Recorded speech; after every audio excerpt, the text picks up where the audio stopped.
Jesus Christ.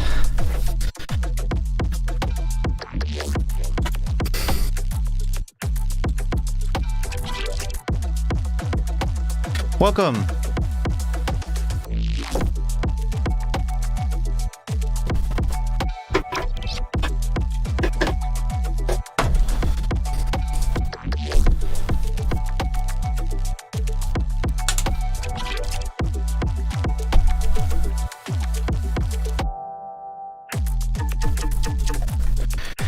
Welcome, welcome.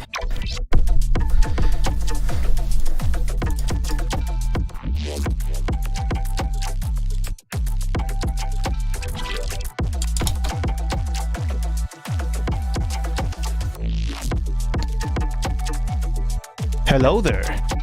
There.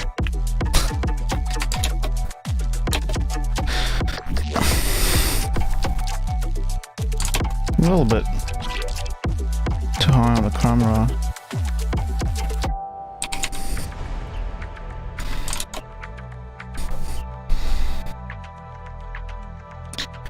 Okay. Well, welcome. Welcome, everyone. I'll put on my headphones.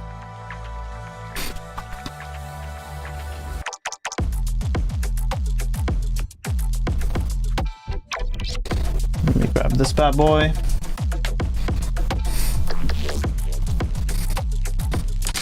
Hope you guys are doing well.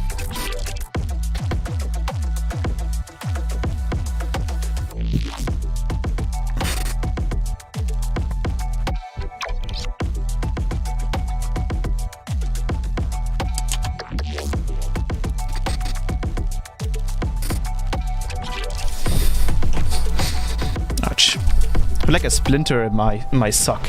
It's really annoying. Ah, Jesus. Welcome.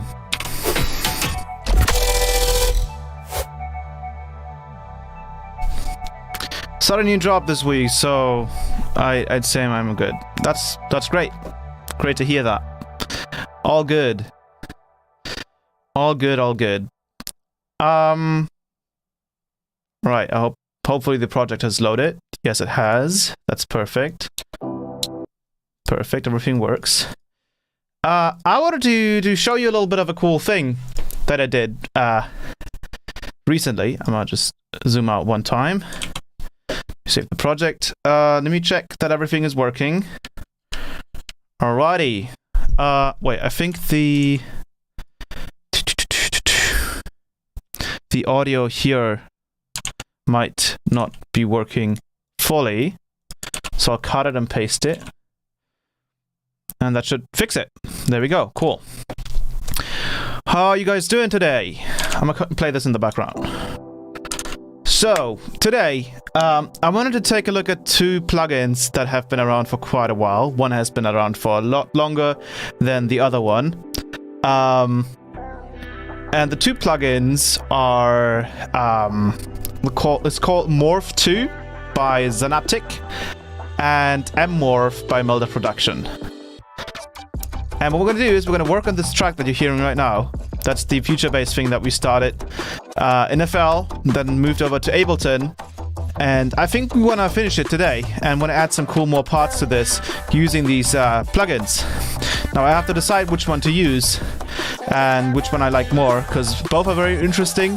One has a couple more options than the other. One has a high-quality sound than the other. It's quite difficult. Full body Night Armor win soon. Definitely on the plan. But one really cool thing I wanted to show you guys is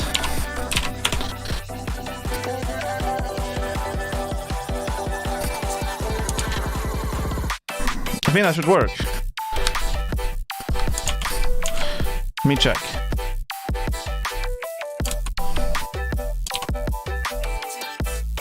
There we go.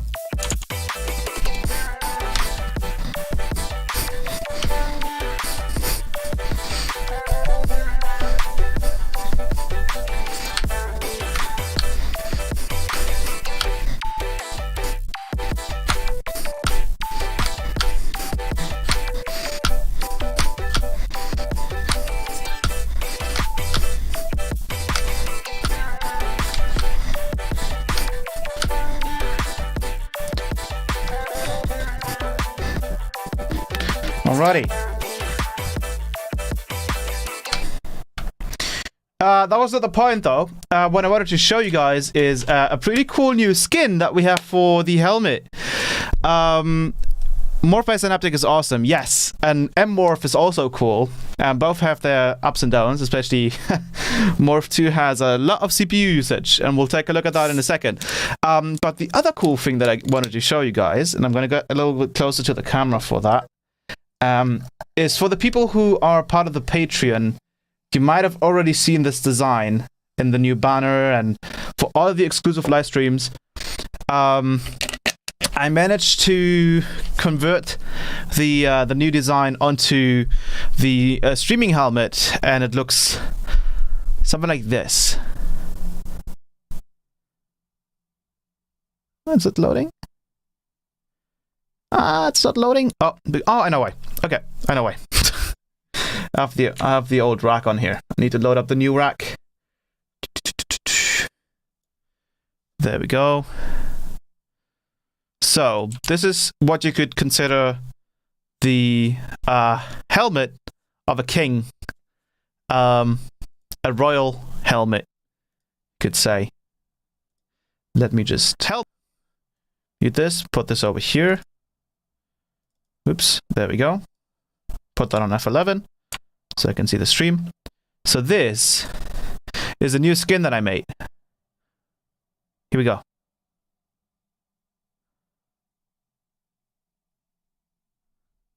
You guys liking that? This is the gold black skin.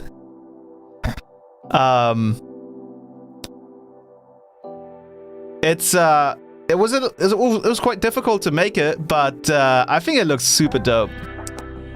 Right? Got a new coat on here. Yeah. Look at that.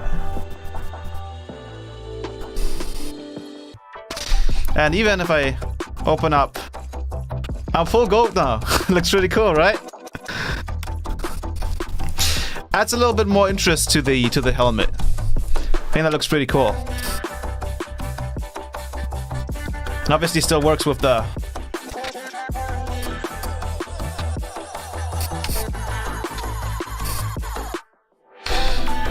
yes, I make them in Blender.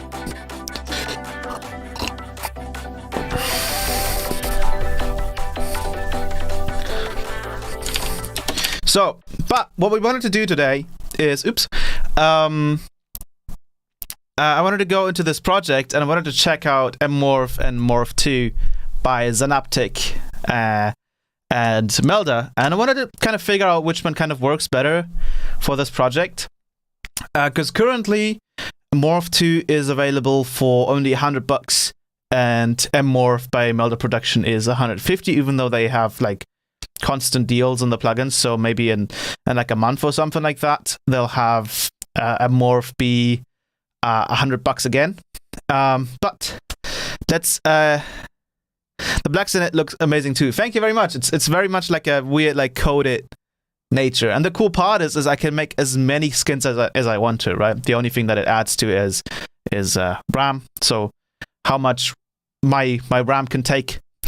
What are morph plugins? So morph plugins are kind of spectral plugins, and I'll actually just show you. I'll go into, let me check that everything works. Number 2. There we go. Oh, my head is missing. There we go. So MMORPH and MMORPH 2 are spectral plugins that allow you to blend between two signals in a spectral way. So what that means is that it's able to recognize certain certain stronger harmonics in a sound and then blend that with another sound. And I guess it filters those out. It's very, very interesting. So what we can do is we can just load up. Let's load up a simple. Let's load up like a bass glitch, for example. Like this one. Oh, we need to probably delete it. Bam. So if we have like a bass sound like that, what we could do is we could grab some kind of melodic sound, and we could layer that, obviously. So let's, for example, do one in here. Let's do something like that. So we're going to layer that. Obviously, when we play that together, it doesn't really sound all that convincing. And that's where MMORPH2 and MMORPH come in.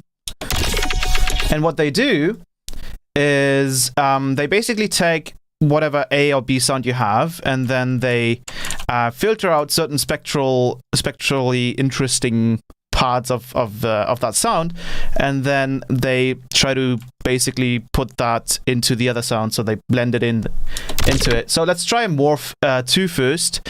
And the thing about Morph is, even though right now it's cheaper, it also seems to be less optimized. So when we load it up, you can see currently what we were sitting at. We turn it off. We're sitting at like 7% CPU usage, 6%, and I have a pretty beefy CPU. But when we load this up, we're getting up to 12 CPU usage.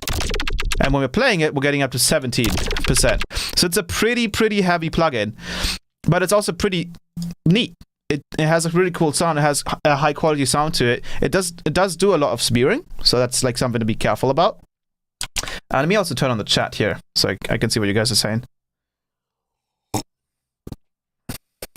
Can you make a bass and morph it with a vocal and make a growl with that? Yes, you can, basically. Well, not a growl, but yeah.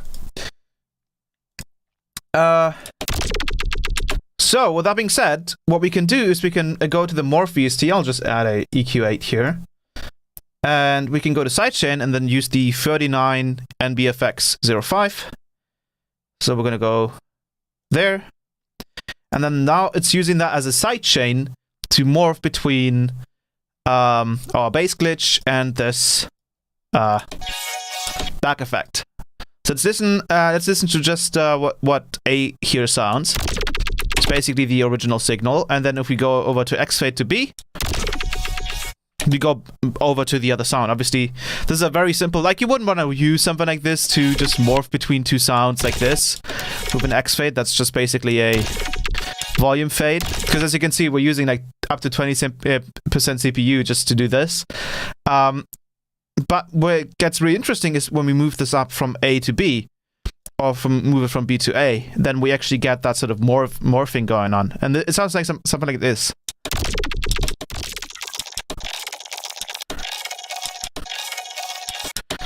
Generally speaking, when you have a bass sound, you should usually go with BA, which then sounds like this.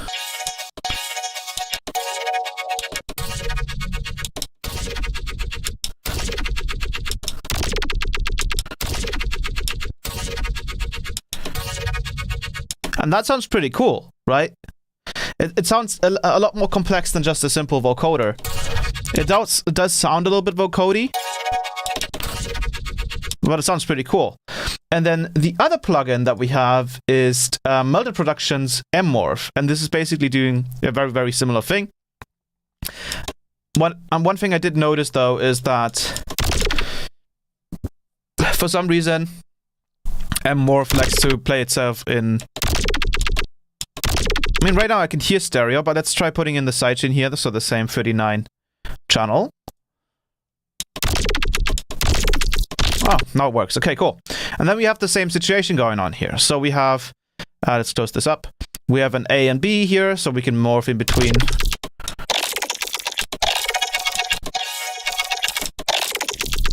And you can hear they sound pretty similar, right? If we compare that to the other side here. So let's go back from A. That sounds pretty similar to this. But here we can also swap A and B. So when we click on that, we get the same sort of characteristics as MMORPH2 by Synaptic.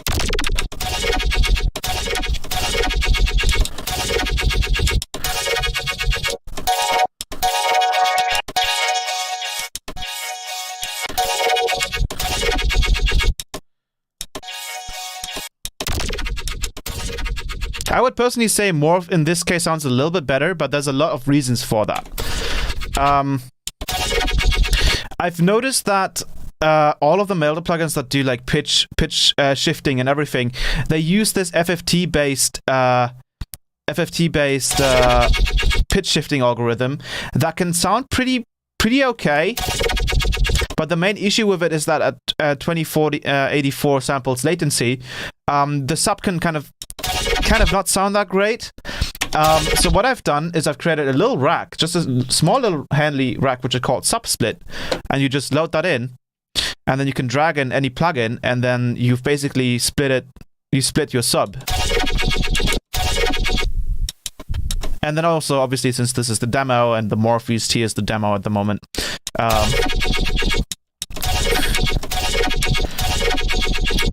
we don't really have access to that. So on here, for example, on the sub channel, we only have the sub playing, and on the main channel, we only have the upper harmonics playing. And then what we can do, oops, we have to change the latency here. We can now turn down the latency because it's less aggressive on the low end here, because we don't have to really care about the low end anymore. The new helmet colors are awesome. Thank you very much. I appreciate that. If you want to take another look at it. Oops. Oh no. Oh no. I hit that. Oh no. Oops. That should work. There we go. Sorry. Don't make any memes out of that, please. Yes, so this is a completely new helmet design that I did. For, I mean, color, obviously, it's a skin. Basically, it was just kind of a thing for the Patreon, but I think it looked so cool that we can actually kind of use it for the streams as well. Maybe I'll do a black and silver coating as well. But I hope you guys like it. I love it, especially all the little details and scratches on it. It's awesome that this all runs in real time. Anyways, go back. So you can see when I turn down the latency here, for almost a 1024 sounds pretty decent. It sounds more similar to what MMORPH is doing. Actually, here we would have to turn on the complexity. Like that. We will probably have to turn this back up.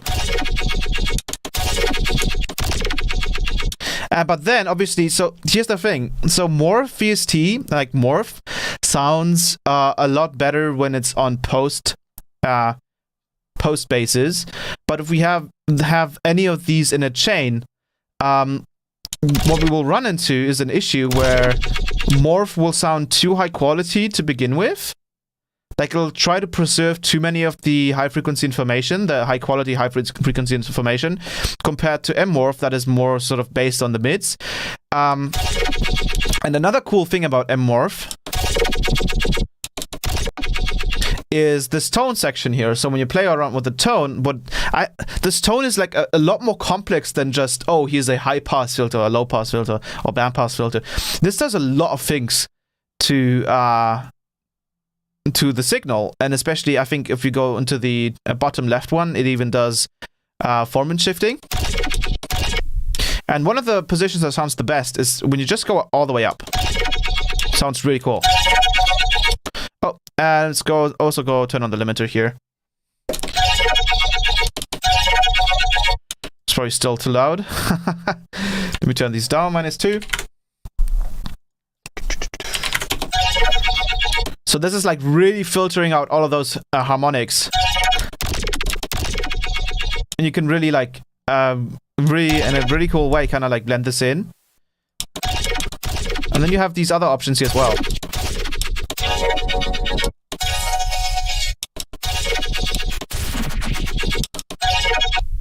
And one thing I really like about this technique is that we can add an envelope follower, for example, and go to MMORPH and configure the AB section here, and we can put the map onto that, and then let's start with 100, so we're all the way at B, so just the pure sound, and then we're actually going to go down a percentage here, so it's kind of following the sounds, the amplitude of the input signal,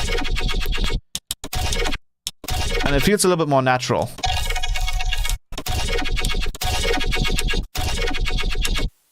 You can also switch it down.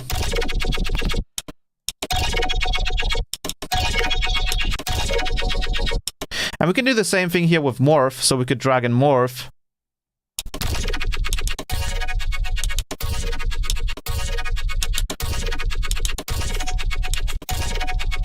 And we could technically just go ahead and go into configure. Oops, that's the wrong one. Go in here. And then map the morph index. I think we have both of them active now. And you can do the same thing. So now what's really cool about that is that we can kind of just drag in any kind of base glitch. New helmet, yes. New skin, yes. I've been looking for a plugin like this since I've started dabbling in color-based, and there are more options on the edit mode of MMORPH. Yes, there's a ton of options when you go in here. Likely you really don't want to mess with this stuff, because I believe that whatever they have as an interface here kind of makes a lot more sense.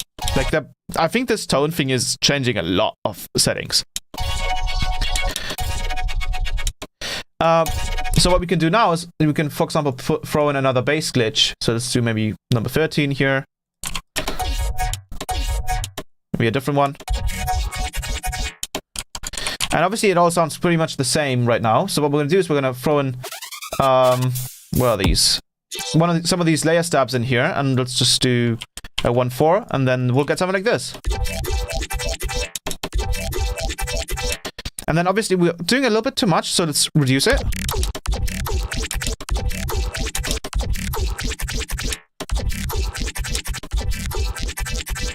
And you can see how we kind of probably have to make this fit some of these rhythms. But definitely whatever's going on here is going to sound very obvious. So, for example, if we were to just take a single bass stab, the thing is, all of the ones that I have in this pack here. Let's do F, for example. Let's do this bass sound here. So let's throw that in here, and let's grab a layer. This one, for example. Then we get something like that, right? So in a simpler example like this.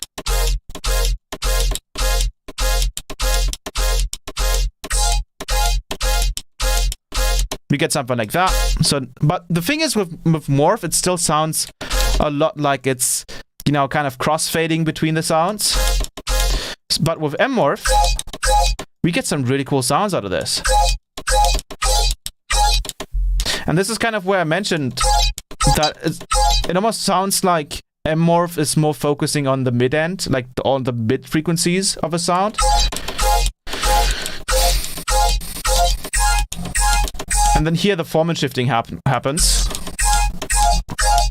And you get some really, really cool tones out of it.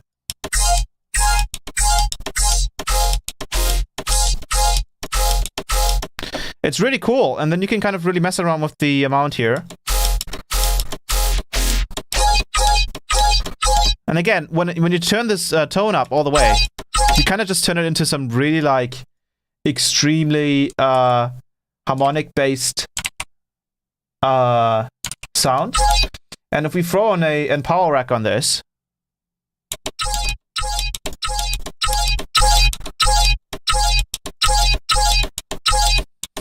maybe tame some of the harmonics here with an ND EQ.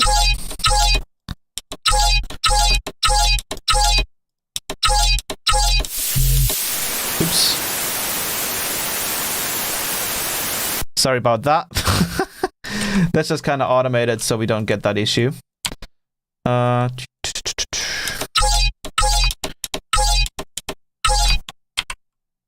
gonna do a little bit. There we go.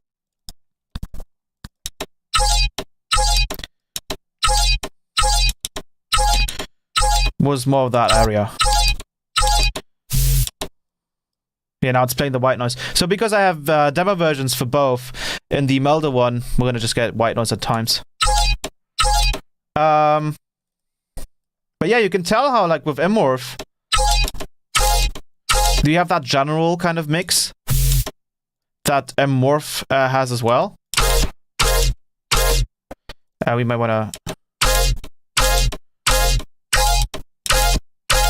You could probably even map the complexity on here. So let's go over to complexity, map the complexity, and then maybe start from like somewhere 50 and then go down towards...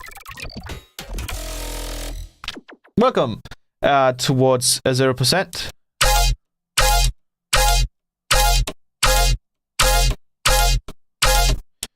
Sounds pretty cool as well. You even have a reverb in here, which I'm not quite sure why this is a thing. There's also a different algorithm. So you have classic, interweave, tight, and then you have the other legacy modes, I guess. And this classic legacy sounds pretty cool as well.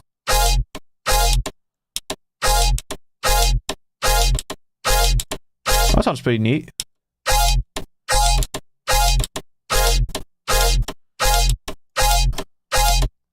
But yeah, with MMORPH, you get a couple more like interesting tones to decide from.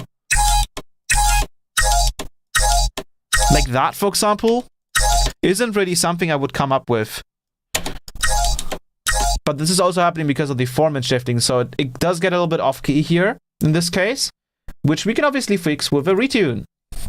Let's just load up a retune, and in this case we might want to try throwing the sub splitter on here again. Just for giggles, let's try it. Hopefully that doesn't break it.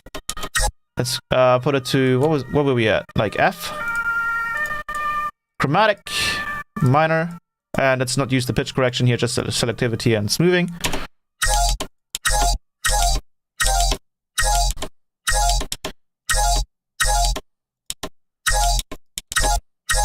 You can turn up the... And that's what it sounds like. And then we could, you know, go back into MMORPH and then start messing around with the tone here.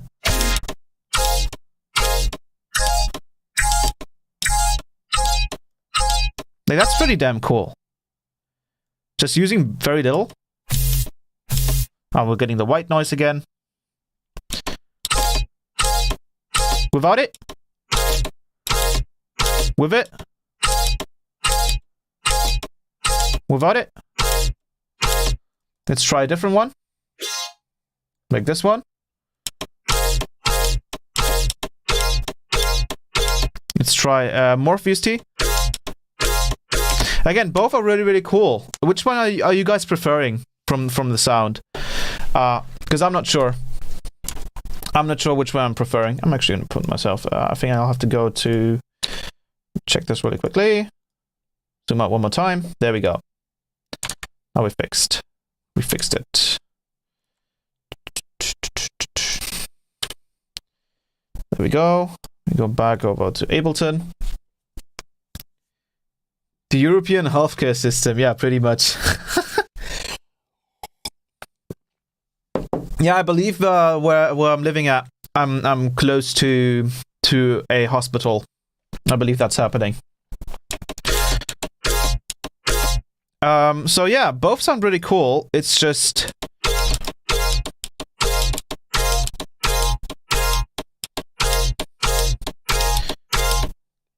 I don't know which one I personally prefer. Like, you can get some really cool sounds out of MMORPH.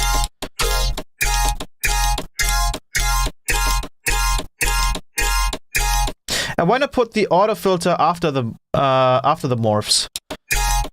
What do you mean after the morph?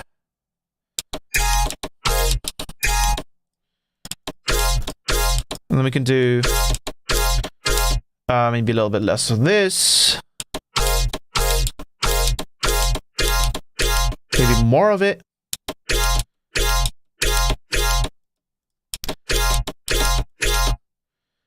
We're playing the right one, right?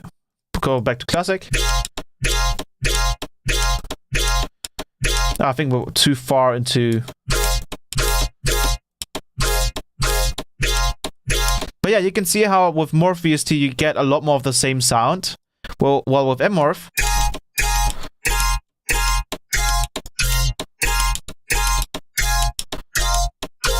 you get a lot more interesting results. Well, I think you can also do something similar with the formants here.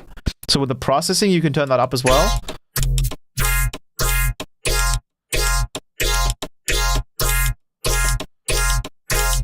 Definitely doesn't sound the same though.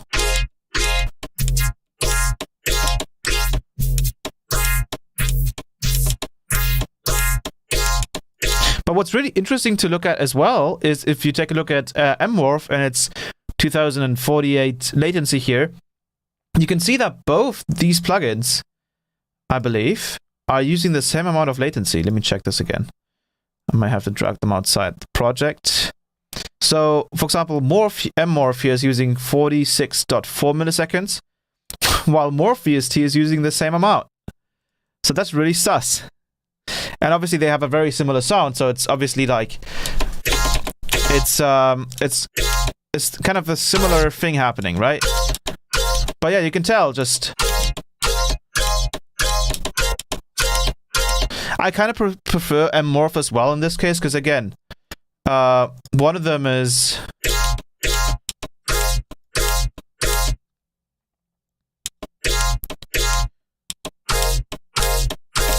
like Morph is pretty cool, but it doesn't quite give me the sounds that I want them to. Well, MMORPH.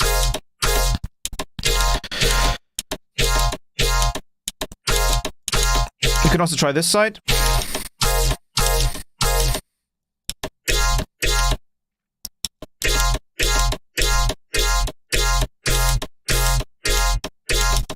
We also have interweave mode, which might be interesting. But I personally, for me, I feel like with MMORPH, you have a lot more possibilities. So what I'm going to go with personally is MMORPH as well. If you take a look at Morph again, take a look at the CPU usage here. We get up to 32 CPU usage with MMORPH. And then with Morph and then with MMORPH, we get to a max of like 17%. So there's a huge difference in CPU amount. So let's go with MMORPG, yes. And then obviously you can, the coolest part about this is if we were to go ahead and just keep playing this. For example, let's do a triplet grid. And let's go in here, put a complex pro in it. Let's make it quite short. Put it like that.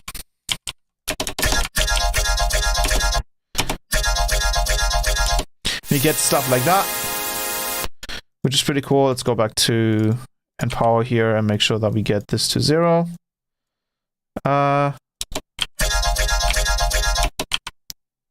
Thank you. And then what we can do is we can mess with the... That's pretty cool. Like, look at how much we're adding without it.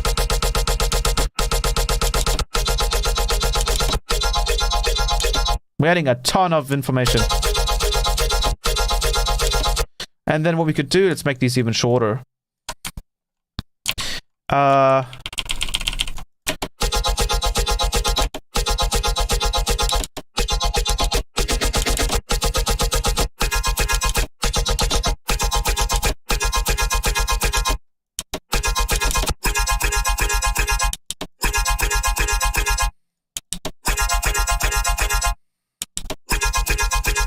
Yeah, that's pretty cool, right? Obviously, we get that. And then we could just mess around with the stab here again. Let's just switch it up. Maybe go with a different... And the other cool part is that we could go into the configure mode and then mess with the tone. And then we could probably just automate this. So let's go with probably just a live Ableton Live LFO. Put this in here and then put this to square. And let's do 1, 2. And map that to tone. And also map this to tone X. So then we can kind of just like kind of switch between two.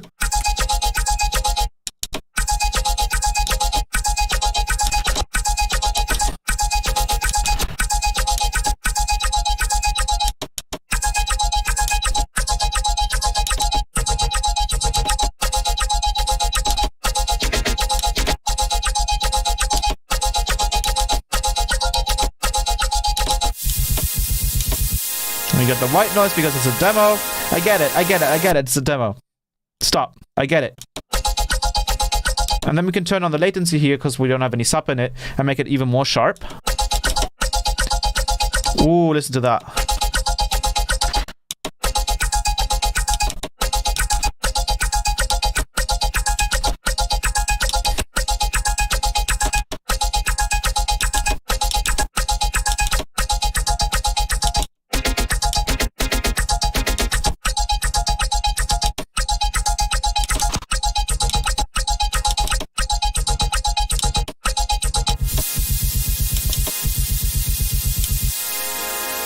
Alright, we get it, we get it, we get it.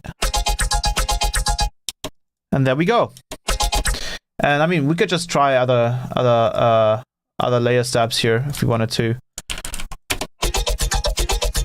Ooh. Let's try this one. Let's try this one. Alright, yes, yes, I get it, Melda. I'm gonna buy the plugin. Stop. Ooh, listen to that.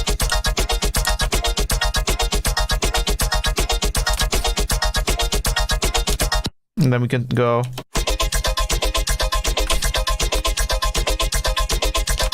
And get something like this.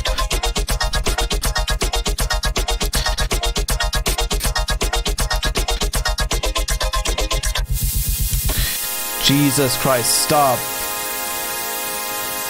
Stop.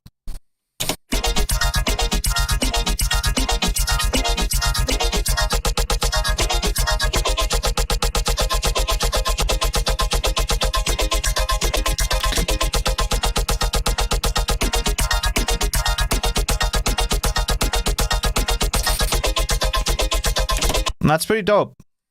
That's pretty damn dope. And then we could try this as well with a completely different sound, and I think this is where it kind of excels, is if we, for example, did like a screech, like an actual, just like a screech. So we're gonna copy over nothing. Let's just delete that. Let's go ahead and just make a quick and power rack. Reminds me of Blossom. Yes, a bit, right? Sounds a bit like it. And let's do 2.7. Put it on FM. Then turn that up. Put this to 1.2. Whoa. Solo this. Put it to a bar. Copy this over. Use it on the level.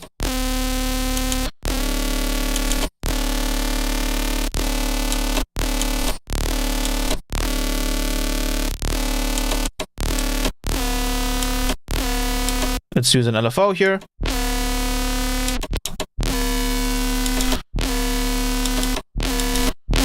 Maybe some asymmetric distortion, because it gives us a little bit more interest here.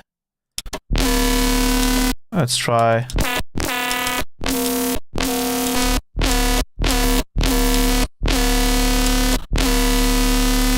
Yeah.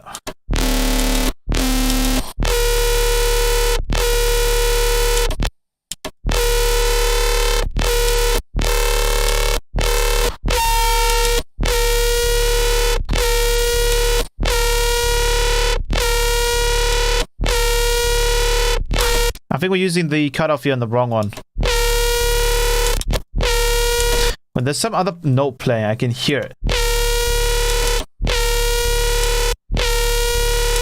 There's some like... Is there like a sidechain? No.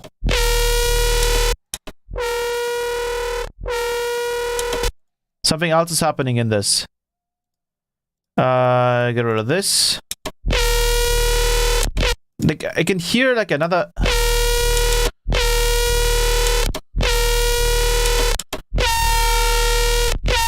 There we go. Okay, let's just not turn it down that much. Like if we had a sound like that, right? And then we could just maybe use a... where is it?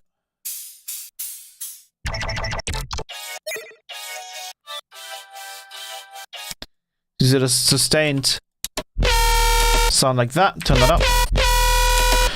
And let's use a morph. Drag that in. Go with 39 layer stab.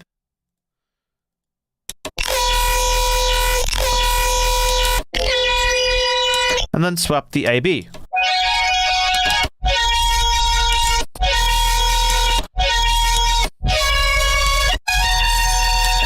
Almost sounds like an elephant. That's funny. Let's load up a split. I think this has to be turned on.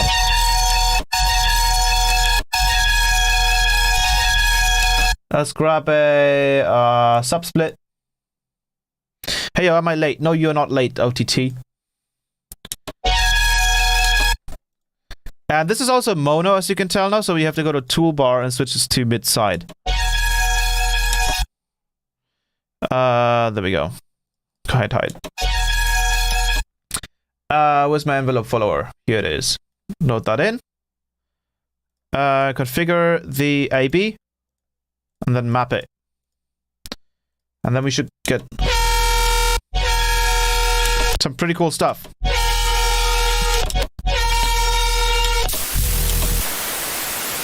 Jesus Christ.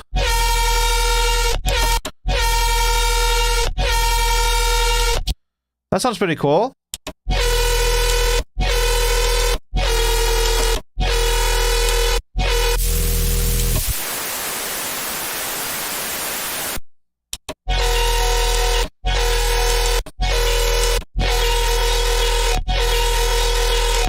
And now let's try Morph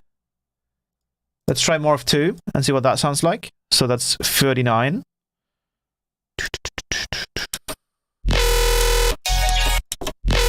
I mean, we have to fix. There we go.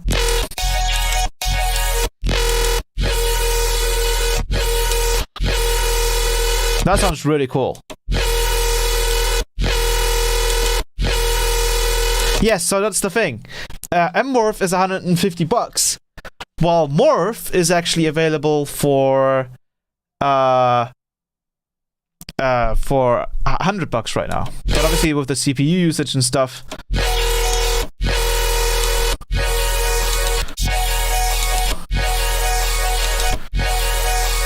maybe you could even stretch this by using a texture and then just stretch the hell out of it.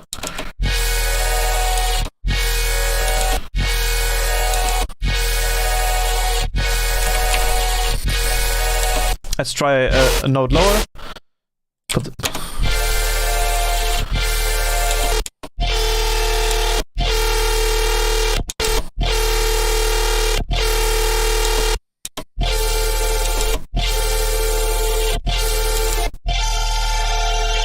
Wow, sounds cool.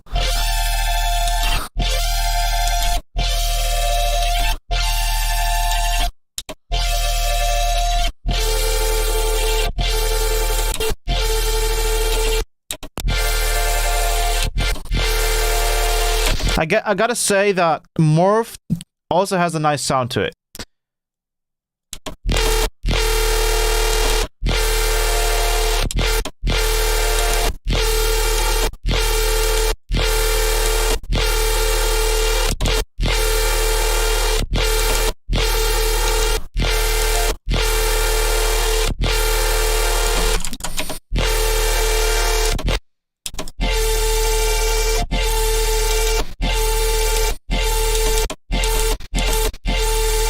Where's the...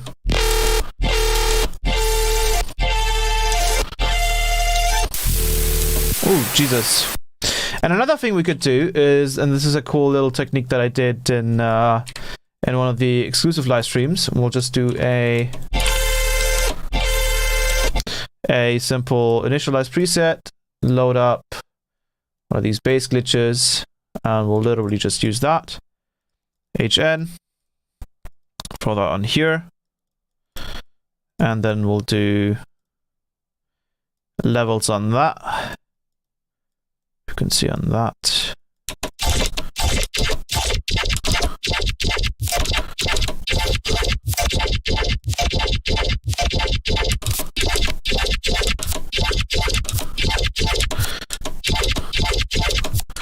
Let's do a Control L. We probably need a longer one.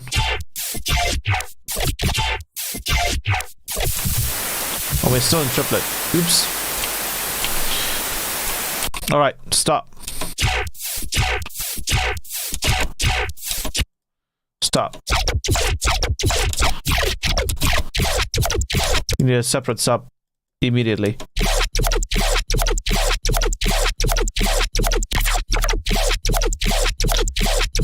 And then we need a...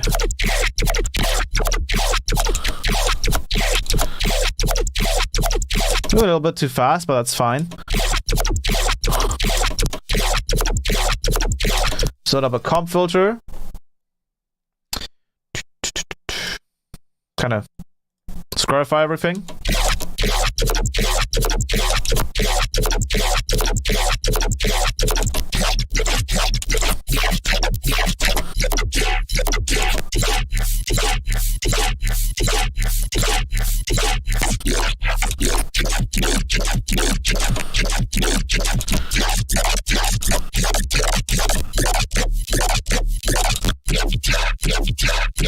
Let's go with a sound like that.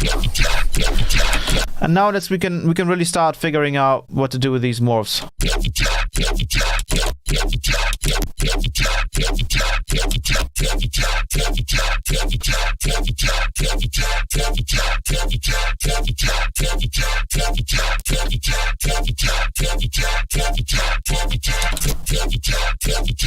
We are in D, kind of, I guess.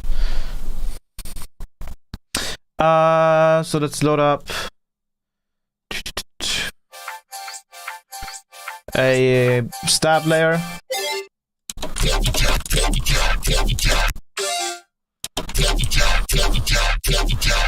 And now let's really start messing with this.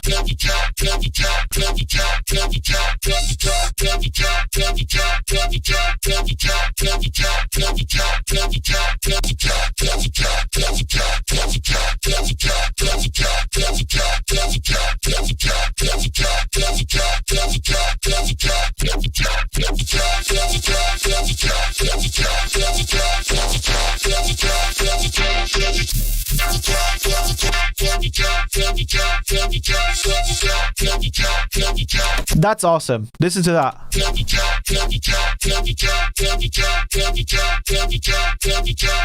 Let's actually do two different ones. And let's try it with MMORPH. And now listen to when I turn up, let's get rid of this. Listen to when I turn up the tone all the way. Listen to that. Tell me that's not cool.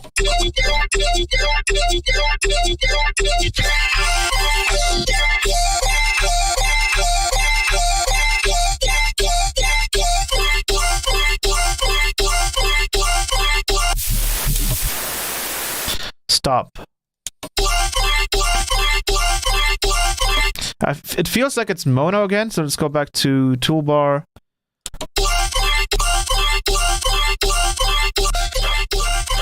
Whoa, that's weird. You can only do it on the sides as well, which is so weird.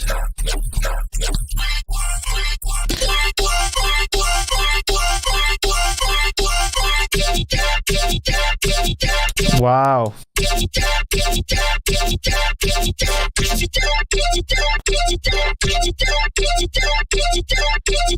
That's crazy.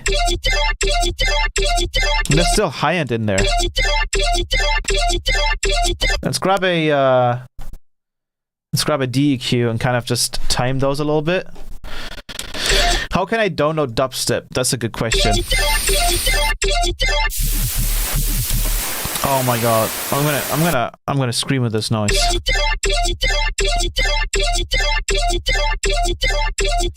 There we go.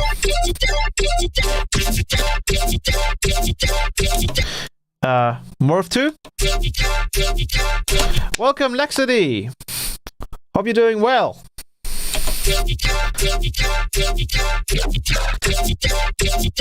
Which one are you guys preferring? You too, Lexity, you tell me. Which one are you preferring? So we have a simple, like, kind of bass sound here. It's a little bit too fast. Let's put it down to, like, 150, because it's a little bit too fast. And then I'll play you a version with Morph. So Morph 2 VST. And then one with MMORPH by Melder Production. And you tell me which one you like more, okay? So this is without it.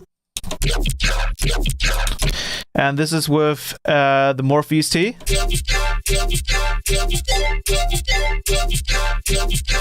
And then this is with MMORPH.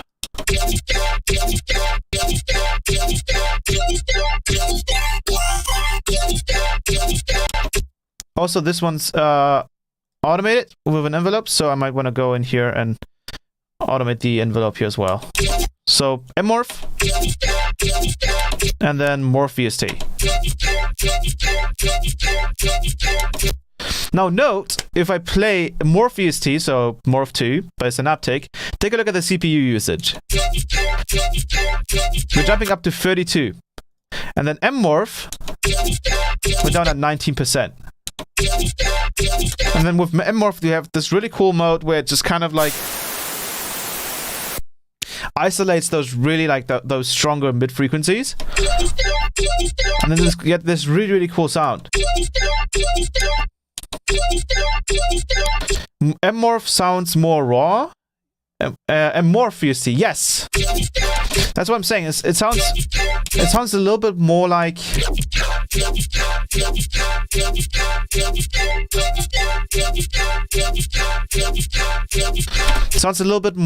it's more of a crossfade compared to MMORPH, right? That is doing a little bit more spectral magic. I do have the complexity down a little bit, so we can turn that up.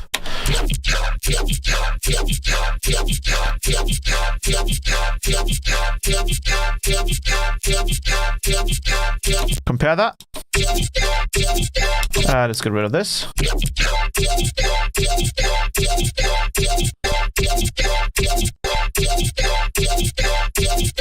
Still, like MMORPH just sounds a little bit more like it's really pushing it into the mids. Plus the CPU usage is a lot better. And then we can just kind of mess around with the phase here.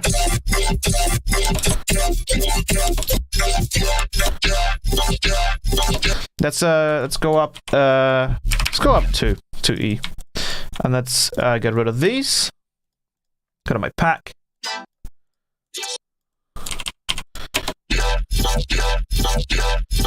That's nasty.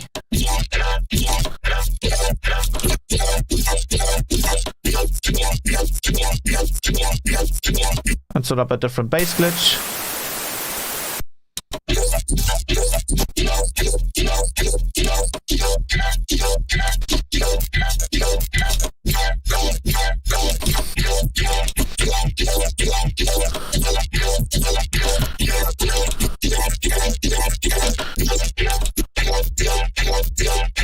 That's pretty cool.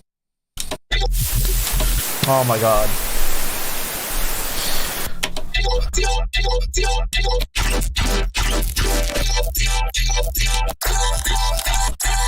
And obviously if you use an envelope follower, that is basically just taking the sound from Serum and then modulating the morph. Jesus Christ, two times up. Stop.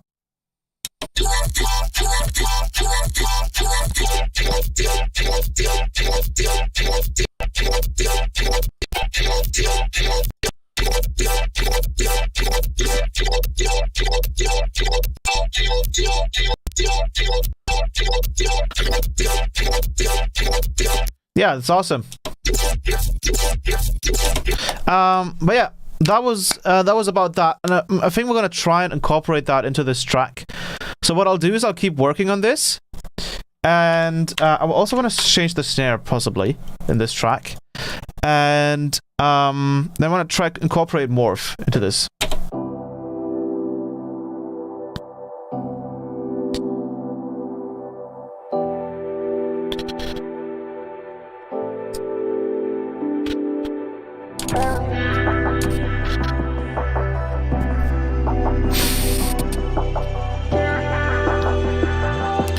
Slipping a little bit.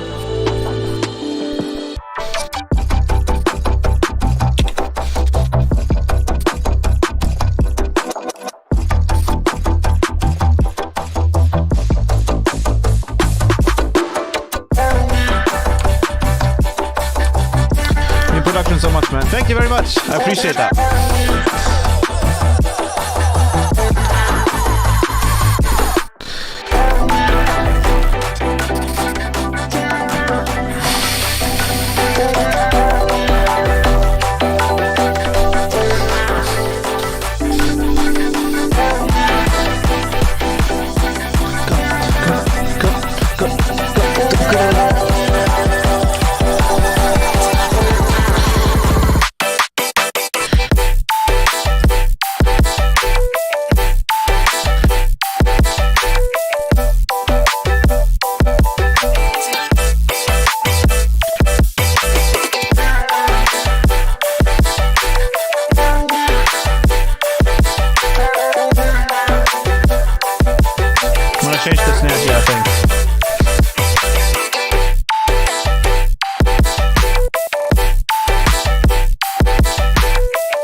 here I want to change the snare and make it a little bit fatter.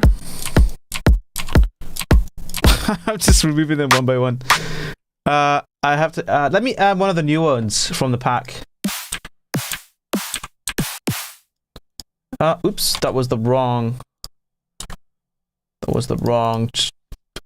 folder. You're unbelievable. Thank you very much. I appreciate that. Let's go with 0.2, and then I'm gonna try and pitch it up, pitch it down, and then really shorten it. That should work, I believe. If we go ahead and pitch this up, let's say we pitch it up by 4, make it super snappy, and then grab a shifter and pitch it down, we should get something pretty fat. Let's try it.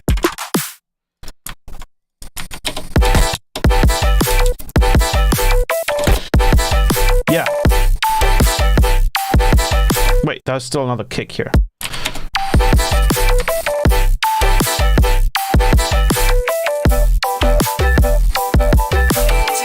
And then add a little bit of a... We need to push it down further.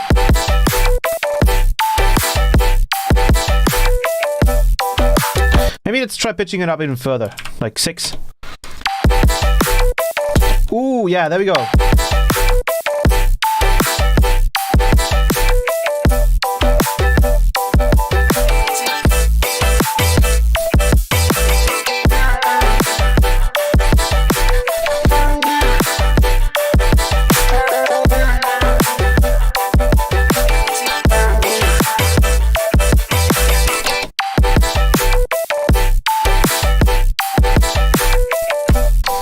Then we get just a little bit of a harder hitting snare.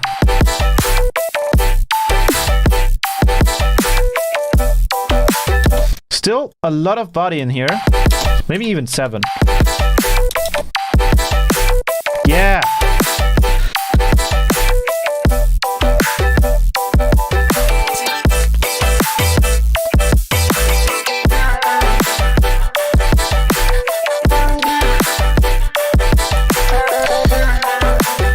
But we really have to push these cymbals in this part. So I'm going to go ahead and load up. We're at 160, so that should be fine. Let's use these, put them on warp, 150, put it on repitch. And then we'll just cut it like here.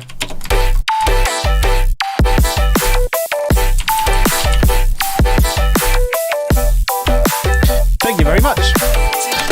All of the drums that you can hear here, by the way, are part of my Patreon sample packs. So all of these kicks, for example, these snares, or these ones, and these snares, all part of the Patreon sample pack, and that's mainly what I'm going to use here for this project from now on as well.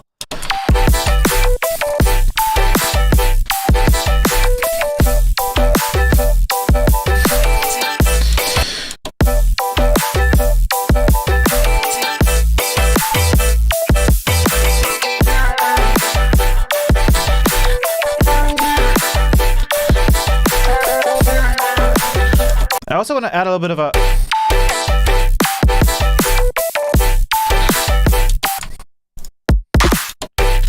something like that.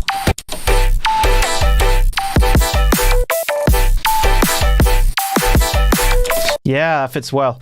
And then I'm trying to think if it's possible for me to do turn on the velocity but not volume, and then potentially, how would we do this? I need a MIDI effect. I need a expression control, I believe. And then, oh, look at this. And then what I can do is I can change the... Ooh, we have a donation. Canst du die washmaken bit ik fool mich immer noch cad. What? What?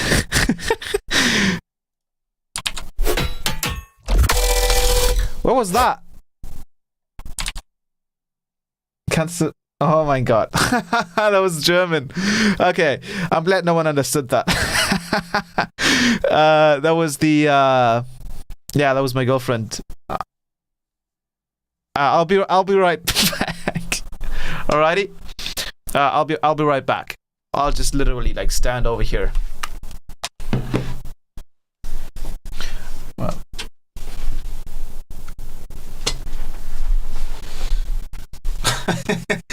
That's so weird.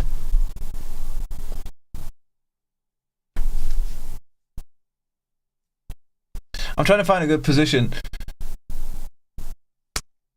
Okay. Still doesn't work. Look at how far back I can go. I can go super. Alright, I'll be right back.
Alrighty. I'm back. Where were we? Anything happen? Did you just left the stream to do laundry? Pretty much. Yeah, that's basically what happened. Welcome back.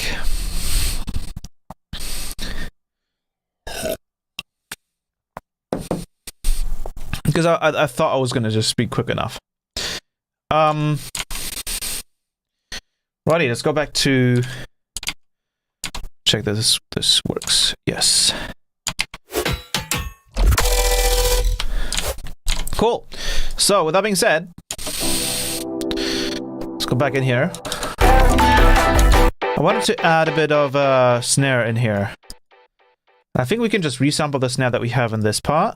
So I'll go with resampling. I'll resample this snare right here. Is that? Okay, that's the correct volume. And then what we'll do is we'll just put it on here and we pitch it up.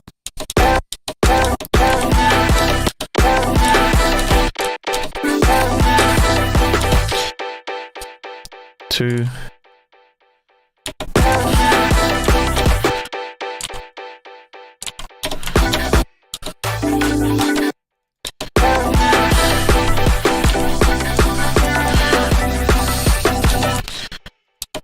And then we'll do a triplet.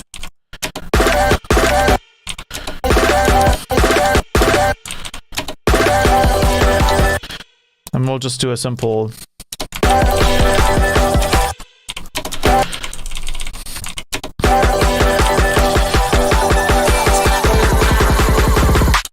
And then want to add a shifter.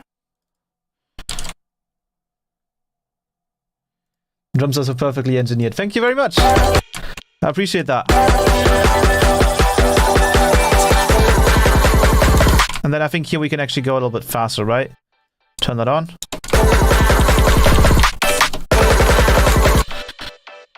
Do a triplet. Maybe that's probably too much though. Yeah, that's too much. That's too much. Only on that last part, I believe I have a triplet going on. No, that's too much. I don't want the the snares to be. Maybe we can do a. I believe we should do something like this. Bum, bum, bum, bum, bum, bum. It kind of works a little bit better.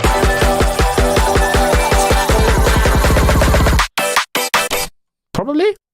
Maybe not?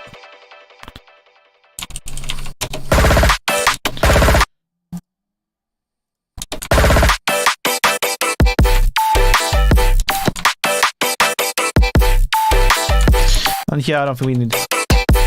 We do need the sidechain, but we don't need it to be so strong.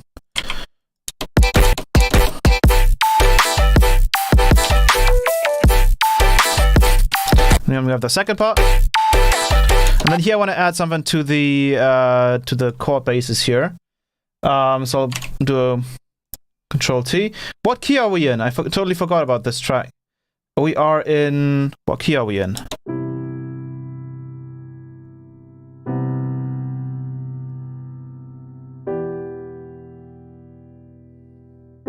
Guten Abend. What is this? C major? No, definitely not C major, right? Is this C major? I think we wrote something in C major.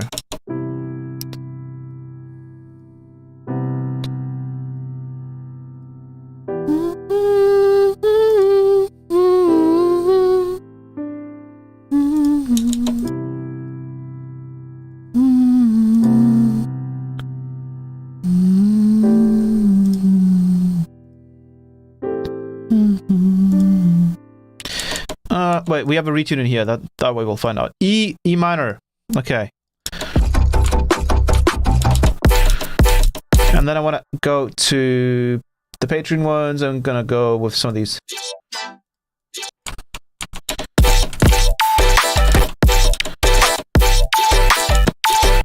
And then maybe go with a... Do we have an E chord? We do.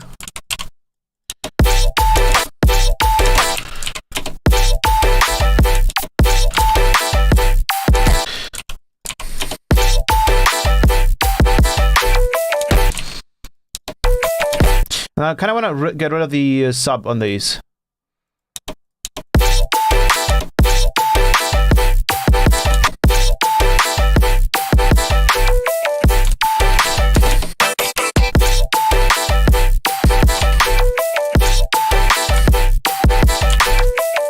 And then we're going to switch it over to...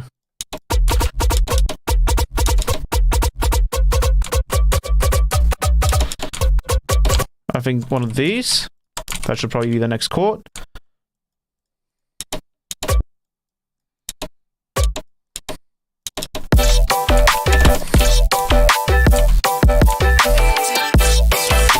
then I think we go over to the last chord.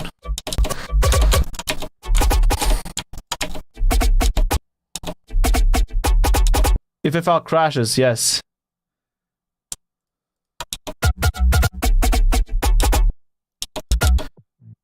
That's the because I exported some stems from FL. This was initially a NFL project.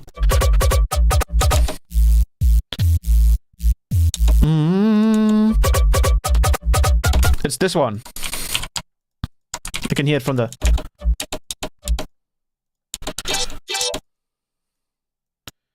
I can hear it from the bass now. And we get...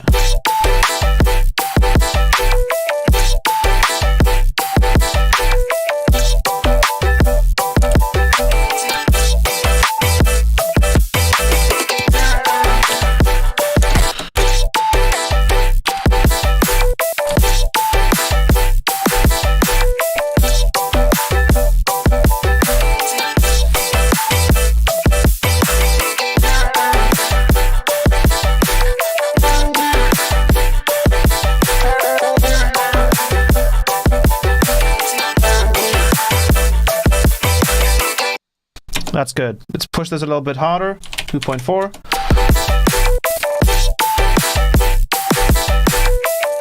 And then here what I wanted to do, I wanted to use the expression control here. I wanted to use the velocity. So I'm going to go in here. I'm going to turn down the velocity by quite a lot. This is not going to impact the volume, but I can use that velocity to then drive potentially the fade out. I kind of wanted to drive this thing.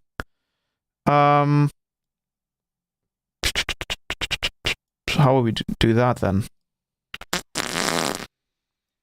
Could probably mess with the fade out. Then, yeah, the fade out is definitely not the way to go. Let's just put these on. Oh, I just pressed some really weird stuff. Control Z. Delete this.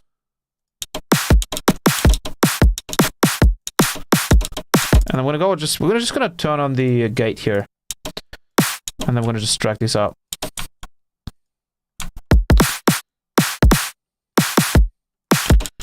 And now we can make this shorter.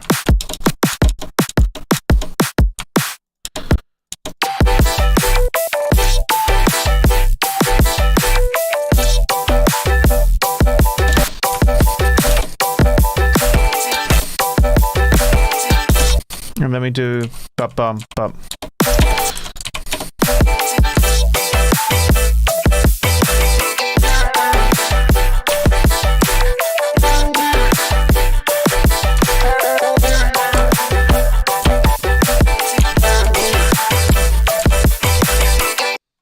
Cool.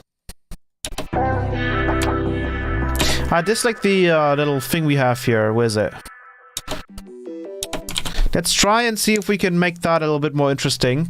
And I kind of want to try and see... So, okay, here's the question. Oh god, this is something I don't usually want to do, but I'm looking at MMORPH, and I don't know when we will have a...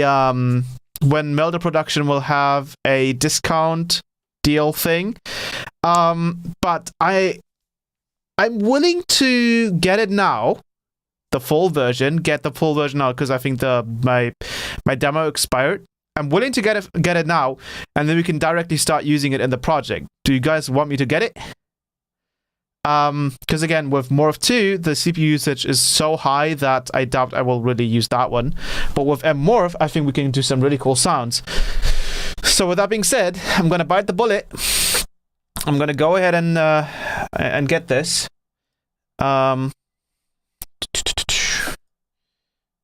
So let me go ahead. I'm gonna put this in here.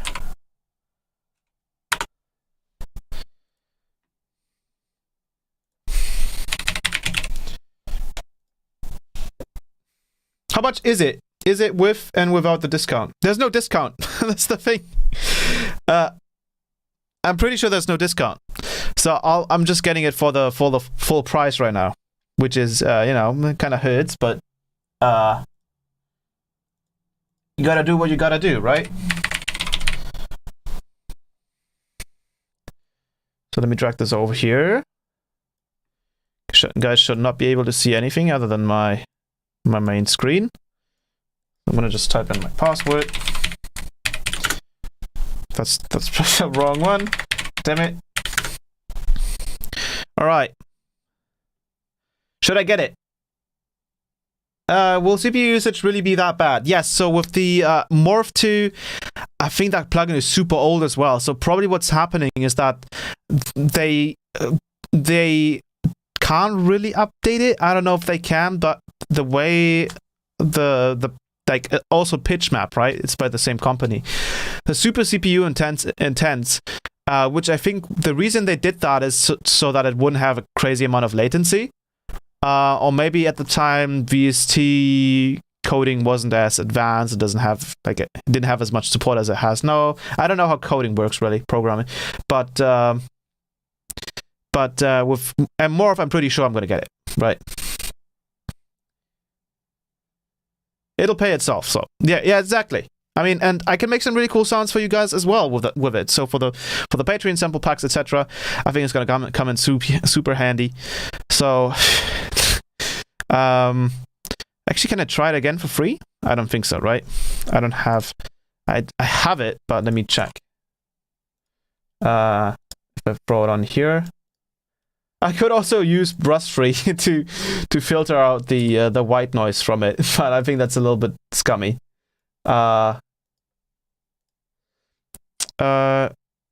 I would have to activate it. So my demo license is expired, which means I'm gonna get it. It's a really cool plugin, right?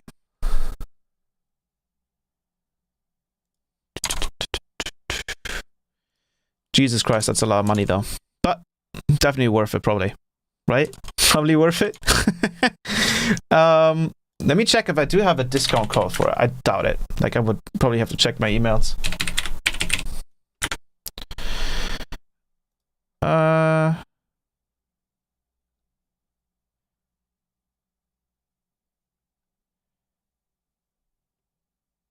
Well, they do have. Damn it! Should I just wait for a coupon a moment or something like that? Because like that's a lot of money.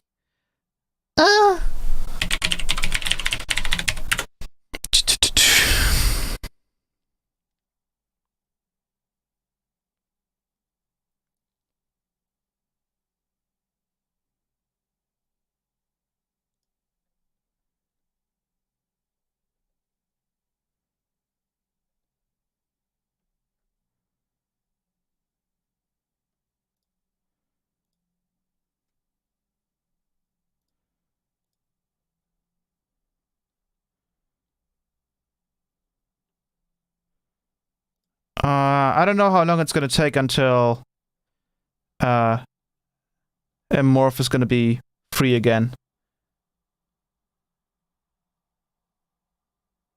Uninstall it and install the demo again.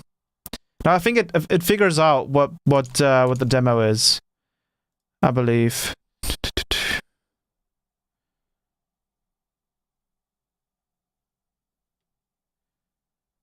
I mean, I have no idea when they're going to do another synthesize your own MMORPH using Ableton stock effects. Yeah, that's really funny. I'm just gonna emulate spectral blending with an EQ because it's that easy. Yeah, so I don't know when MMORPH is gonna be discounted again. No idea.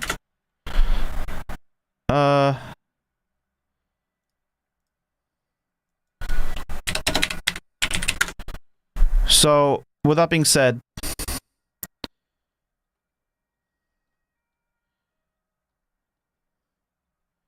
I'm just gonna bite the bullet. Yeah, usually there will be 50% off, so I would be saving $75.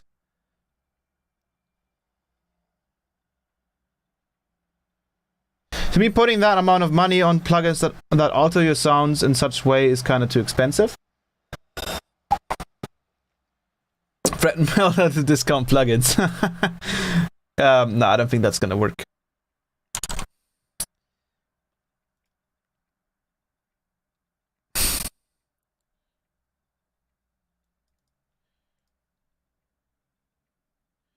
Someone mentioned I get 10% off. Yeah, on Plugin Boutique it's still as expensive. I mean, it's a good plugin. It does a lot. But yeah, let me just... So, for example, so what we'll do... Let's just try this. Let's just go ahead and... go back into the project. And then we're going to go ahead...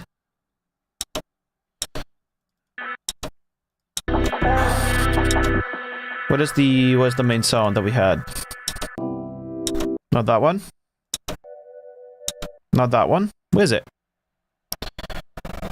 The background melody that we had. Wee wee. Wee wee wee wee. Oh, it's on here. Right.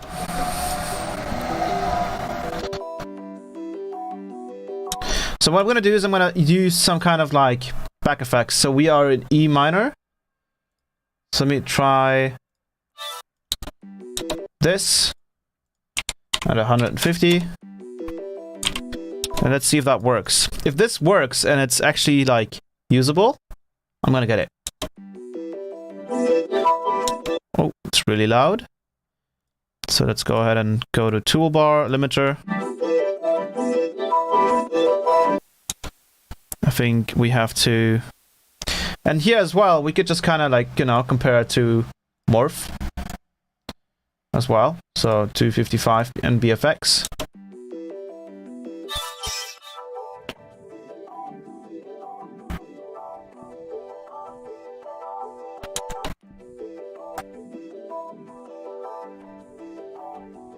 That's pretty cool.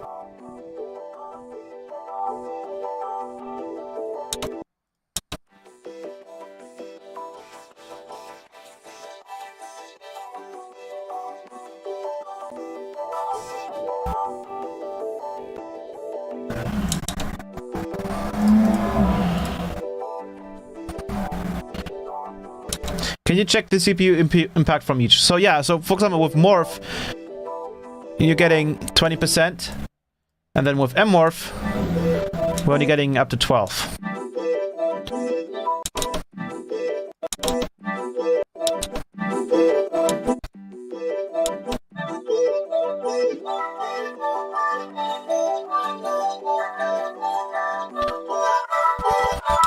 But then again, I'm not exactly liking the outcome of what MMORPH is doing now. Not the biggest fan of this.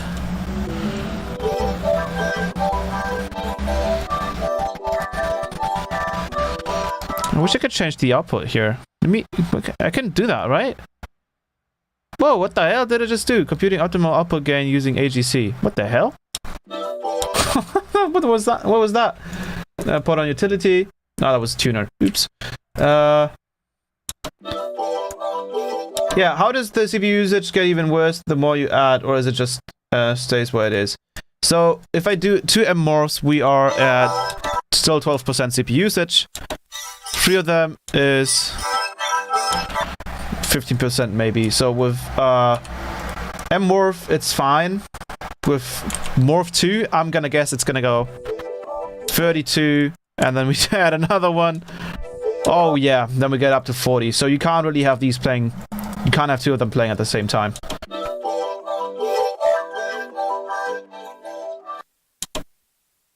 Just the noise is really annoying.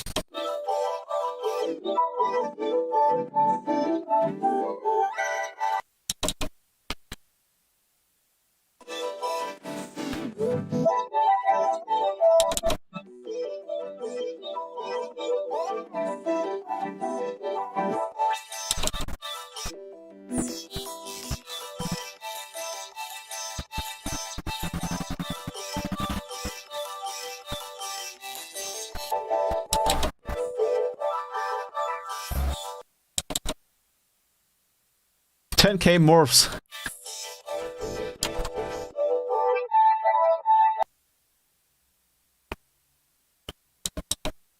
Yeah, my PC, my CPU is pretty good.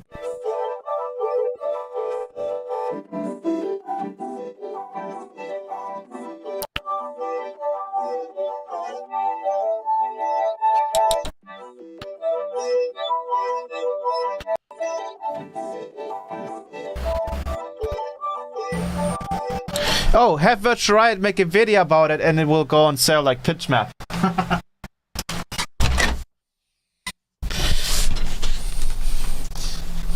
I mean, yeah.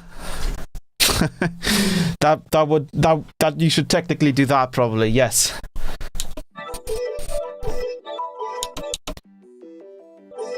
It's just like as soon as you turn up this B section, it's really loud. Oh, we have an output here. I'm stupid. Oops. So another thing we could probably try and do is just to turn down this section. Bruh.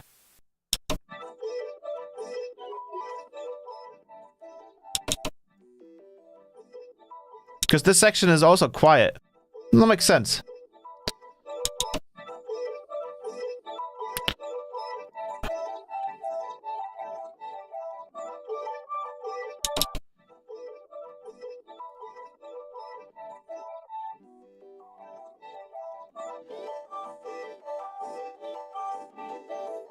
That's pretty cool. Oh my god, stop.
I think here we're going to switch it. We're not going to use that snare. We're going to use a different snare. Actually, we might just want to... Might want to tighten it up.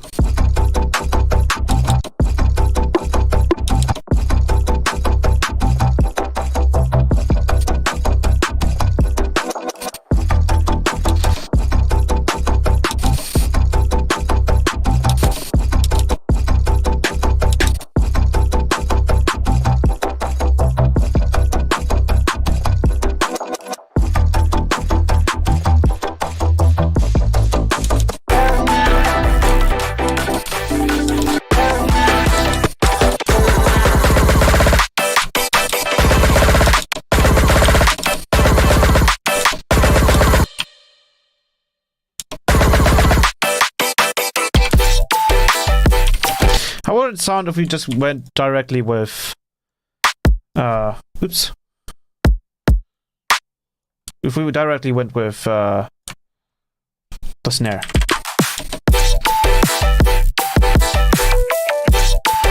Would you guys like this snare more for the first part? And then the second part would have the other snare? Or would you guys want like to have this snare be there from the beginning?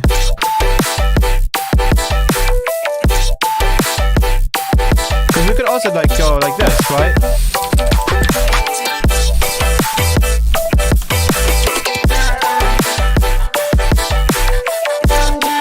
And then we could go.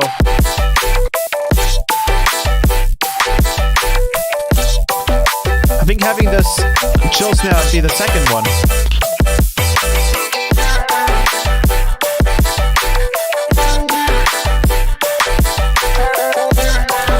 Let's also copy over the drum pattern here with everything else.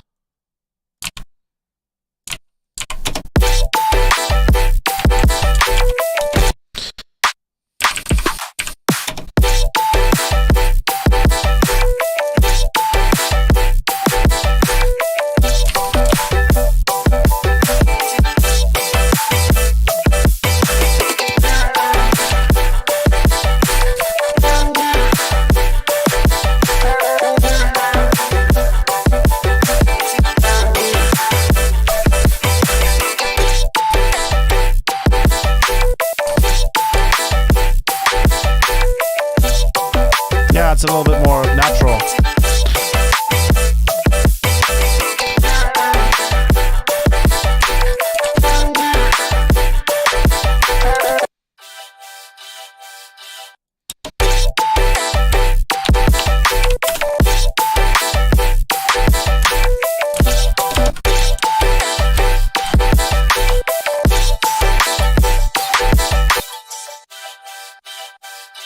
Let's kind of filter this a little bit more.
There's some like weird.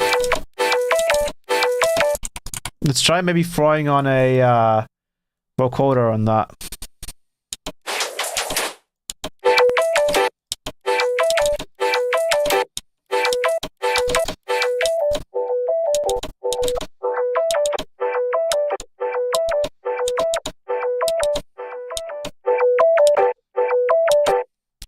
Add a limiter to it.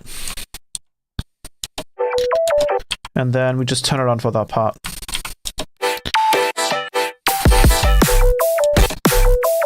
And then maybe just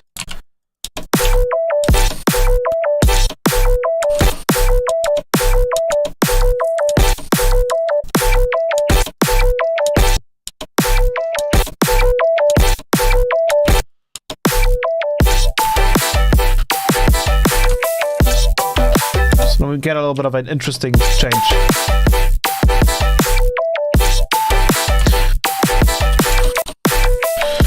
Some glitches will probably fit.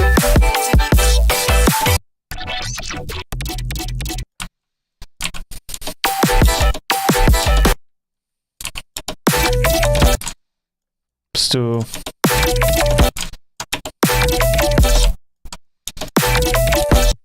but this one's probably a little bit too aggressive. So let's load up an NDEQ.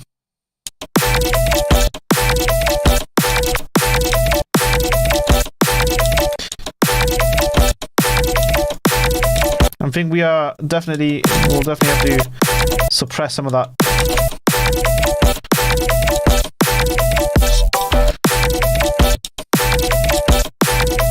Helps a little bit. And then maybe just clean this up a little bit.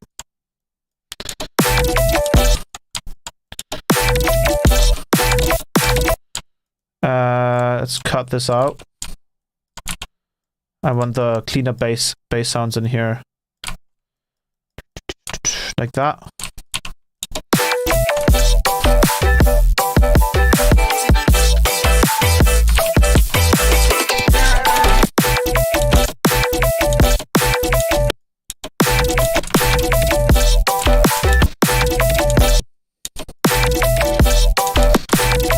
kind of cool.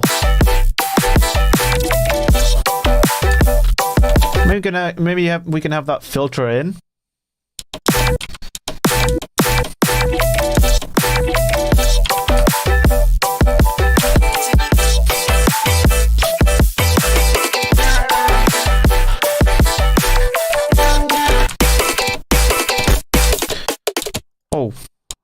Oh no. Okay, we can switch these.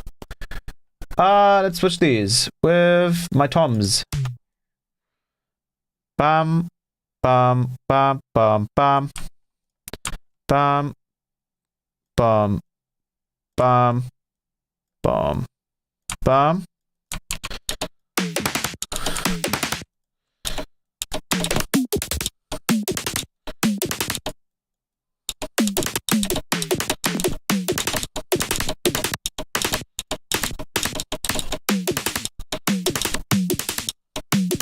What the hell happened to the fine here? Holy shit. Yo.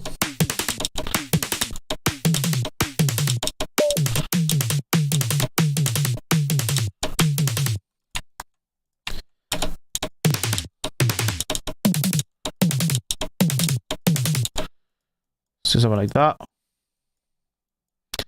Clean these up a little bit.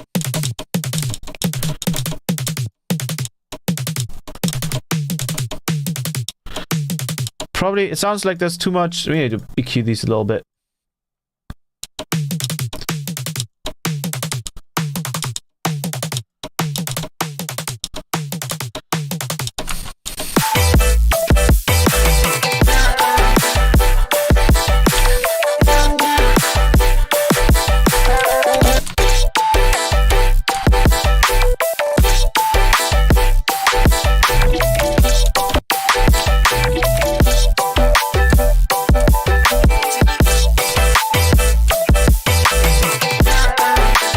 I mean, yeah, we can do a...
I think what's taking a lot of time to render out is we probably have some kind of quanta in here, right?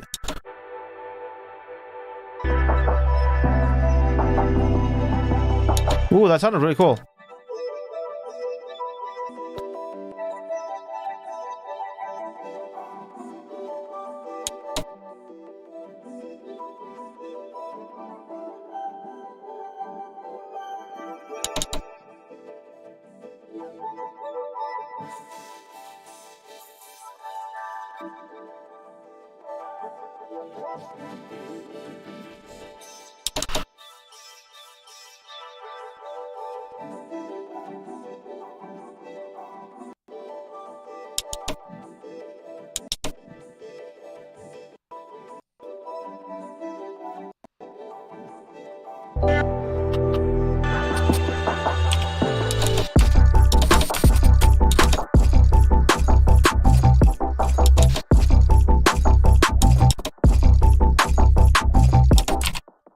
Let's get rid of this.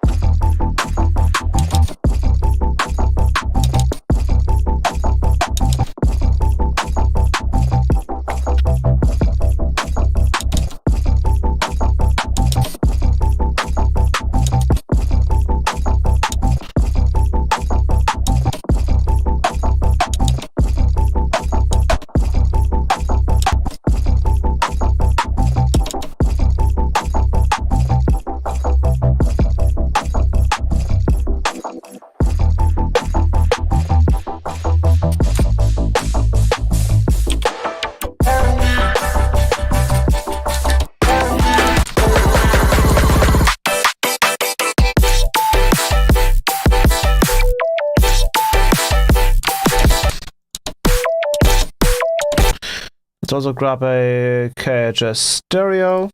Can't see it. There it is.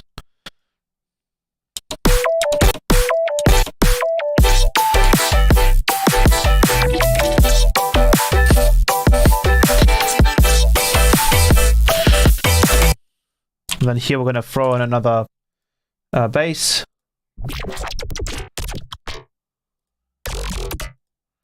Let's try this one. Too much going on. Whoops.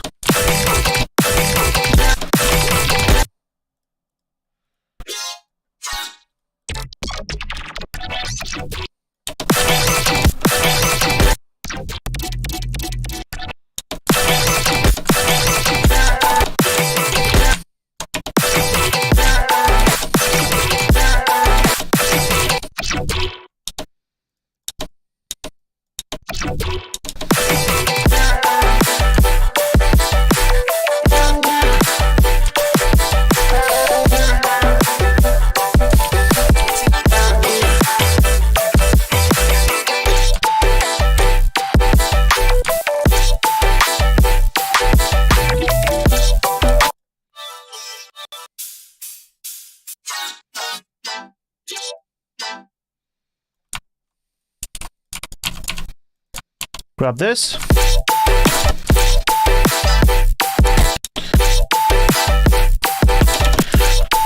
Let's add another channel.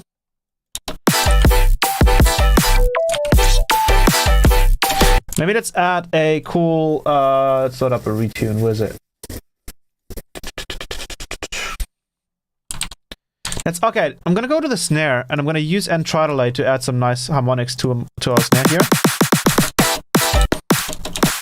Let's go Control L this. Gonna go X and Tritolite, which you can, by the way, get on my Patreon. It's a little plug there.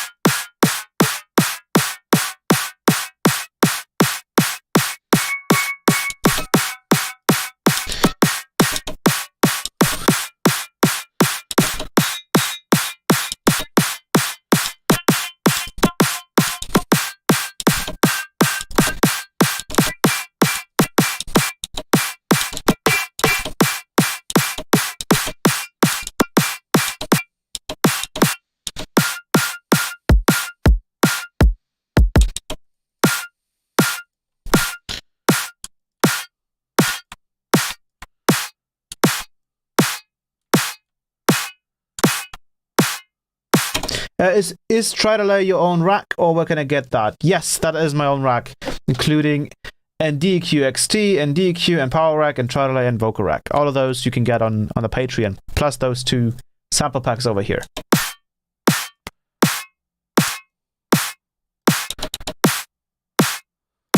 Maybe something like that.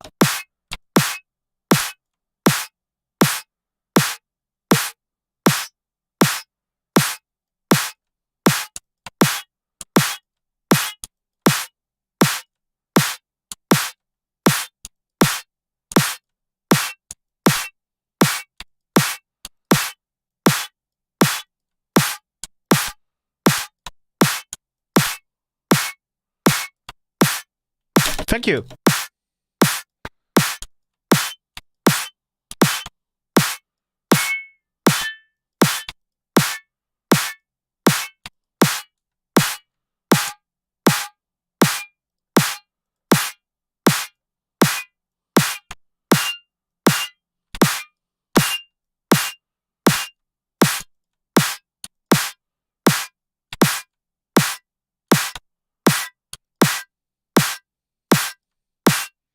We just have to like find the right position here.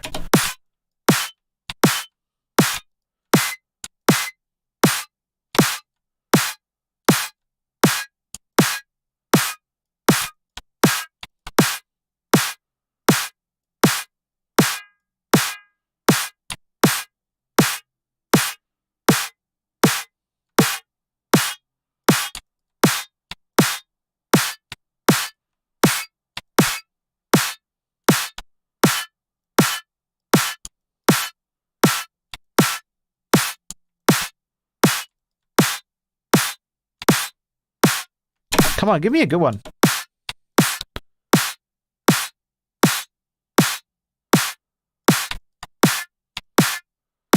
You need to really only filter out the high frequencies here.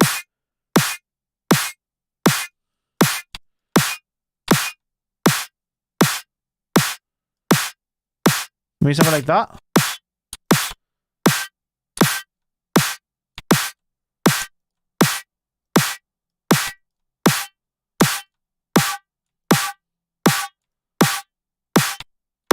Ooh, I think that's it. I like the gold and black metal helmet. Thank you. I appreciate that.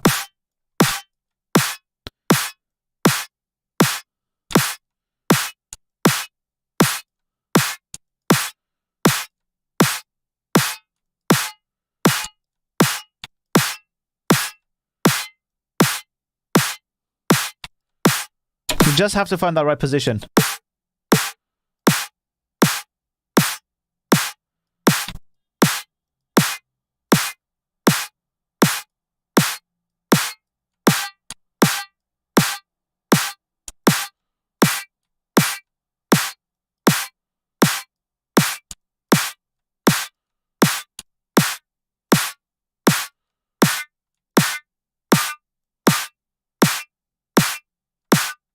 Like, we just have to kind of, like, figure out a note.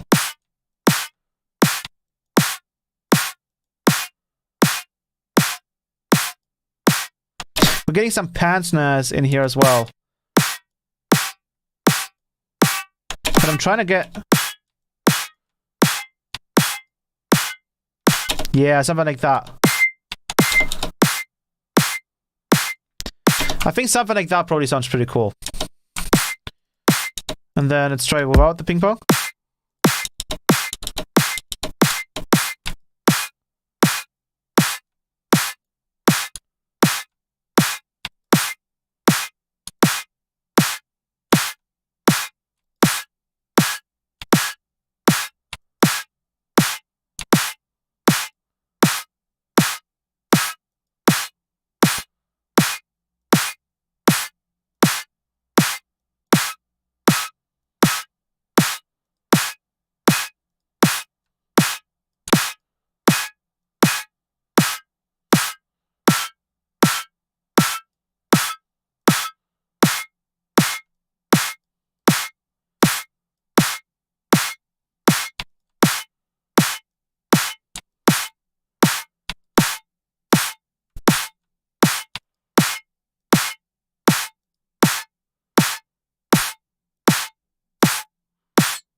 This just... And now you're being ironic, Lucas.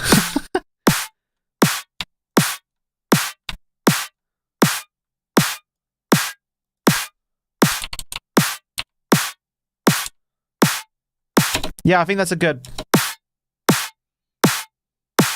position right there.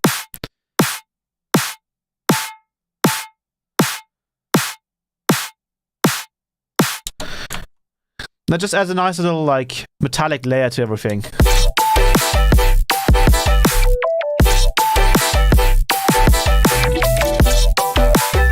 You can't even really tell.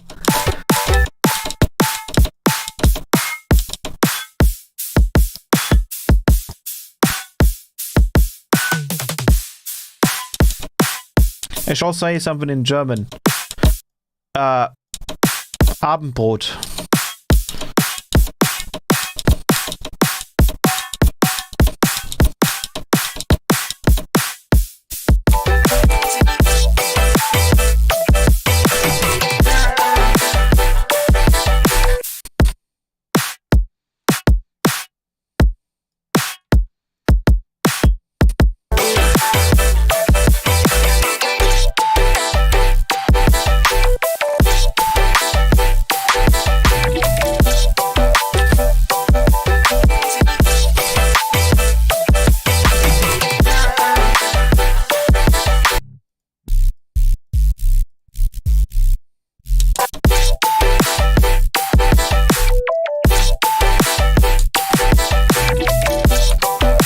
Try adding some chords to this.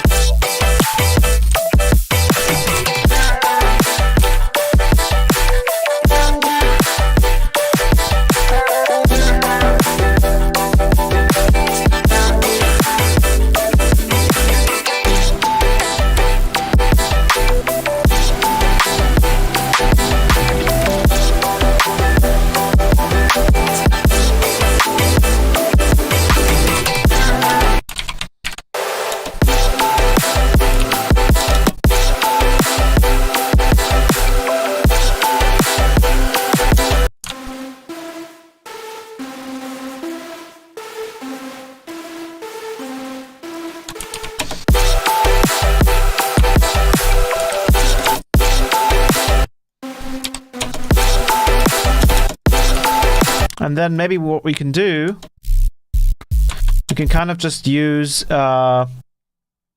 this part here, use an envelope follower on it, and then use a utility on our chord stack, and then just do the gain there. Put this to 50.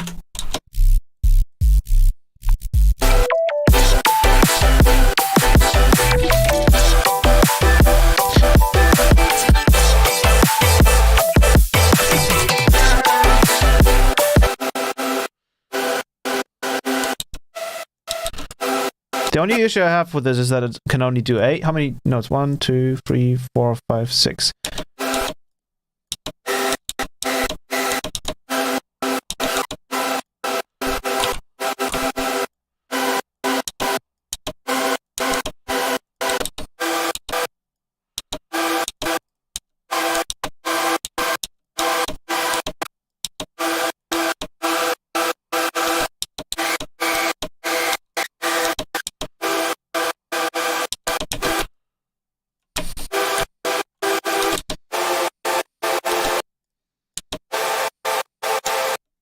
Oh, this is the wrong key here.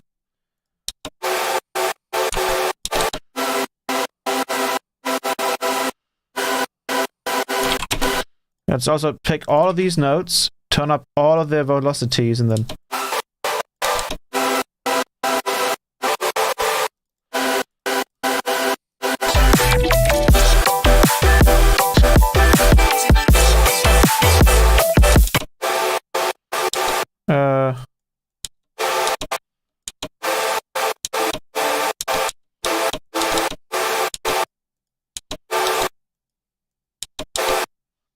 Give me the stupid... Damn it.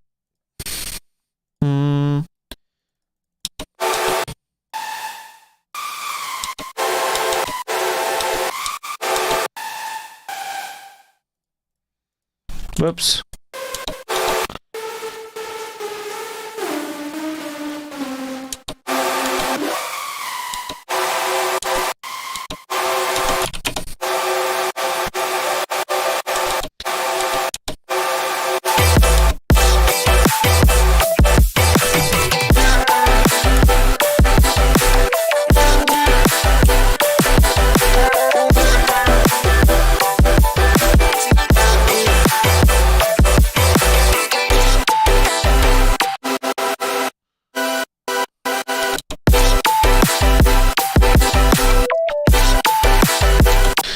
let's take all of these top notes.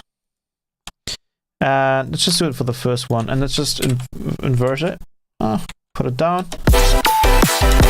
And then any of the ones that are clashing are going to go down an octave.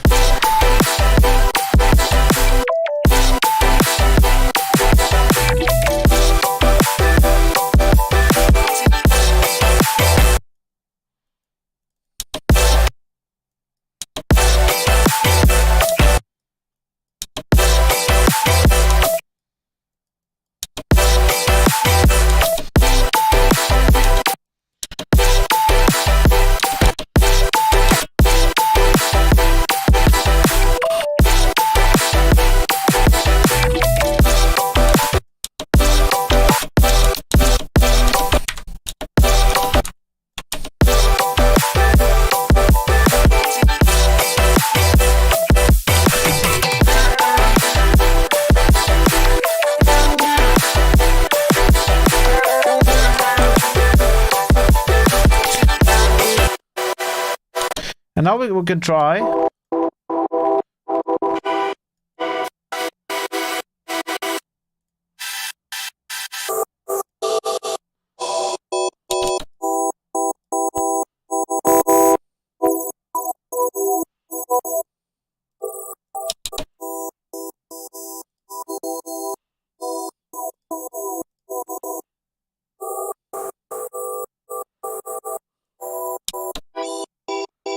Yeah, someone said I'm probably gonna wait for some kind of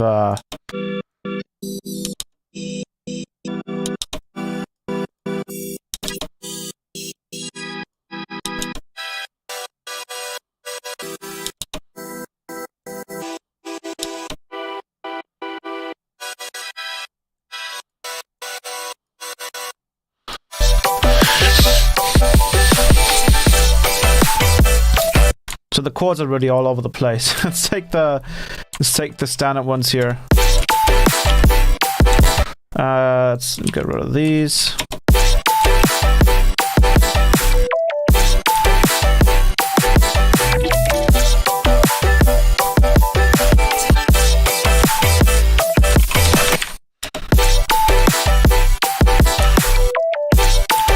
The issue is that we don't really have like enough. I don't know if these 1, 2, 3, 4, 5, 6. Apparently we do. But we could, again, just use serum in this case. Because we also have the same wavetables as an F10 here. So harmonics.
Doesn't quite fit yet. I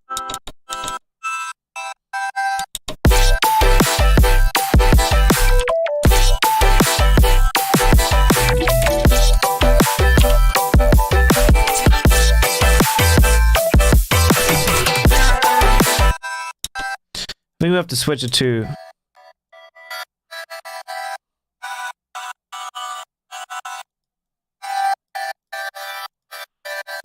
try to do a extreme amount of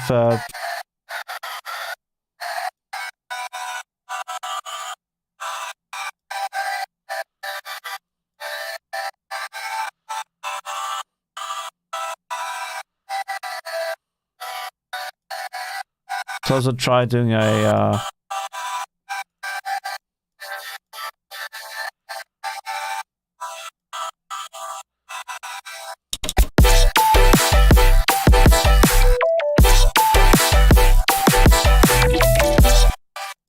I think it has to be quite static to work.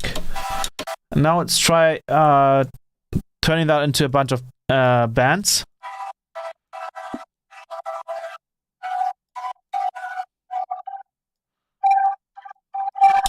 Ooh, sorry for the ear rape.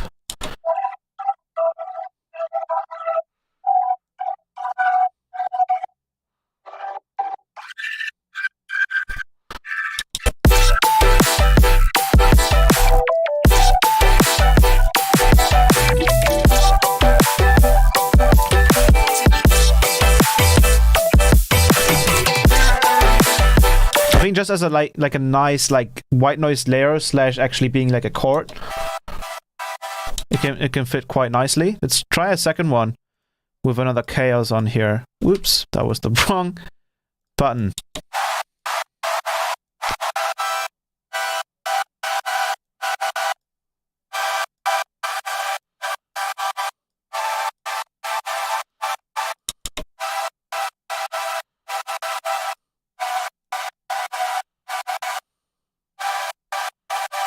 Kind of like that. We just add some white noise, pink noise, stereo.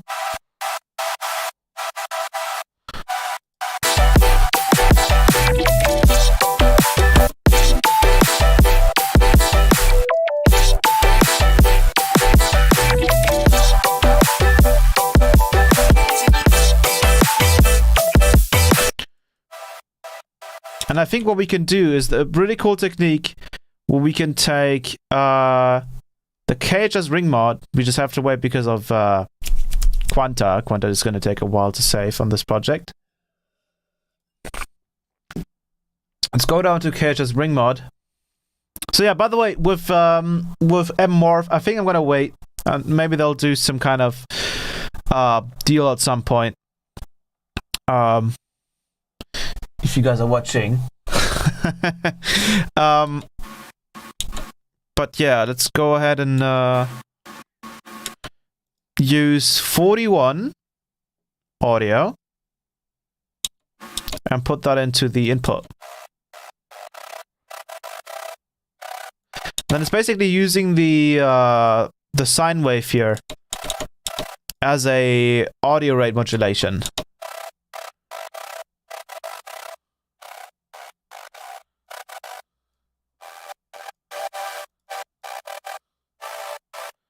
Almost like, and it almost sounds like it's just like distorting it.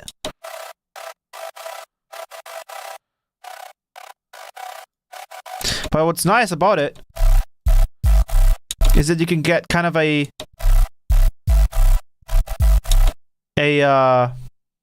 you are watching.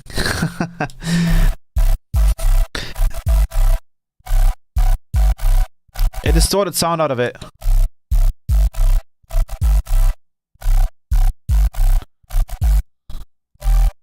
I can hear a little bit of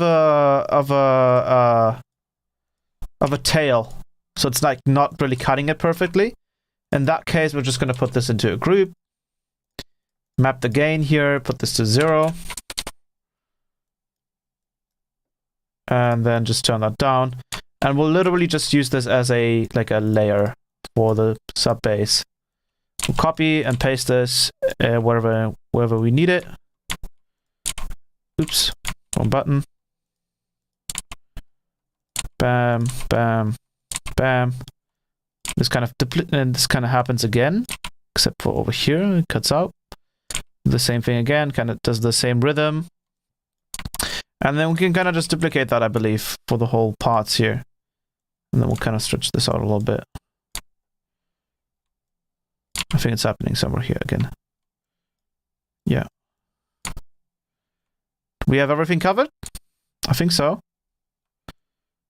And... oh, what's happening here? So we have... this is half of it.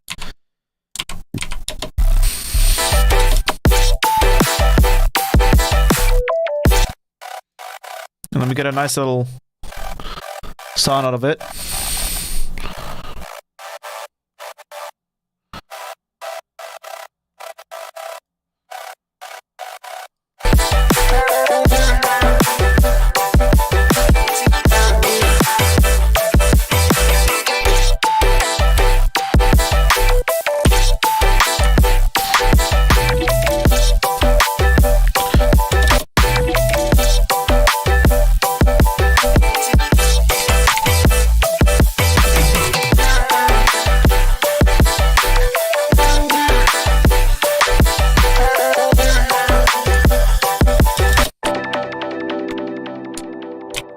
I don't know if I even understood what I just typed out. You could do the same in the University if you edit events and change the speed of the nodes. What speed of nodes?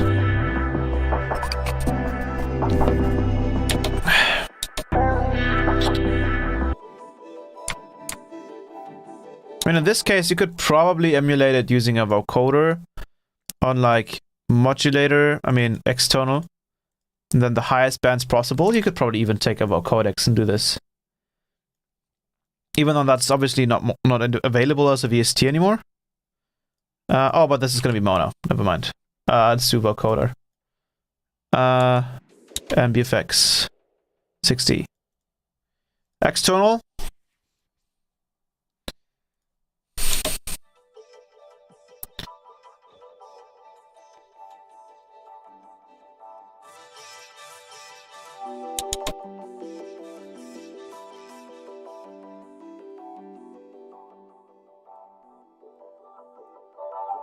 Yeah, gets to something of a similar.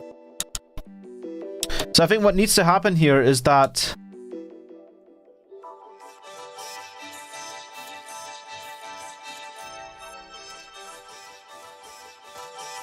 I'm not hearing the original anymore. There it is.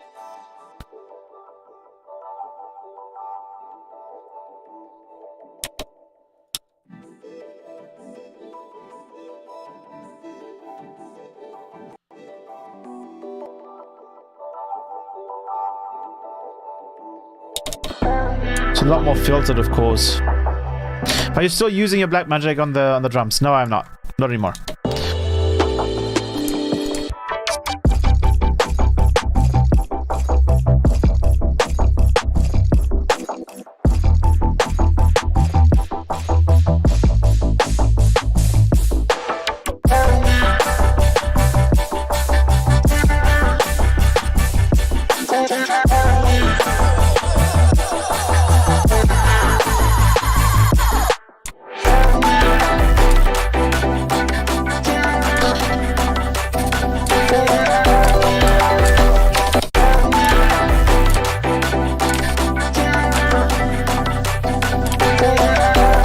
So not only do we get a layer like this, we also get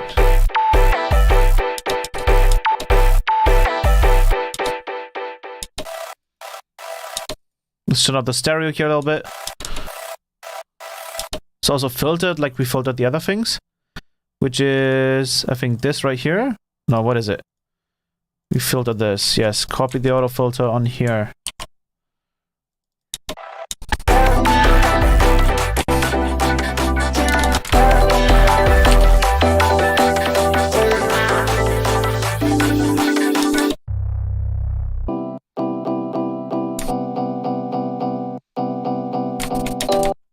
Let's do like a little...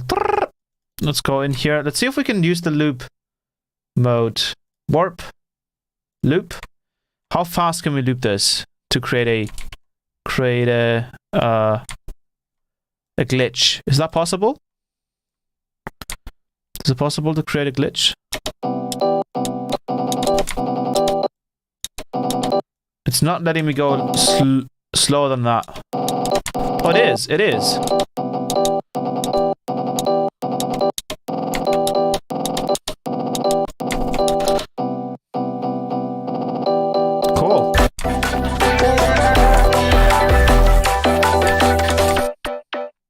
So you basically just put it on warp, slow it down twice, put it on loop, and put the starting position back to where it's supposed to be.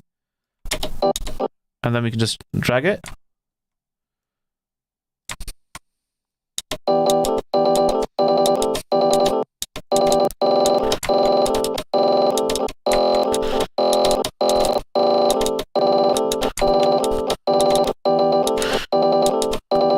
Ah, see, then it kind of like goes back and snaps. You see that? So you can kind of cheat by doing it like this. Get it close as possible. Then press it again. One more time, and then you can.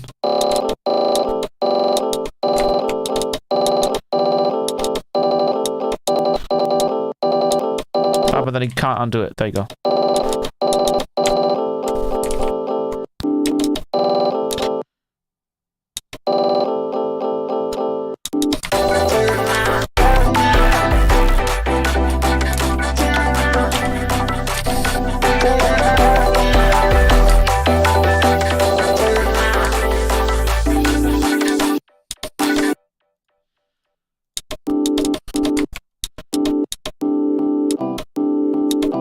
And then we can do the same thing here. Put this on warp, loop, and put it right here. Drag this over. Get it as close as possible. Make it even faster.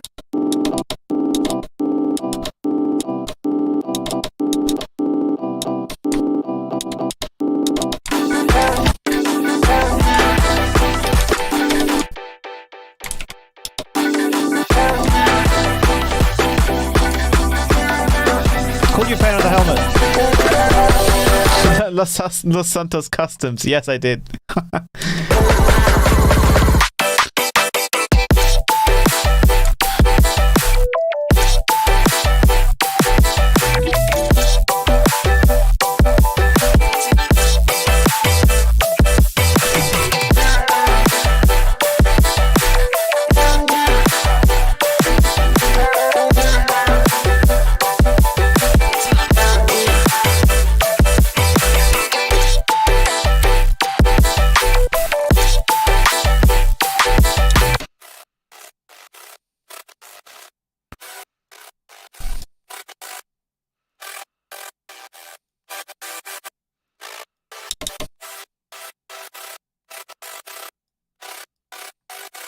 Let me see what's going on in Psyscope. Very curious. Yeah, see, now it's working properly. Not sure what the bias here is doing. Okay, bias is still working.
How do I display keyboard shortcut?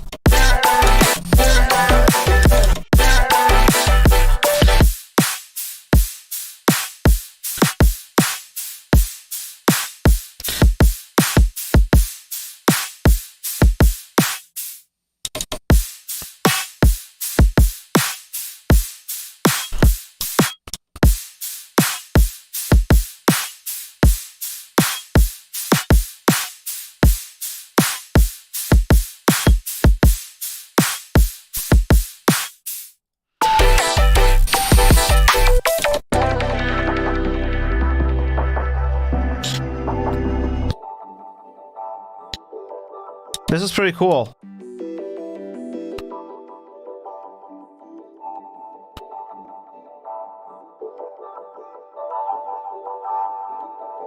There's a sound called stop.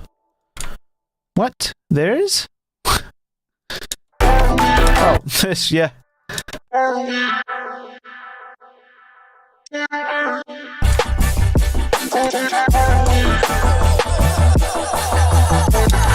Actually, it's from a retune on this. Because I like the sound of it. That's why. So let's put this on E, chromatic, minor.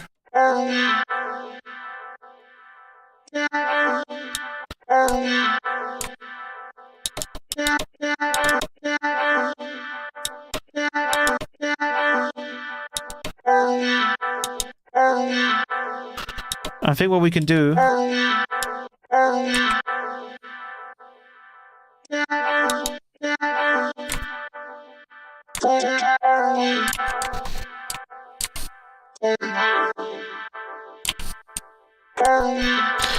there we go.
Just the same.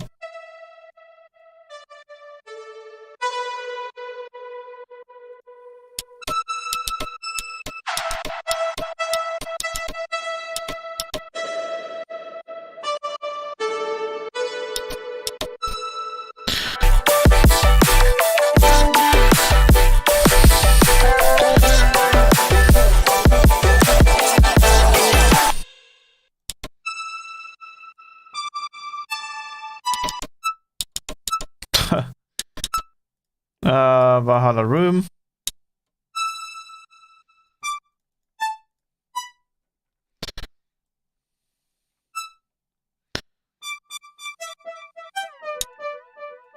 Get rid of the pre-delay.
It's too weird.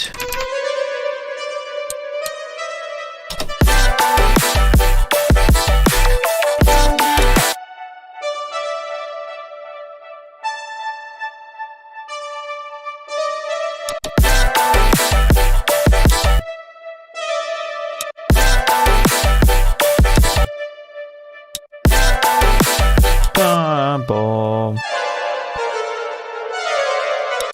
Oh, yeah, before, right?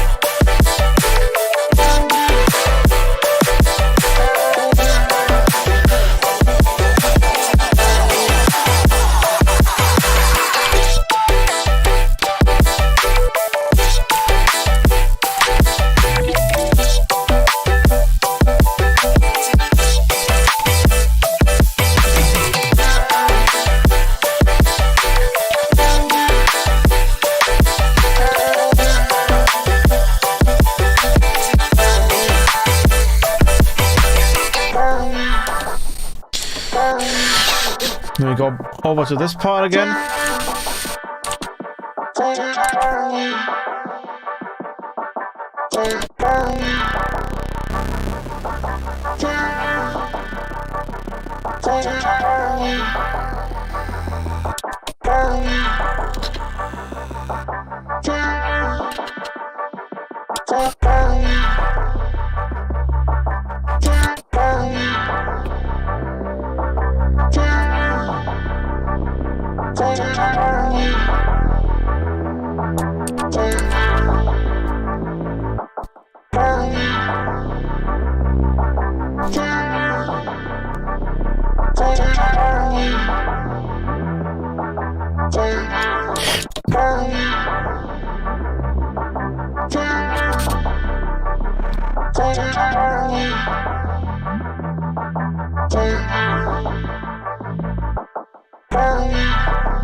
Let me go over to a new part.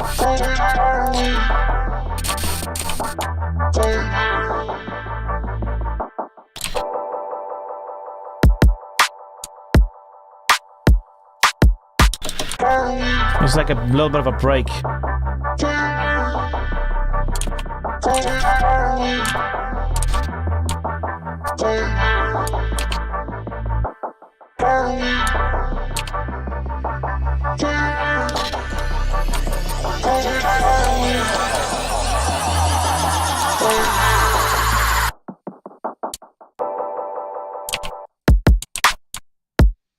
Now I want to try out the new.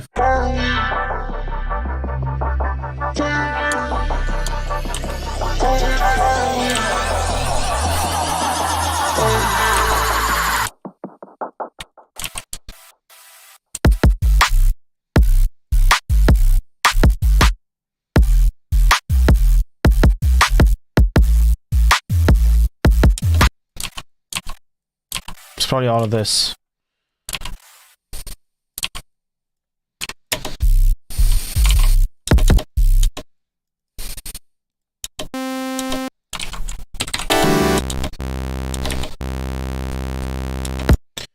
Let's try doing a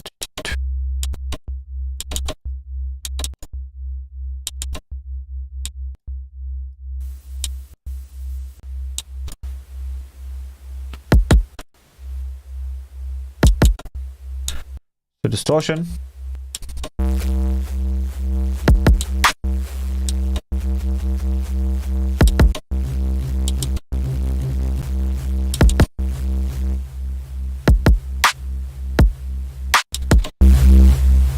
We need to do distortion, like a whole lot of distortion.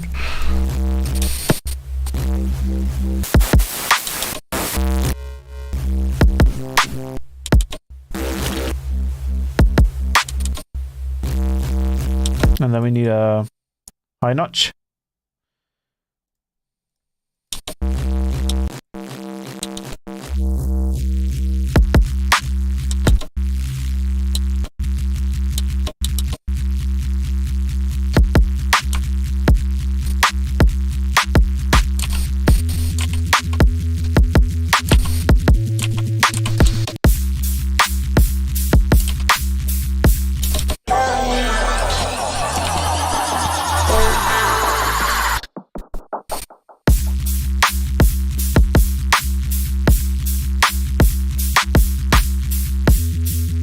Saving forever because of Quanta.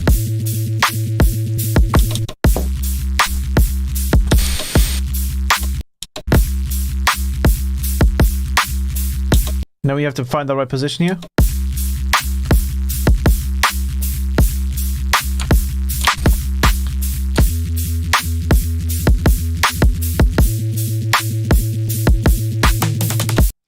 Add a empower rack.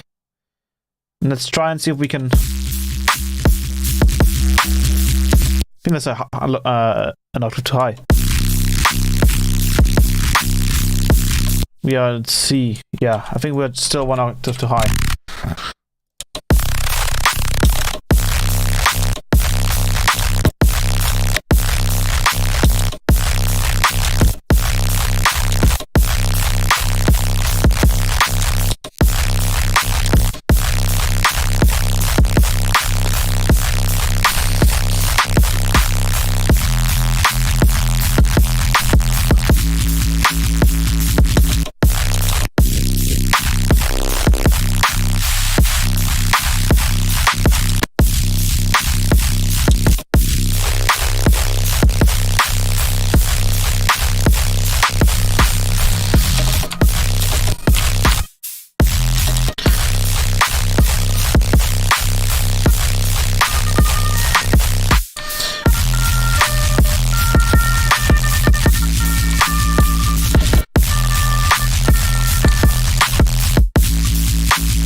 Let's load up a nice little information from, a resample from the intro, and I saved again because I'm stupid. Ah, damn it! Let me just grab the intro. I'll turn off the drums, and I'll do another resampling. Turn this down by quite a lot, and go ahead and record it. Then we can get some really nice, interesting stuff happening from the intro.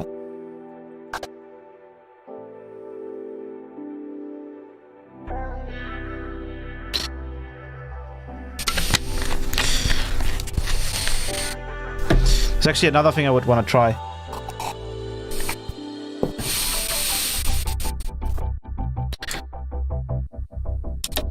Also, we need to turn off the sidechain.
I mean, that's enough.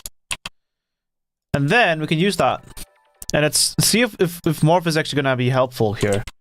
So I'm going to add another channel.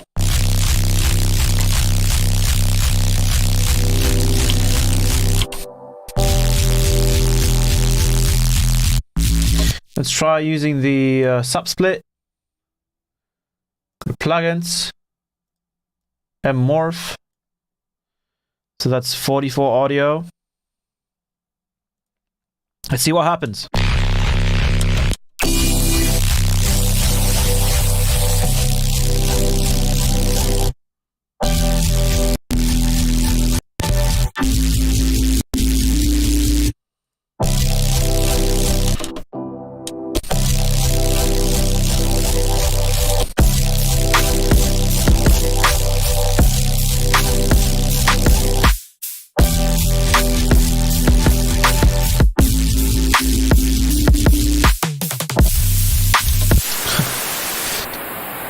Thank you.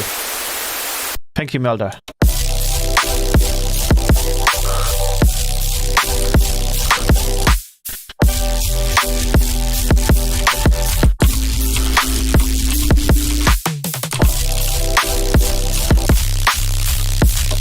I'll put all of these to loop. And then we can just start looping like certain sections, right?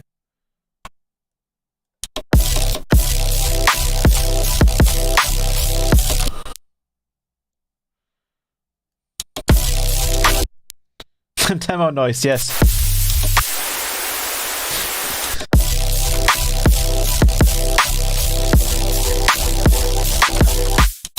And then we'll put that there.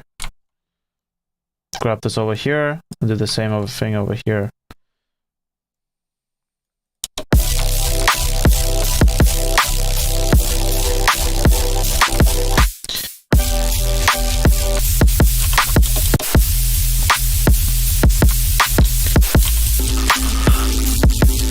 Okay, I can't stand the freaking noise anymore. Let me go and use Morph. And let's check the CPU here so we don't kill our CPU. 44.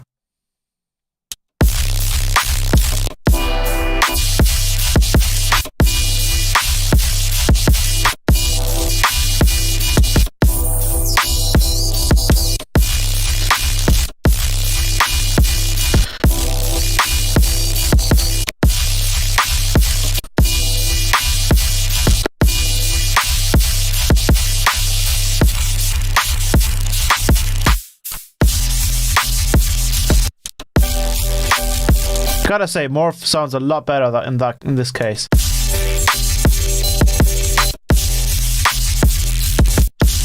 Holy crap.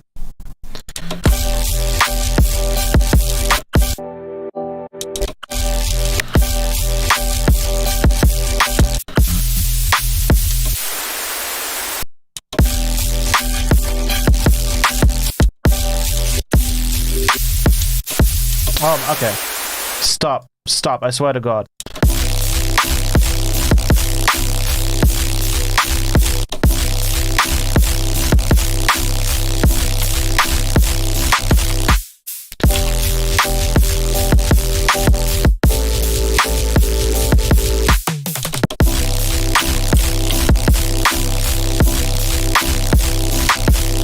Another thing I wanted to try, and I wanted to see if this works with this sound. I'm going to turn this sound off.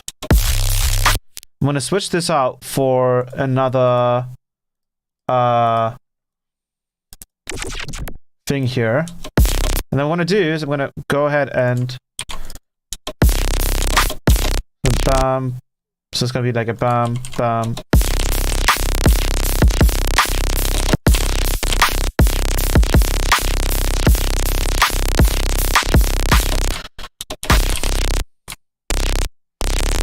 That sounds really weird.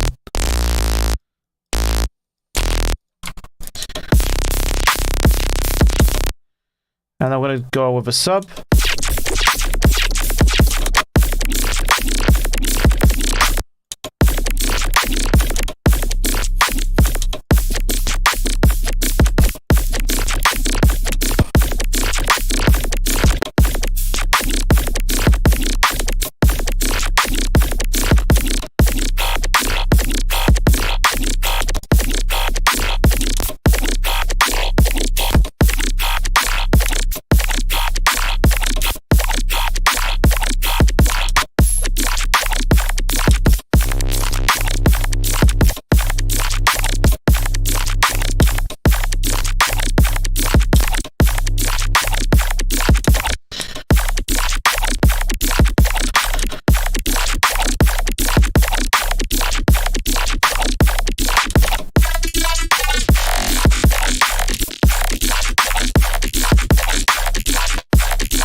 Okay.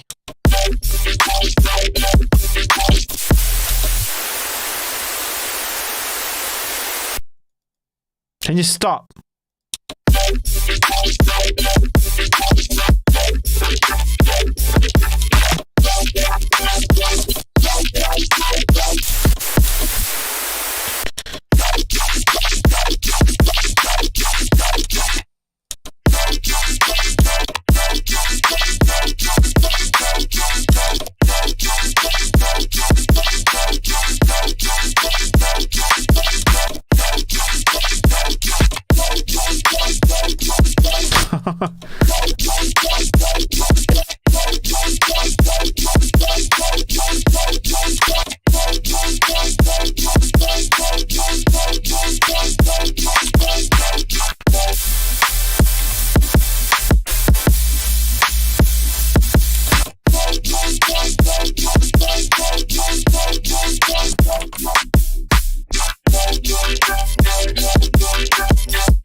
What? Why does it say OTT? What the hell? What the hell happened here? What the?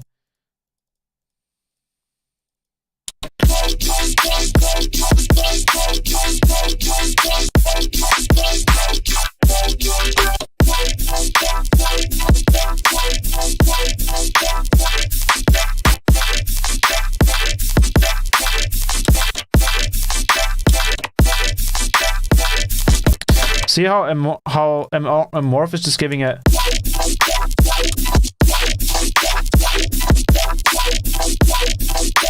I'm getting it. All right.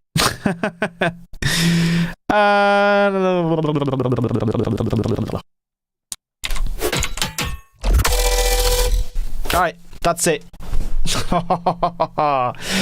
Ooh, okay, this is so much better now. The helmet vibrating to the demo noise is kind of funny, yeah. Perfect time to exercise. Do you automate the EQ to the same as the filter? I do. All right. Funnily enough, I think that pretty much showed what MMORPH can do, and because of what you guys have just heard and seen, I'm getting it. I'm getting it right now. Let me check. I'm gonna bite the bullet. I don't care. It's crazy. It's ridiculous. Like the fact that you can just take the intro and put that on bass sounds and it works like that. Ridiculous.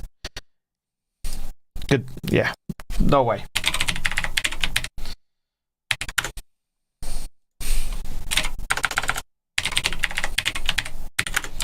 No way. No way I'm not getting it.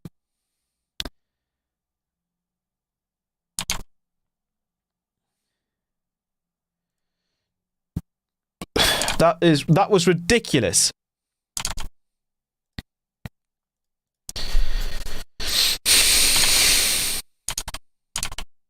Let me just quickly grab it.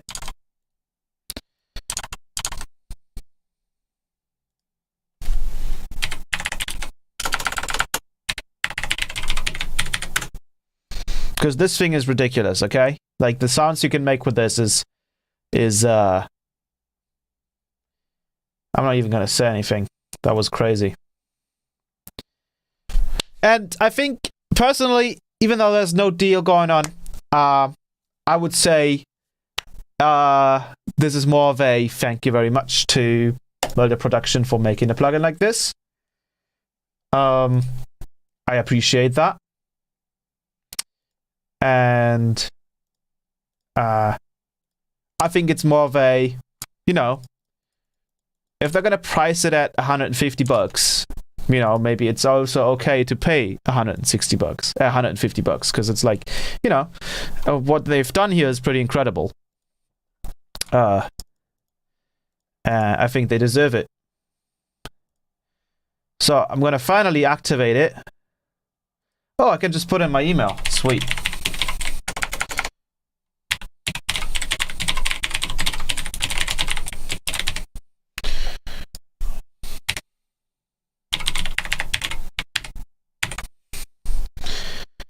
And then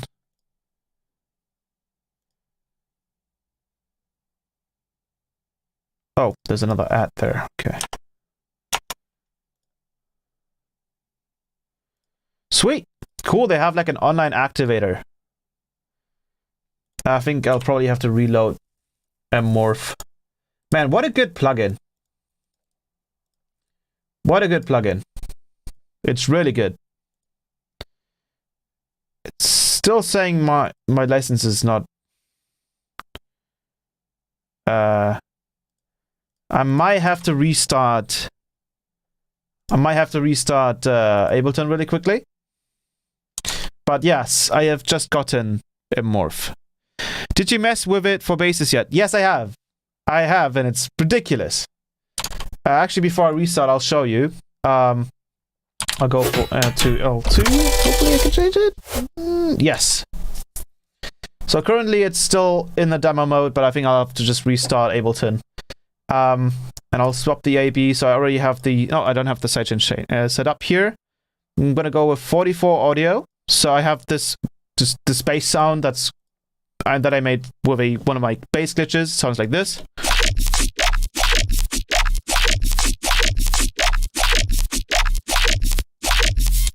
And then I have this from the intro, right? And then I'm turning on MMORPH, and I'm using that as a sidechain. And then I'm gonna envelope control this AB here. I'm gonna go from 100% to 95. I mean, come on. Like,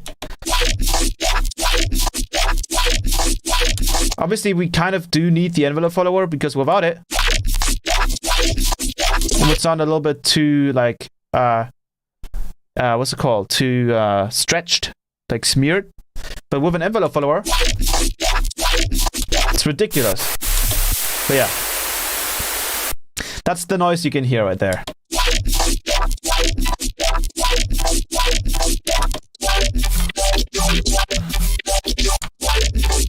Let me get...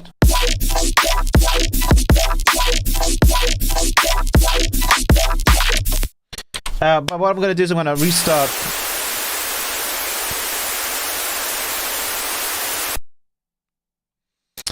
All right. That's the demo sound right there. I'm going to restart. Ooh, hopefully I can do this. Yes. Okay, I'm going to restart Ableton. So hopefully the license will activate, or like update, I guess you could say. And then hopefully my license is activated, and then we can probably use it. This thing is ridiculous. Like, just like Retune. Obviously with Retune it's a bit of a different workflow, because you would, create a sound first that you would then pitch correct. But in this case, you can just directly use things that are already in a key, and just kind of blend it with the original in a spectral way, which is just ridiculous. Let's see. Do I have the... Yes, I have the final full version. Thank you very much. Okay, so while the project loads up, I'm gonna just quickly go to the bathroom. I'll be right back.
I will be right back.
Alrighty.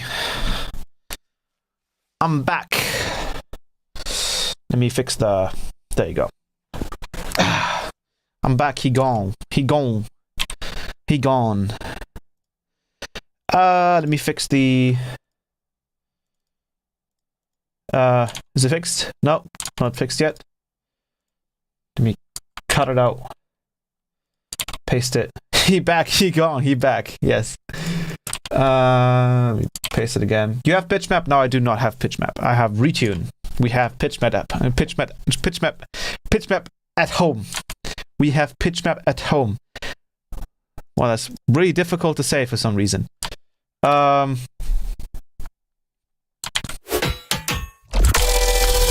we go. Okay, so I think the license should be activated now. Let's check it out.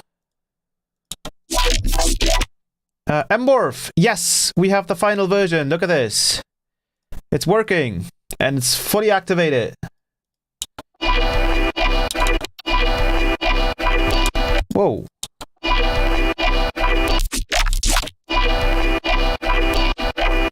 I think we broke it.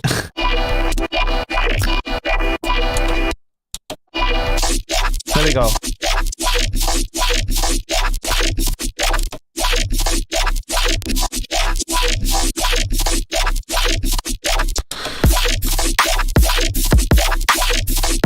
No more noise.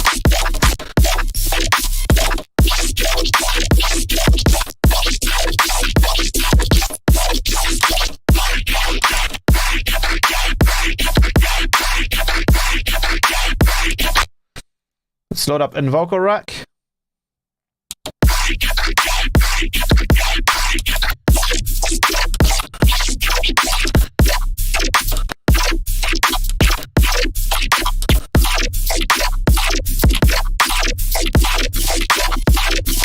Let's maybe load up a different glitch.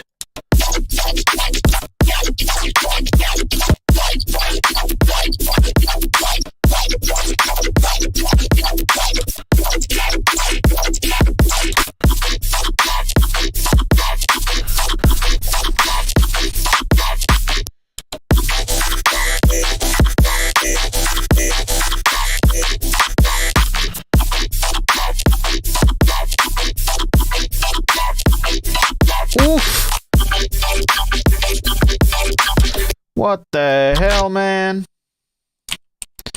What the hell? What the frick is this?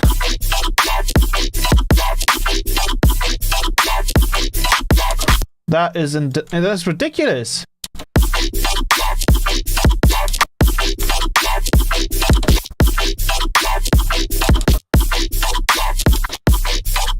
I don't have anything on the master while I like mix.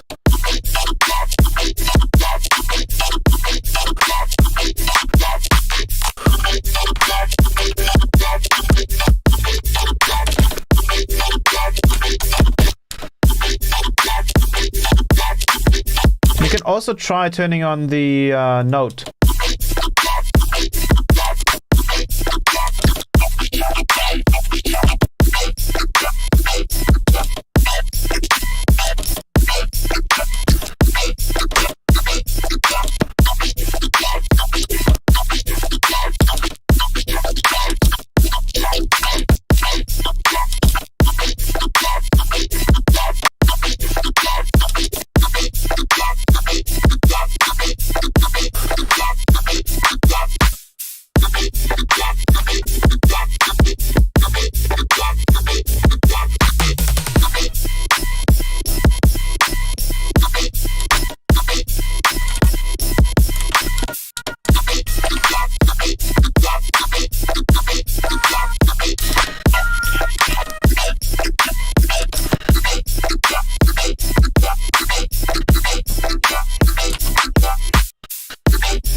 Let's throw in a sub.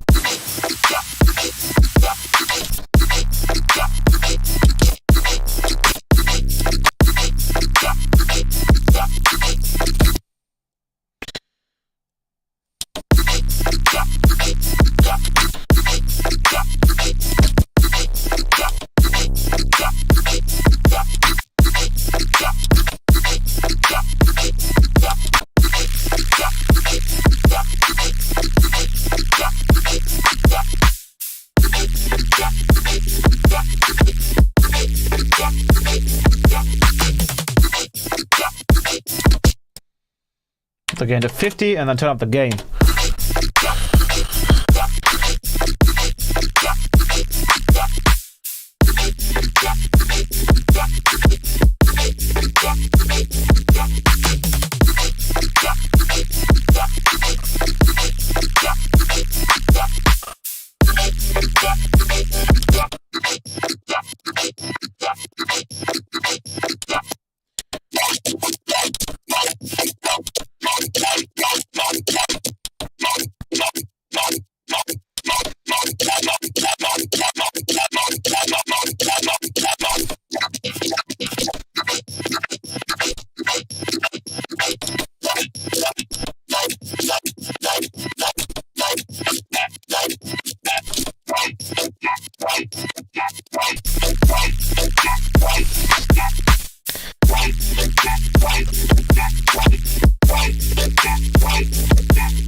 Sounds too similar.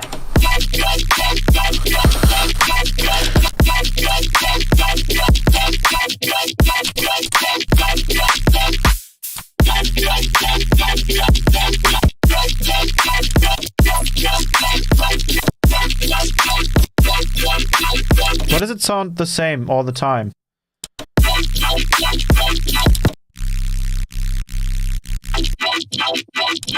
Something's weird.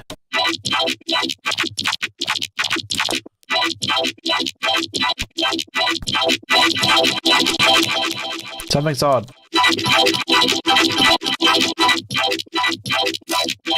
It's like this is too...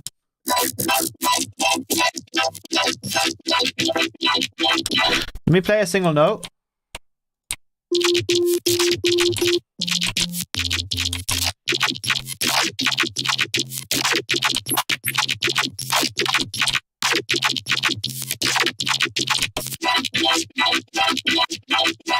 I think there's so much happening here on the morph.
You can probably layer this with like white noise.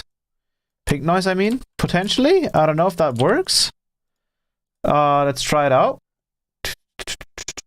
MMORPH, and that's 47 pink noise. 47 pink noise stereo.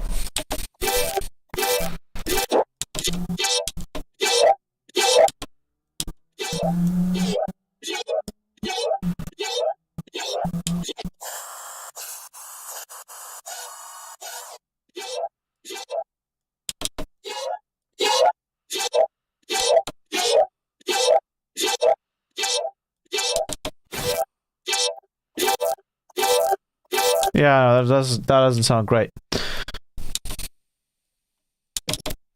Then let's just do the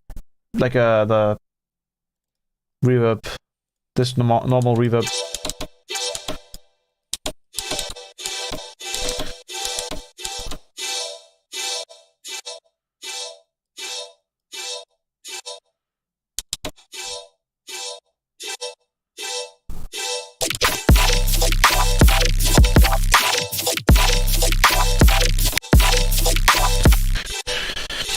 Let's grab a retune. E chromatic minor. And then we can maybe do like a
Bum, bum, bum, bum, bum, bum. That's good.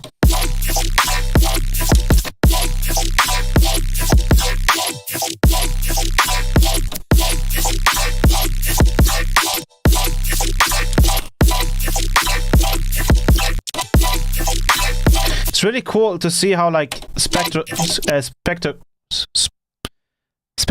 spectrally.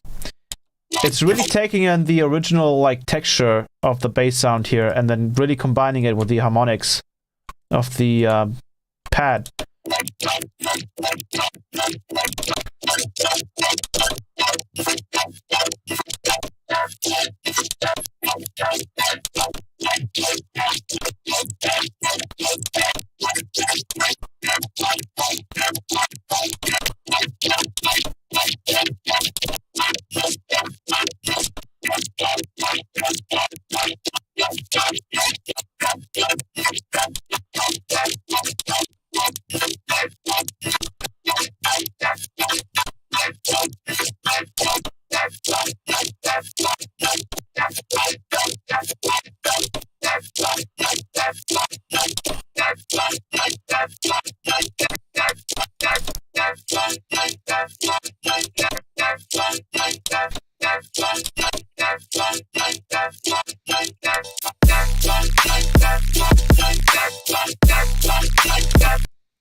Huh? Oh, I see.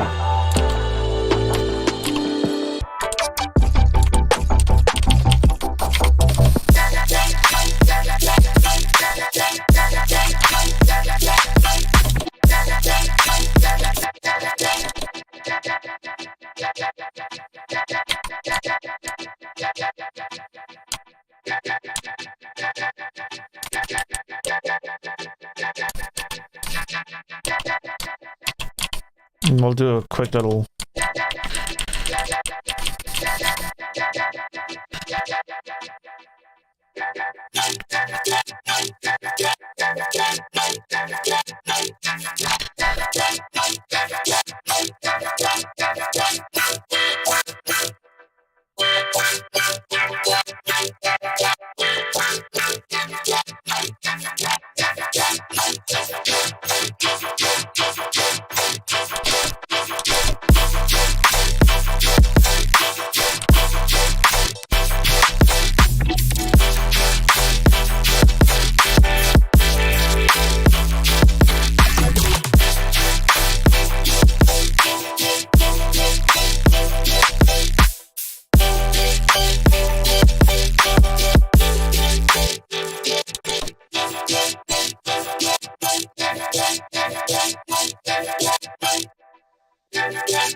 Please have my child? Maybe we can find some other cool place.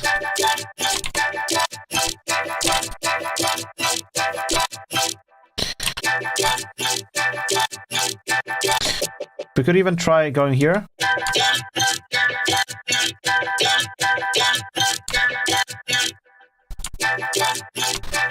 And then we could have...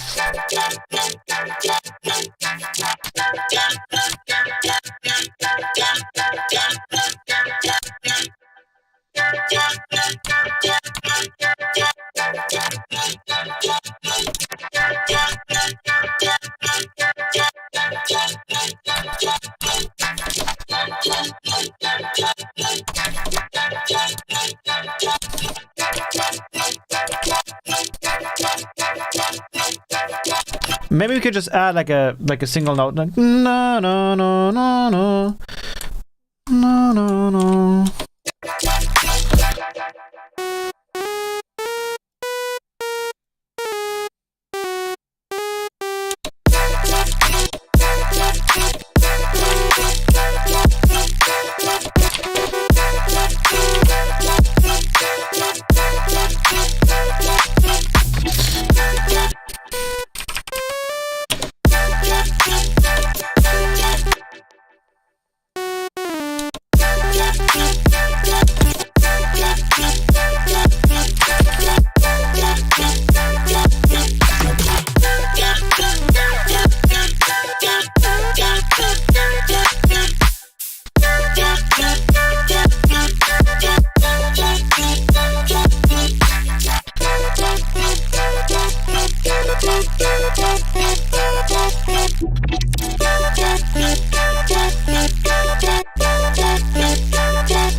Way too loud.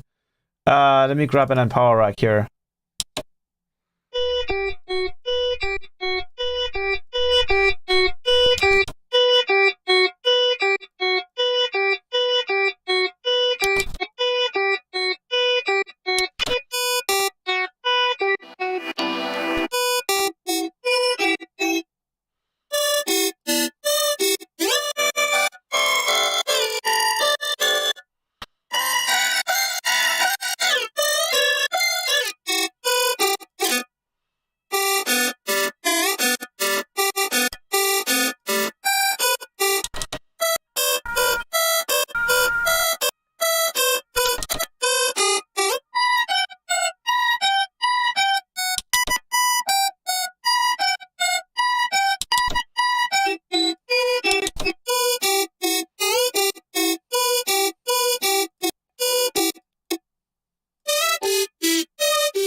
I almost didn't hear the ambulance.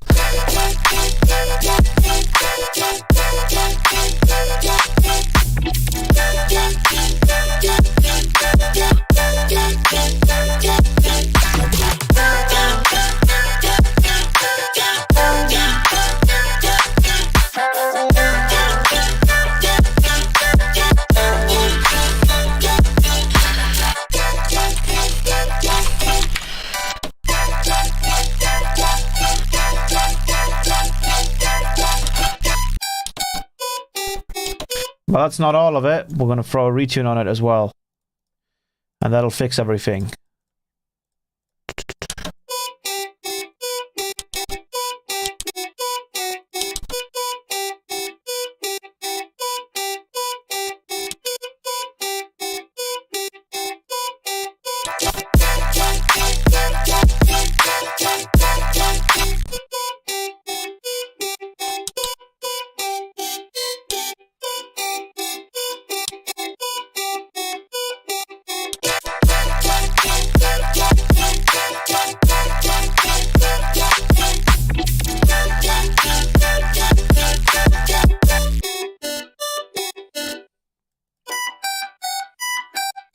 We'll do a little cool little trick here.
Oh, it's really messy here.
I think that's pretty good.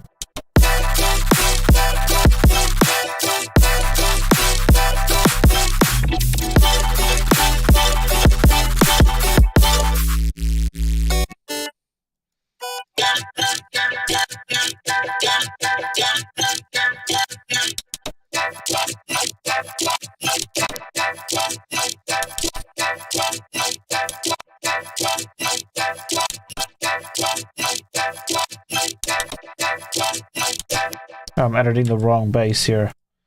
Turn off the filter. Go back here.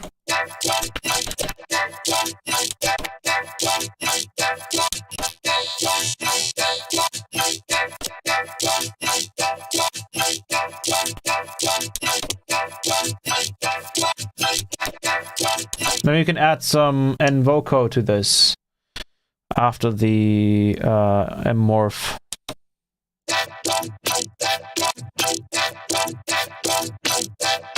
Yeah, kind of like that.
like really pushing it.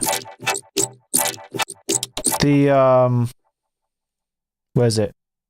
The MMORPH is very aggressive.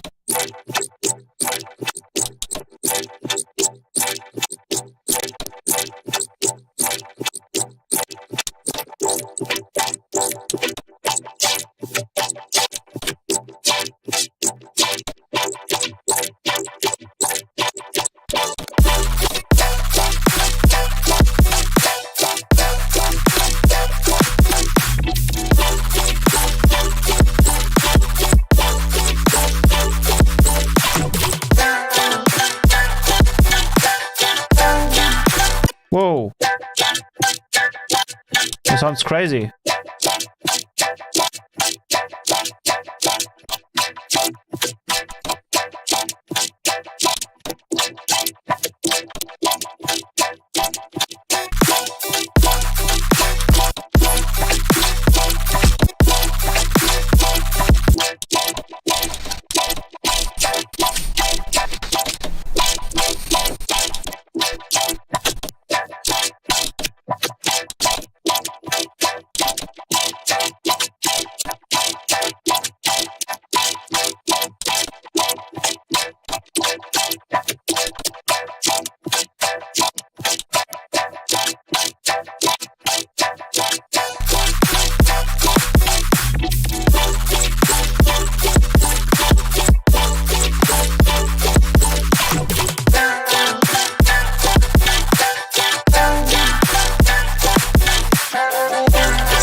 Sounds really cool. What's your thoughts on Never Say Die closing shop? Yeah, it's just sad to see, but you know, if they want to move on to new stuff, then they've been in the game for quite a while. And I don't expect anyone to, you know, keep going forever with something they've been building, you know.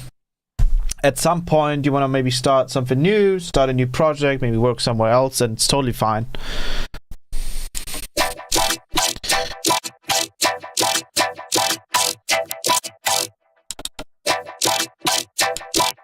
It's like, you shouldn't make that, like, whether you want to keep doing it or not, you shouldn't make that dependent on others, right? So I understand that decision.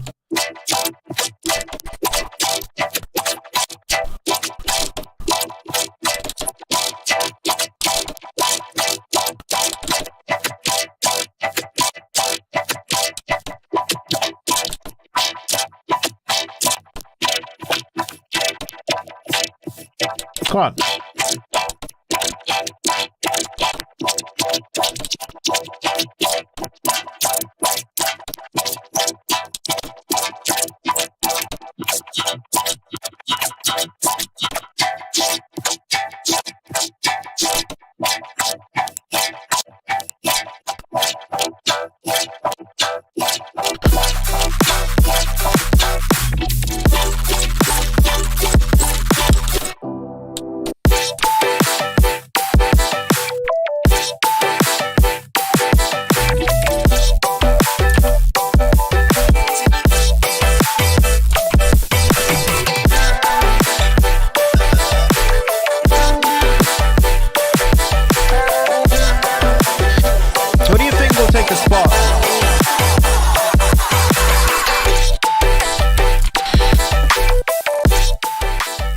Yeah, like probably labels like Halcyon, Disciple, right?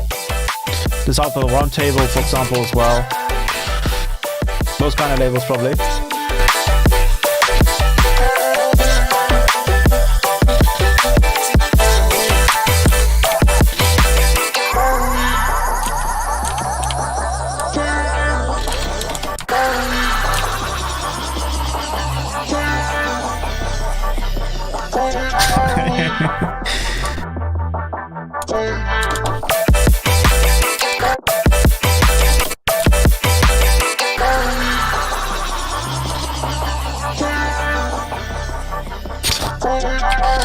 Let's turn on the, wait, this is constantly running? What?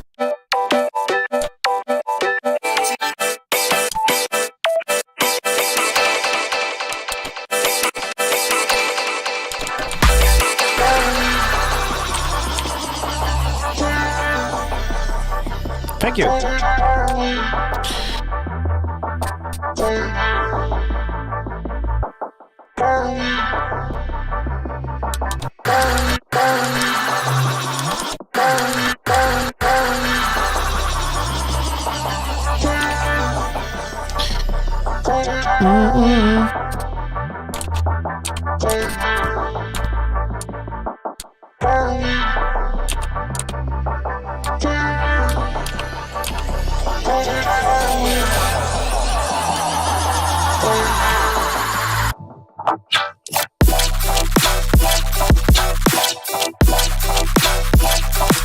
This needs more.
Oh, what's going on here? This needs to go.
Let's pick a different base glitch.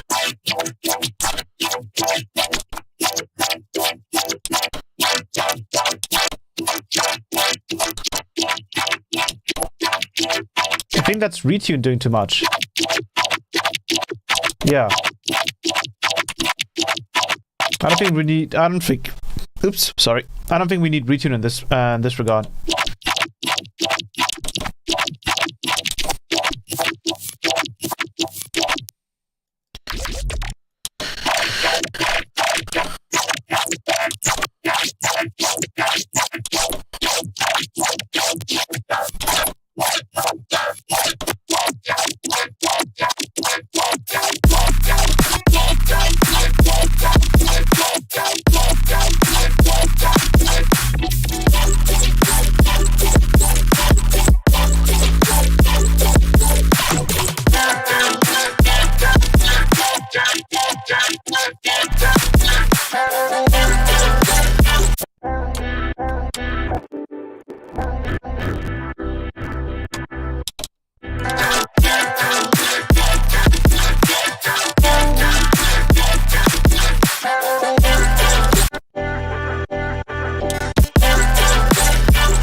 still not entirely sure about this one.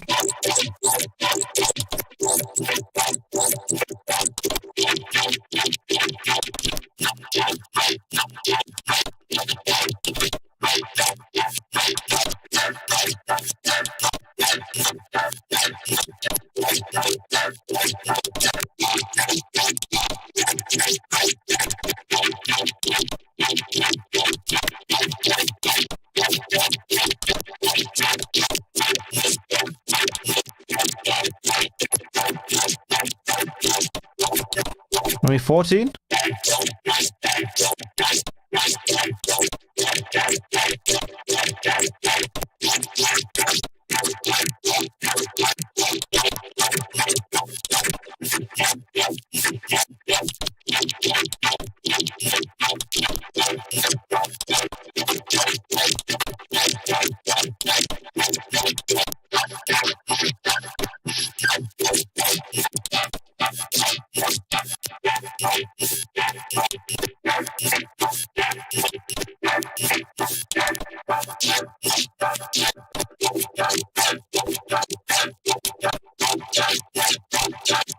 Isn't that the same we're using here? No, we're using... Okay, cool.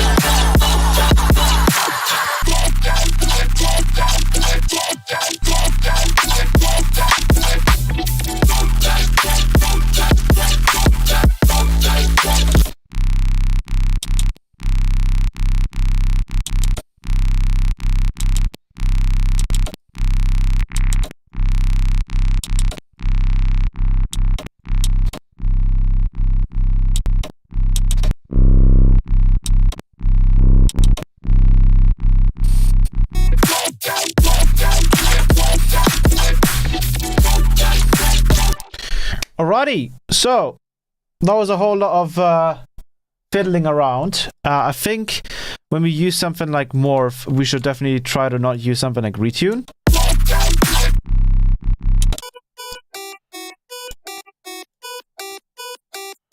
Because morph in nature is very detuned, it seems.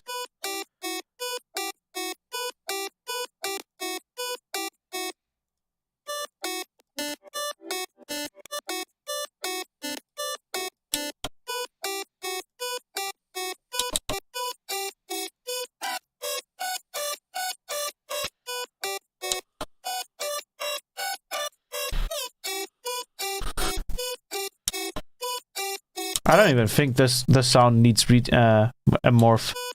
I think it's clean like this. Maybe we can add a tri-delay to it.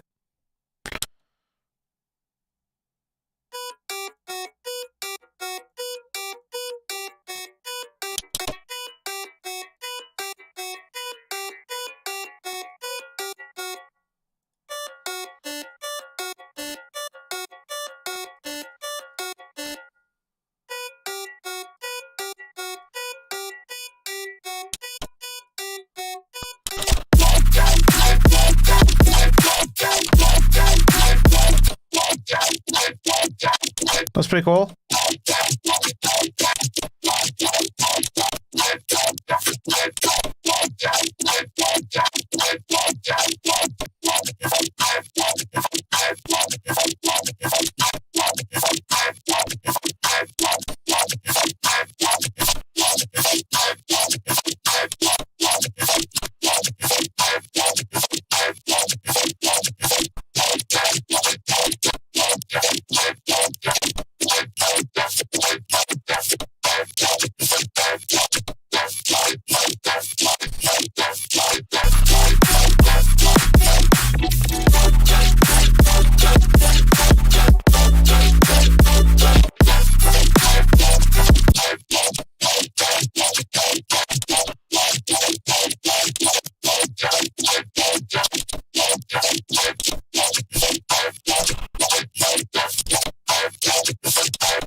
Oh yeah, there we go.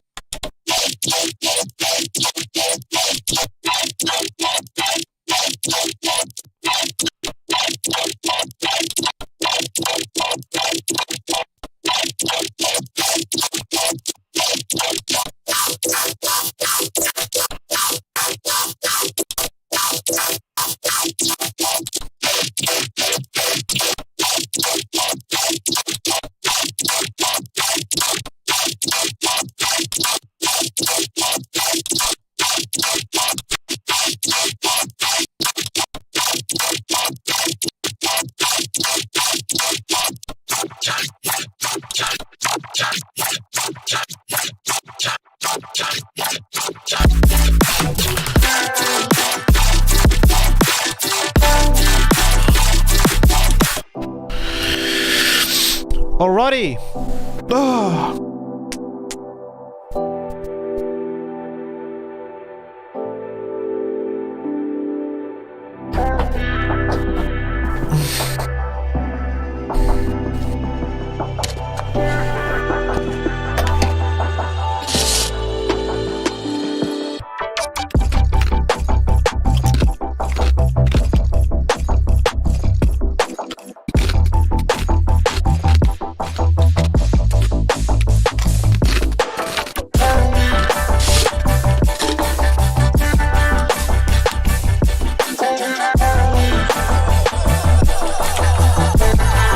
Seems you can still do a lot in the intro.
One color.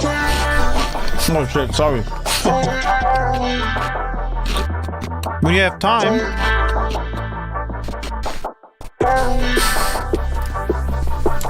When you have time, yes.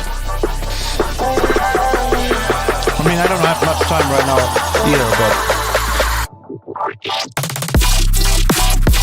we'll get there.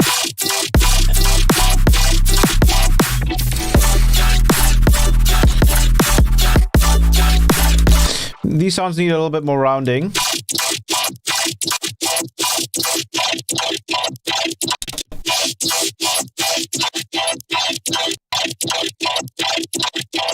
I think for some reason on like more growly sounds, the latency at 1024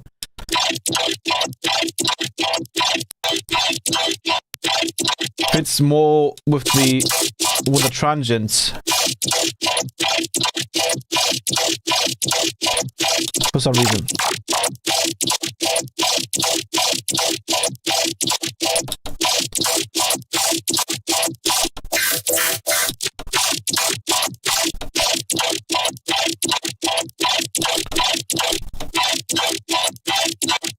See, with it at 2048, it kind of just smears everything.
getting some really cool rhythms here, but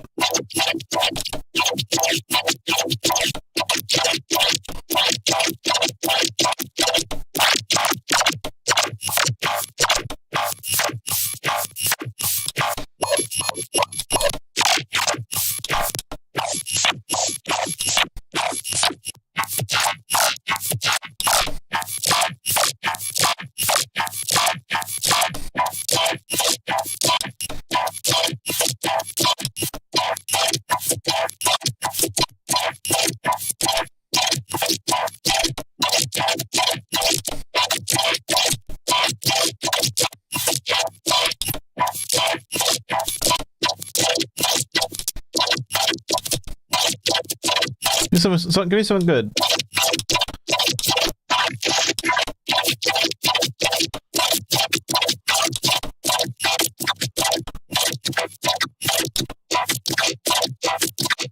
That's pretty cool.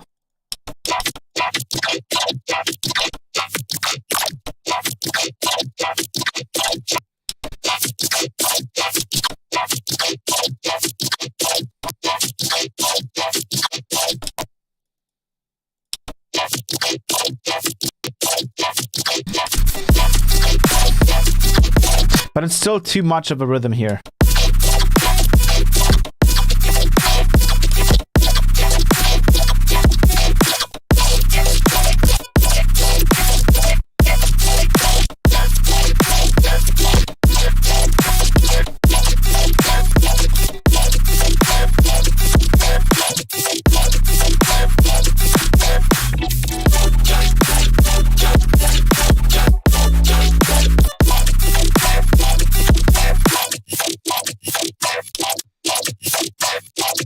How did he make this cool color-y growl? Yes, Morph is giving the tonality in this case.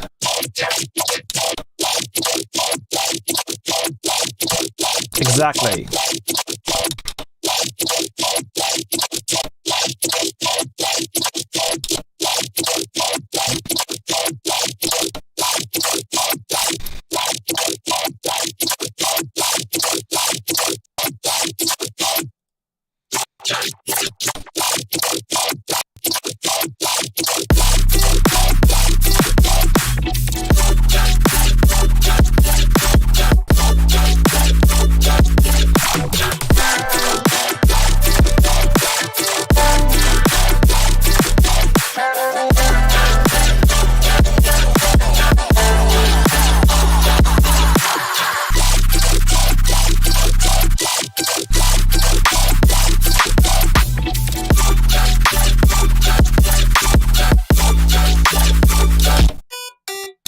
What's the sound?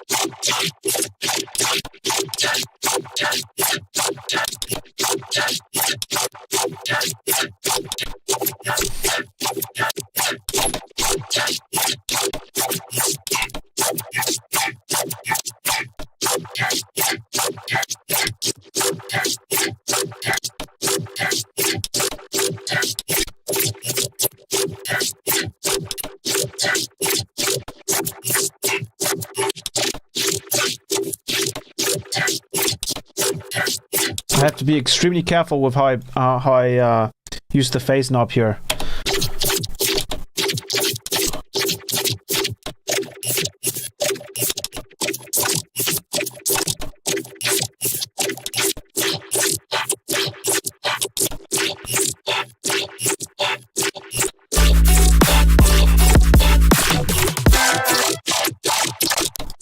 Oh yes, of course. Thanks for telling. If you like the stream, you can leave a like, because dislikes don't work. Not that you would have any reason to dislike anyways. Am I right?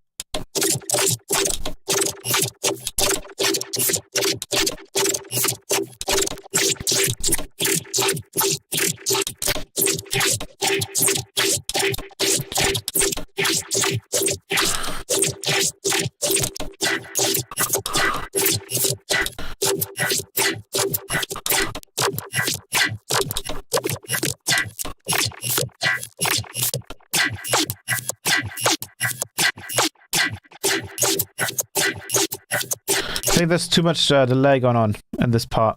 So let's go ahead and grab a utility here. Wait, I'm automating both? Why am I automating both? The hell? That was pointless. Is this still automated? No, it's not. Okay.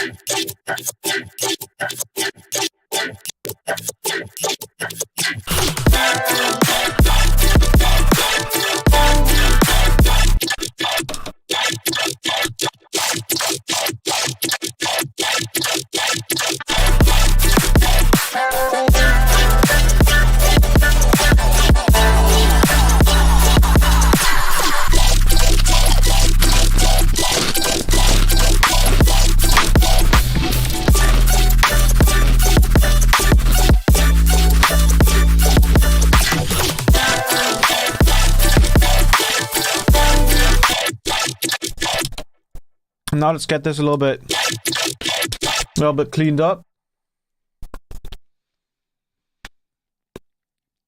I'm gonna pull down.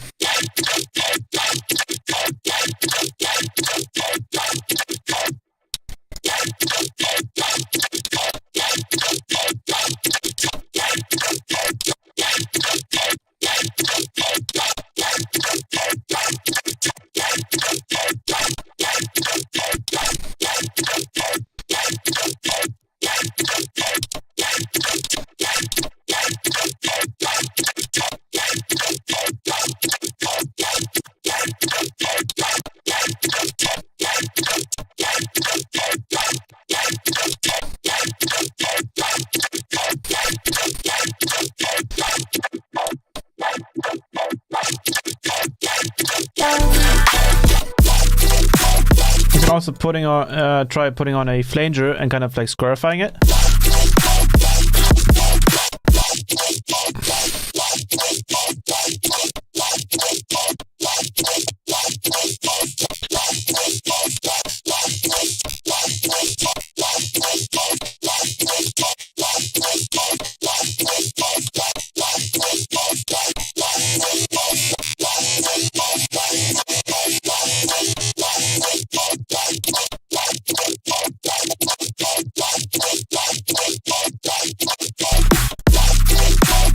But in this case,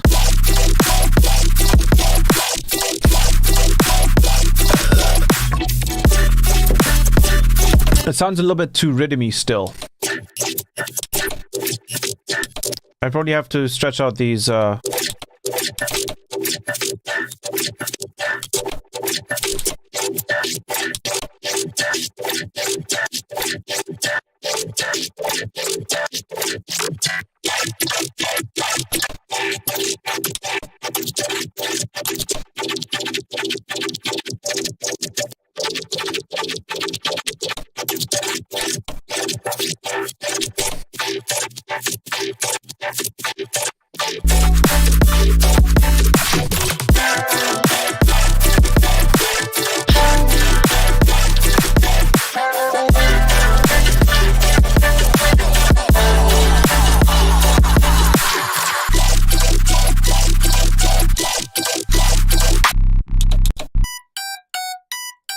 too much.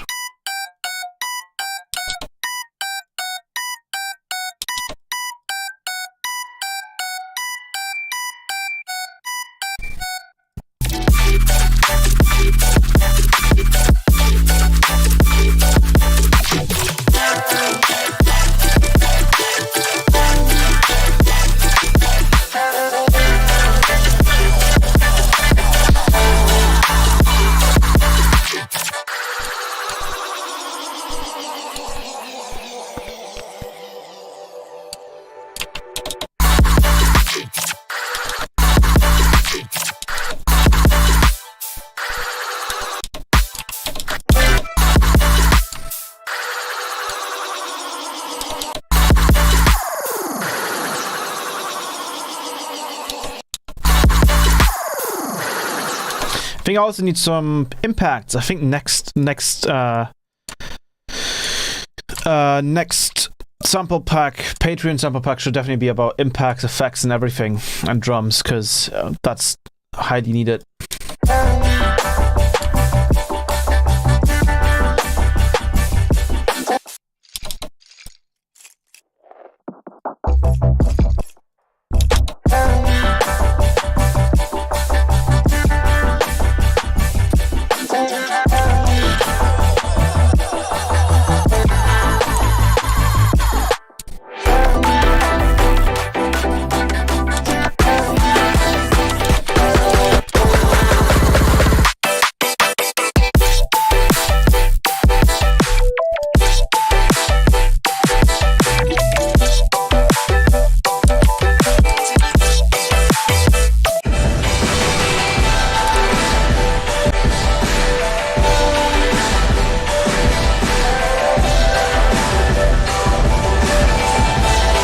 Sounds like it's being played somewhere, right?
I mean, let's try and quickly make like an impact out of a simple kick. Let's see if that's even possible to do.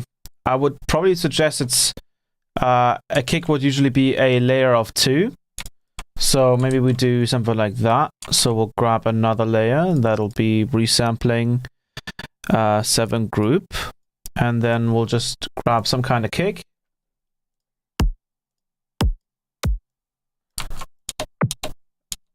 Probably a different, and then we'll grab some kind of white noise.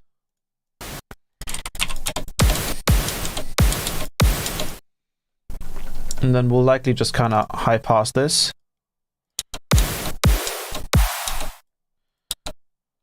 And then we'll take a bit of that kick, reverse it.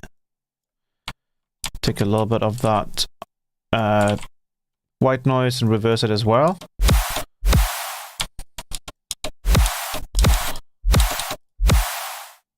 High pass it. Then I think all we have to do is just throw on some reverb.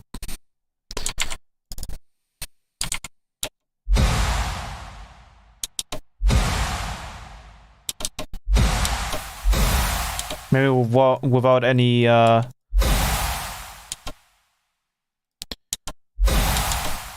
then we could probably try and just automate the mix here.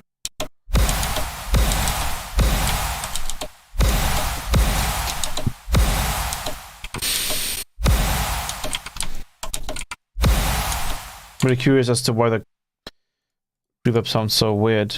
Let's figure this out.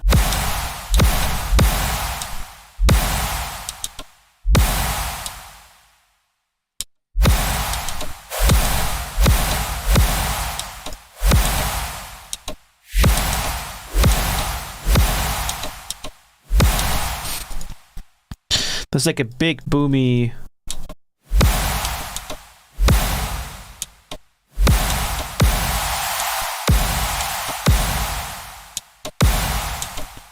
maybe we need to tell the reverb not to be so overblown. So we'll just kind of do a so this mix has to be at 100%, and then we'll just kind of automate that in, and then EQ8.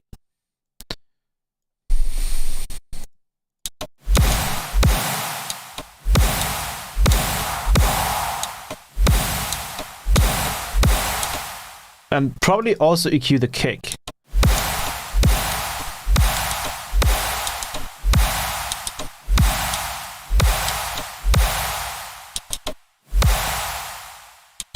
Turn up the reverb.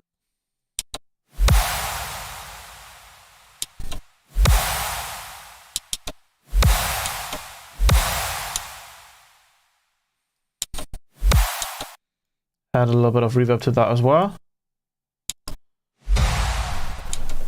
Probably let's try and use the Ableton reverb for the main layer.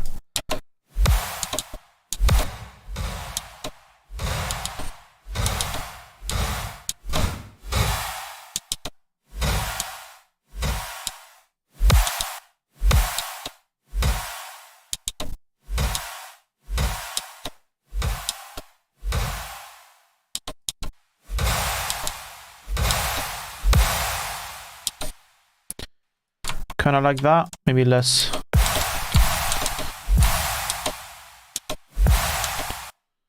Probably let's add a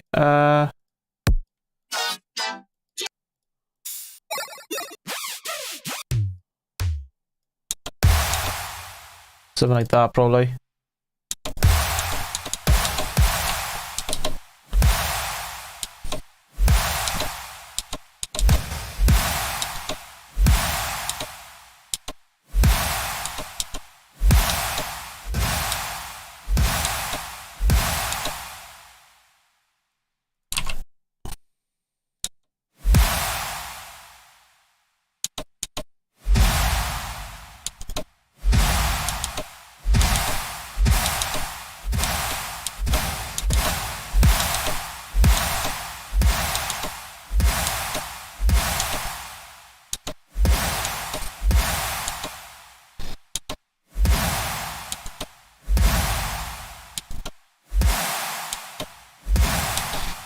Definitely something like this.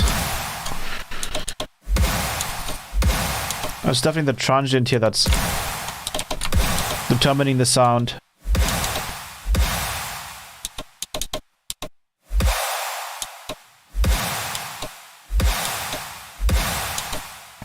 Adding these extra layers probably helps.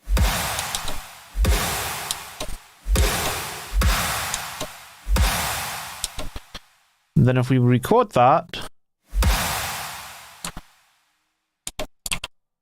we'll probably add like a little bit of a tonal layer, but I don't think that's actually all that necessary, considering that doesn't really need it. You can probably still take the original and just kind of mix it in here.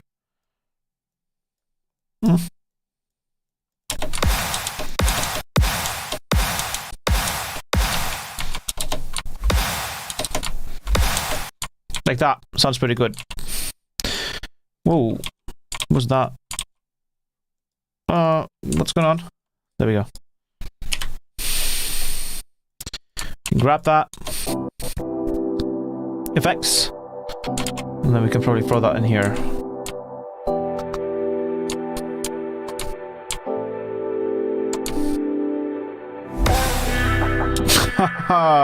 No.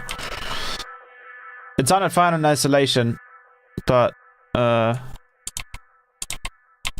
The issue is that the reverb is way too short. Here's the thing that I made. Way too short. That needs to be like way longer.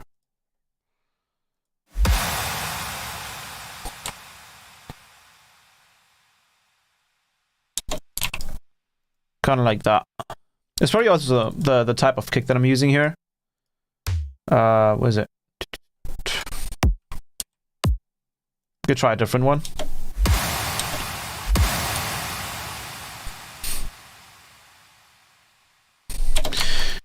We can also try and add a little bit of depth.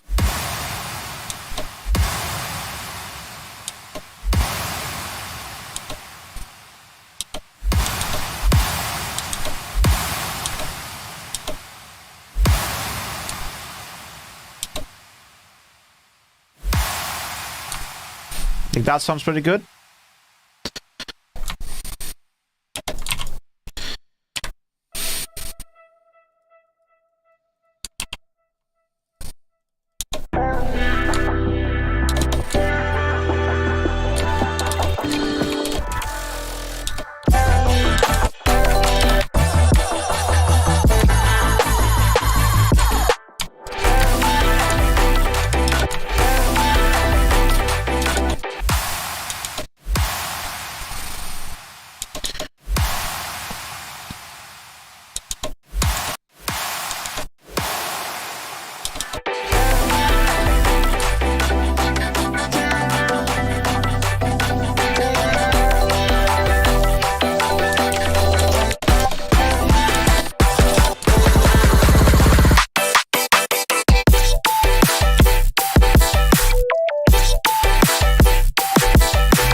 Some really annoying high frequency there.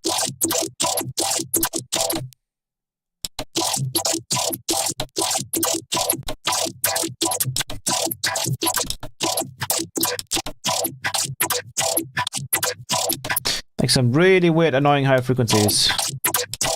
Let's get rid of the invoco.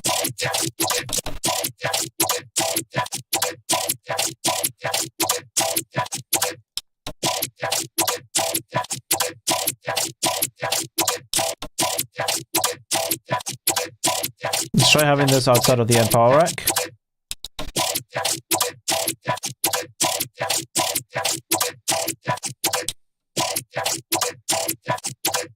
That seems to help more.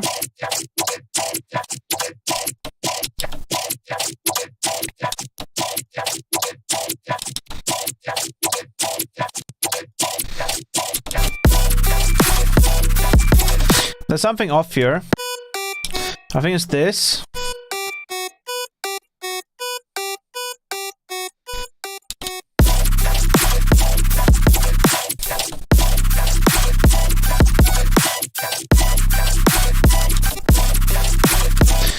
This is just MMORPH. So MMORPH is mainly creating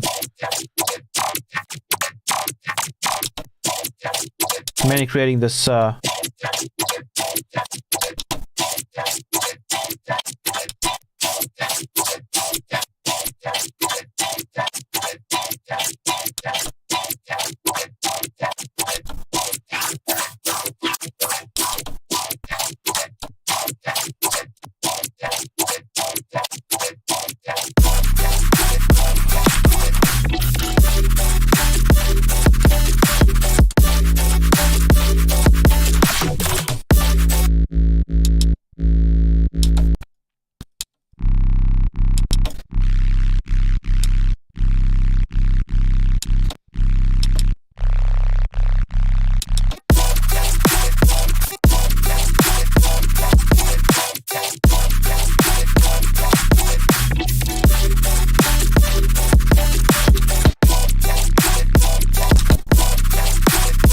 yeah, it's really sick.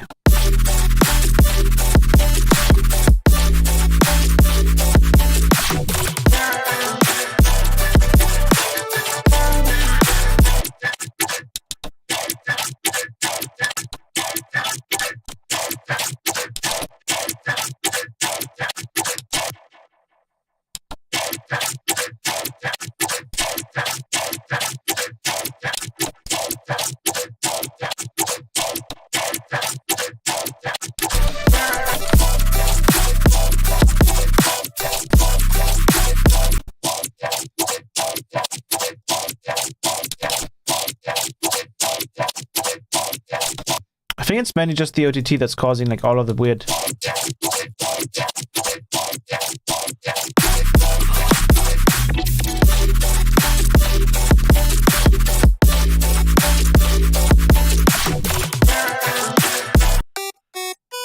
This needs to be made a little bit more interesting. You could try using a what is it? Try using a Valhalla room.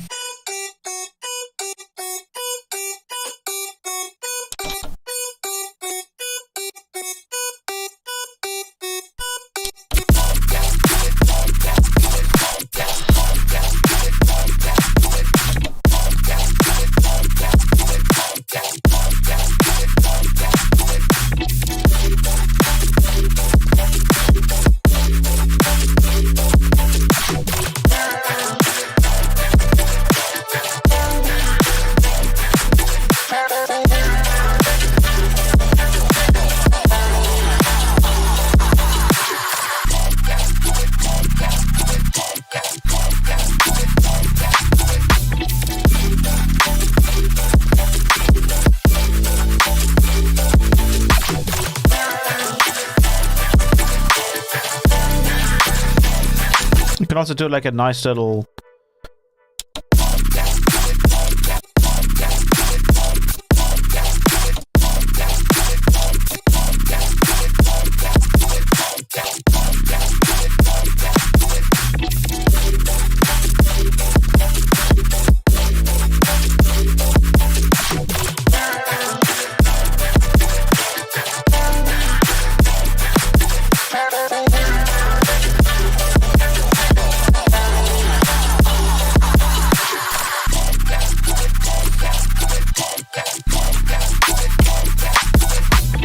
And then here we can probably introduce a new sound. And then maybe in this part we can actually just make like a proper sound instead of just some bass glitch kind of thing. So we can go in here and just delete the serum.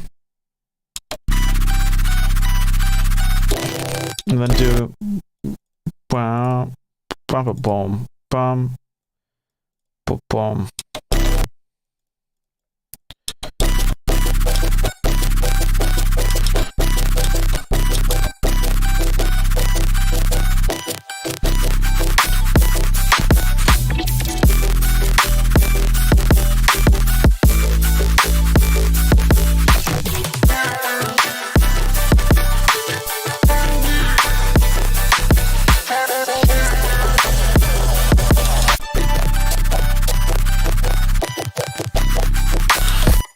switch it to some kind of other...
This might be too high.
We need to clean up the first.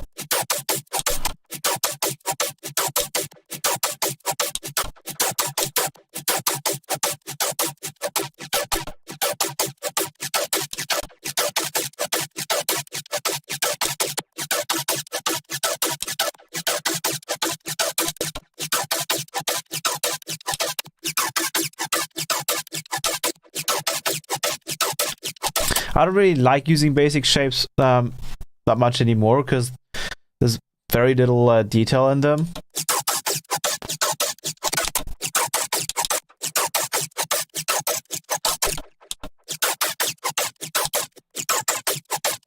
We can always like scarify these, right?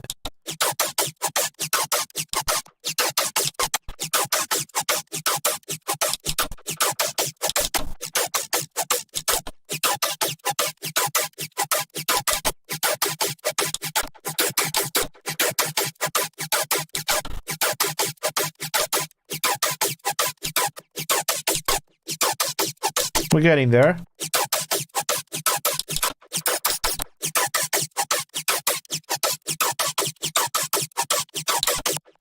BG01 probably did not work for this thing that we try to do.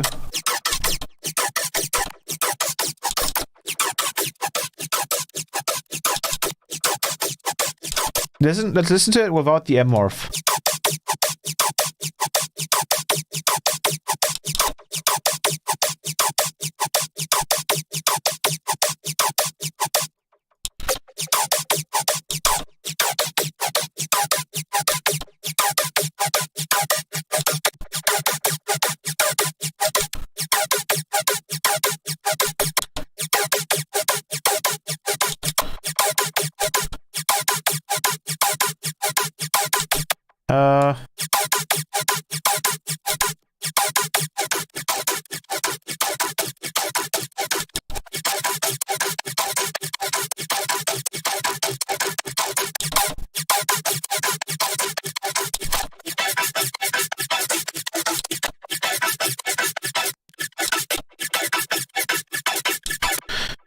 Is this to mid-side? Yes.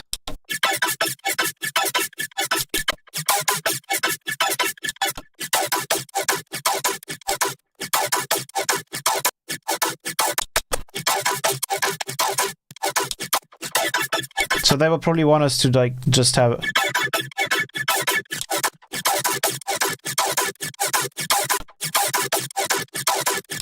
We can also do. We're missing a separate sub. I'm stupid. Holy shit.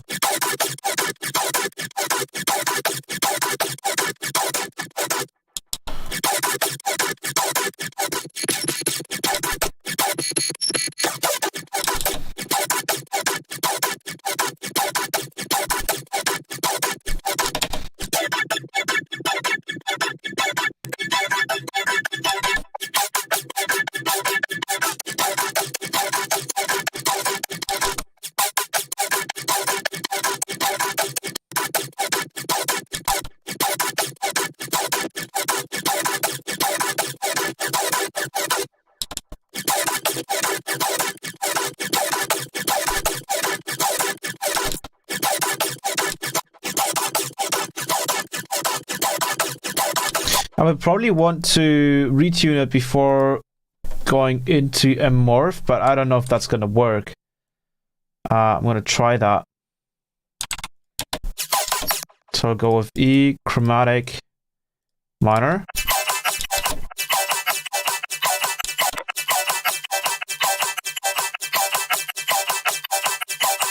It sounds very sus though.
this is very much like unexplored territory, what I'm doing right now.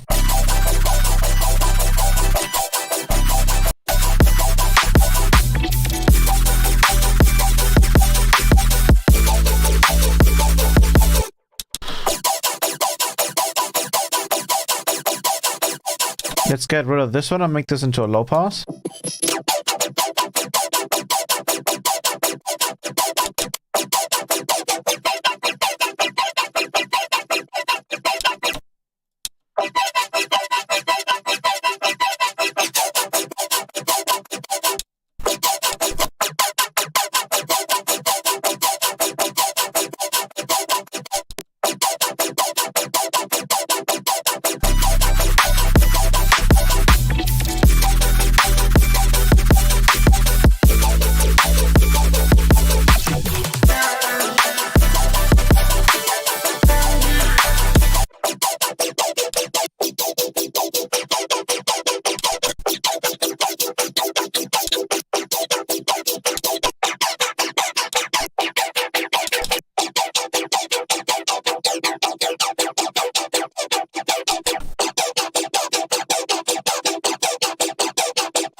This sounds pretty cool too.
Welcome, welcome, Aveen.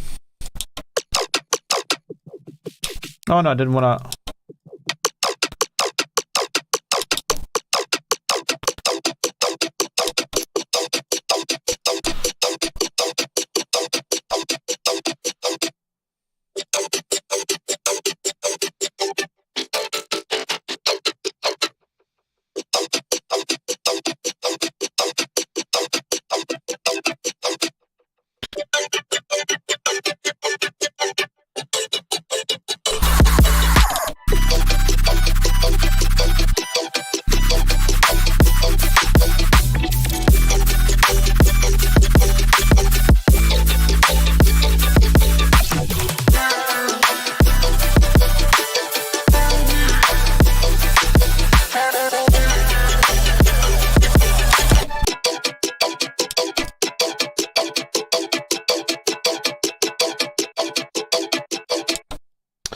We are currently working on the Future Base track that I started in FL Studio. And I've got a new plugin, which is called MMORPH. And it's amazing for mixing in tonal layers onto basses.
This one was probably too high.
I'm back again. Is it hard using Morph to create those sounds? Not hard, but it's definitely like something new that I have to work with.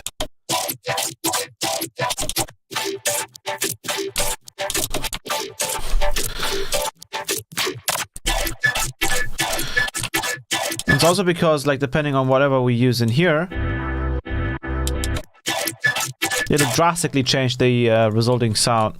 And we tried to make another one just using normal serum patch.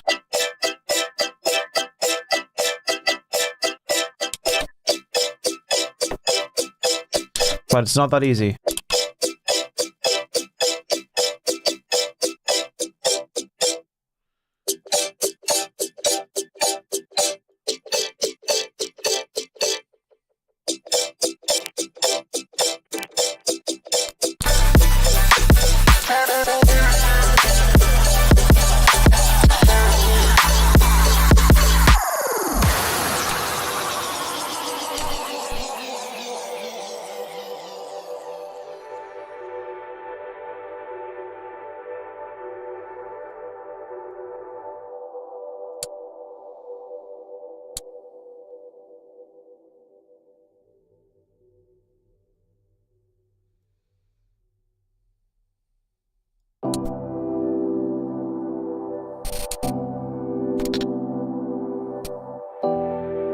Yeah, like a vocoder.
I'm gonna keep the second one shorter.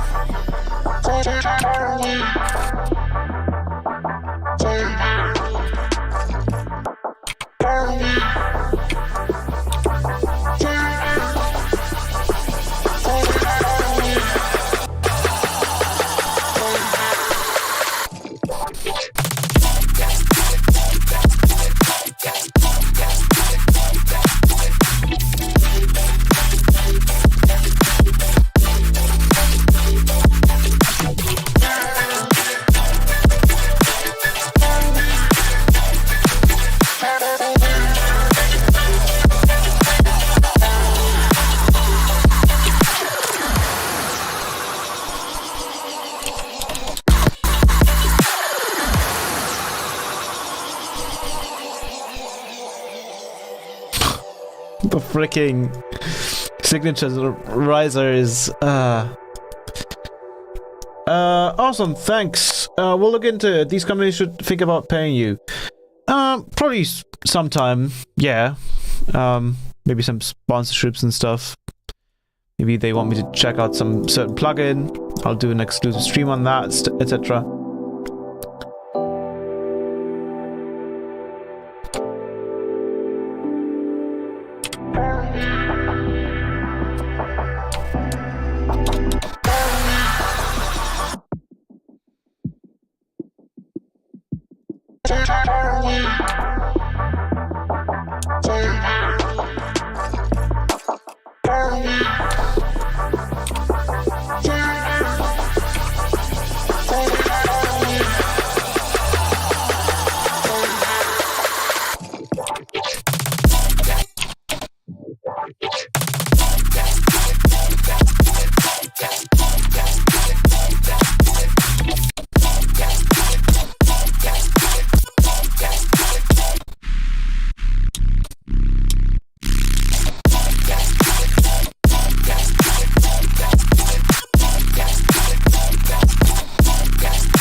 Would actually, like, if you really wanted to follow the pattern of the kick drum, we would want to do something like this.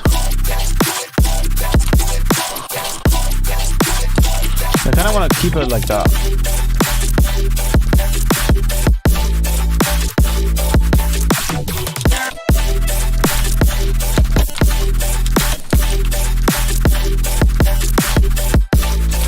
Maybe you can do this though.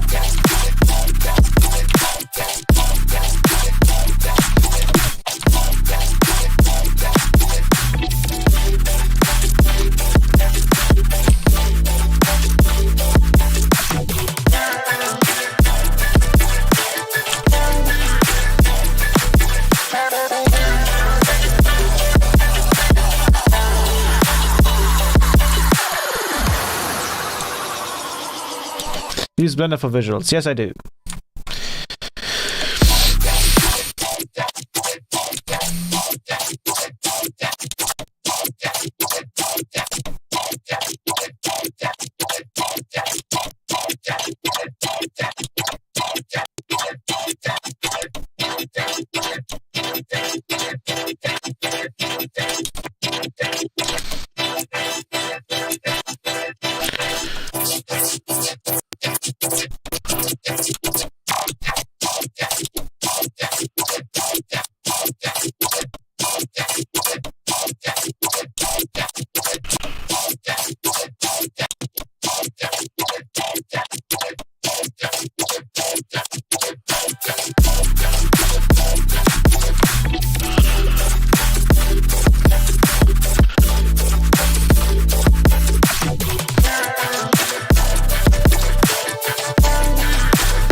Has this not been cute enough?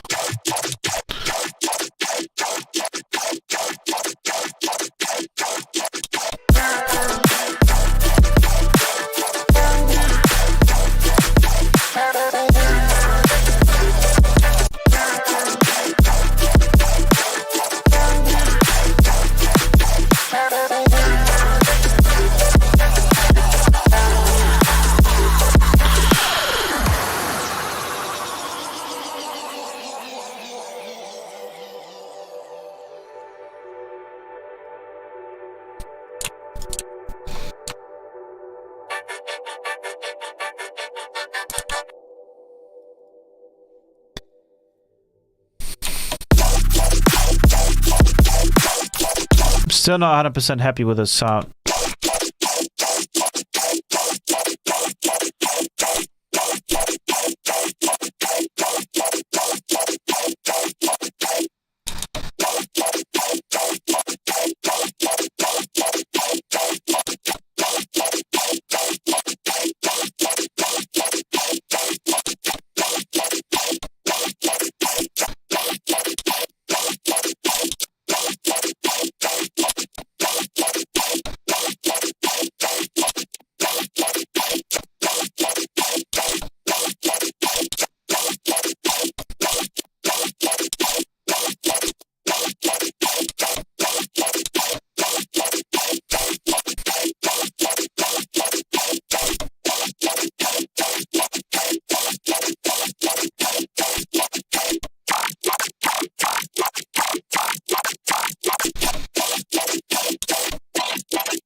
All right.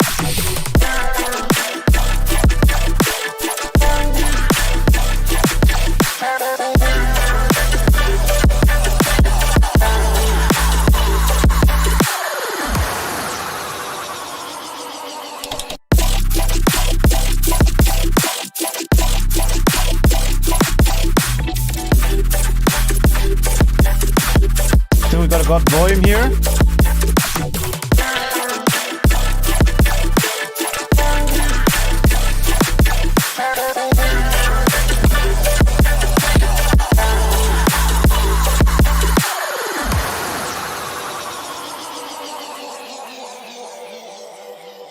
Does Live 11 have that sub split? That's just a rack I made. Sub split is just to kind of separate the sub from any kind of processing that I do on the main base. So that the sub kind of stays clean and doesn't get mushy and stuff.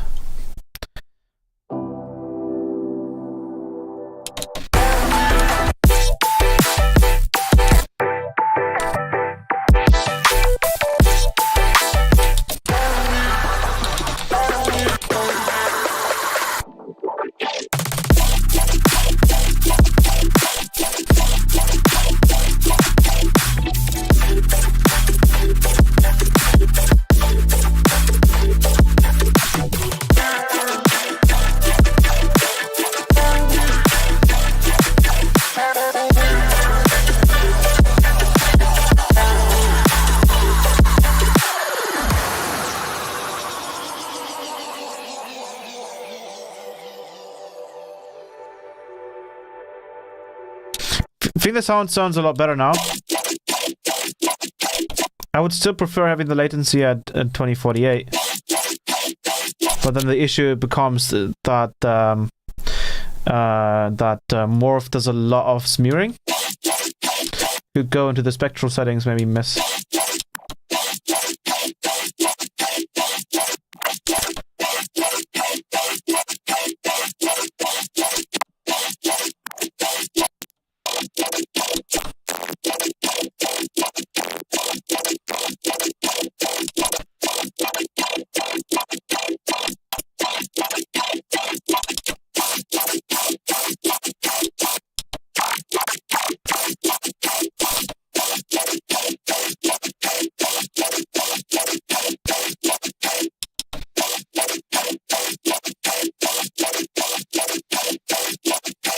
I mean, that sounds pretty cool.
See, 1024 also works.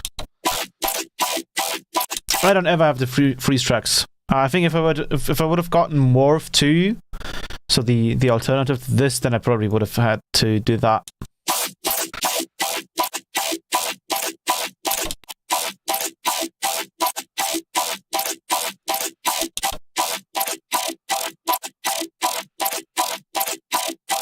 Well, that's surprisingly clean.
I think Soof would love that sound. I think we got it.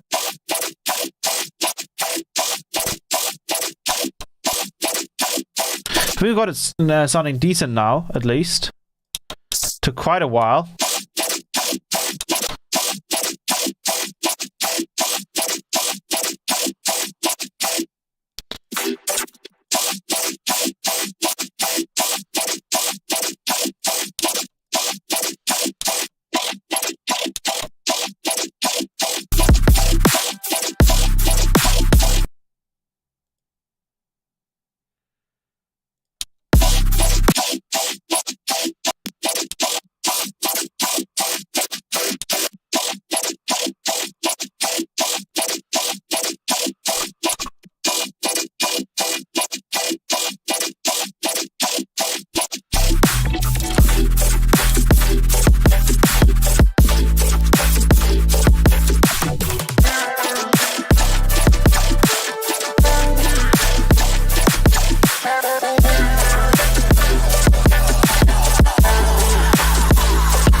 changed.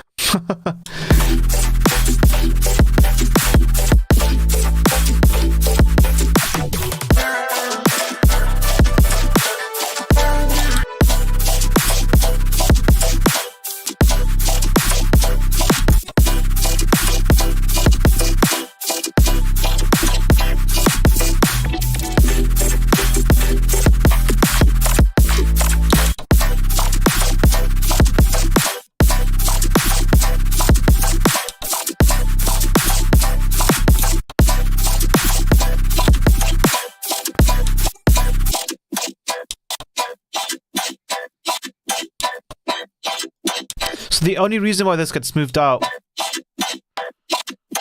is for the wrong reasons. I think there's too much happening around this.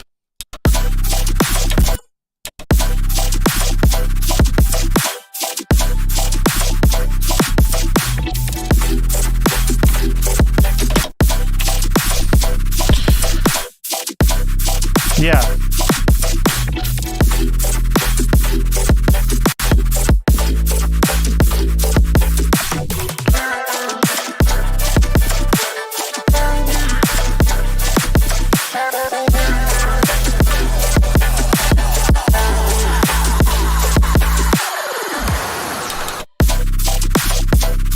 This is really cool now.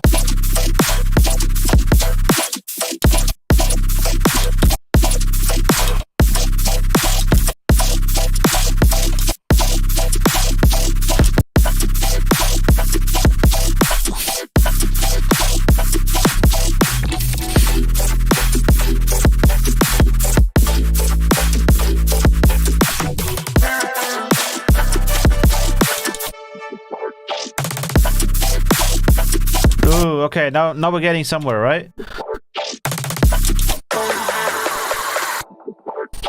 And then we need probably like the same build up here.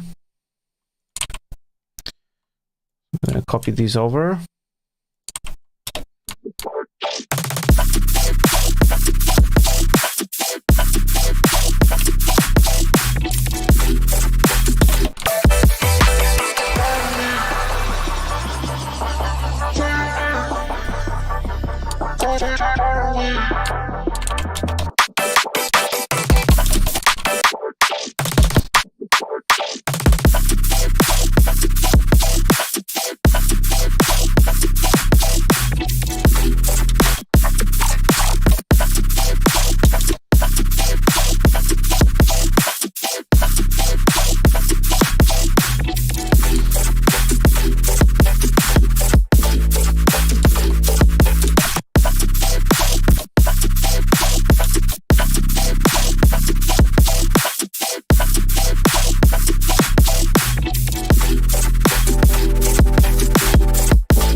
Another thing we could try is we could try another ring mod and then have that come from 41 instrument. And then technically speaking, we should kind of make this layer behave closer to this. Hopefully? Yeah.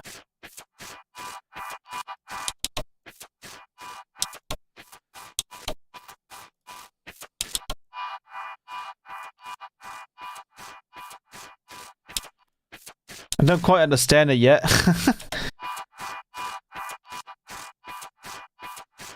Yeah, it's because it's kind of like modulating it like noise, which then I guess doesn't work. You could also try the 47 serum.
I'm gonna try some oversampling on this one. And then technically speaking, we wouldn't even need this. Could just use a catcher's limiter in this case. Should be working, I believe. Let's see.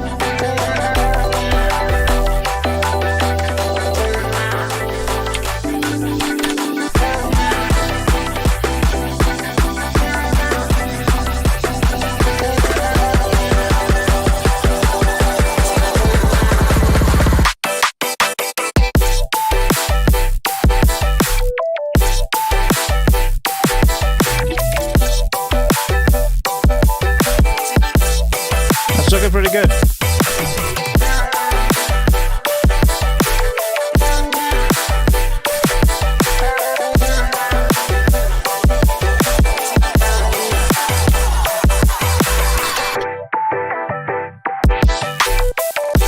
Is there a way to email message you privately?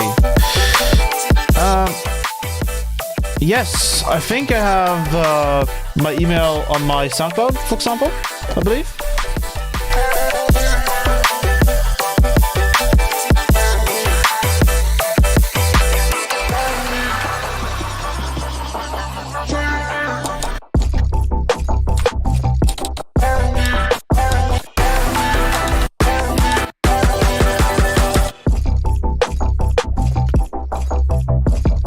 You might want to turn this up a little bit.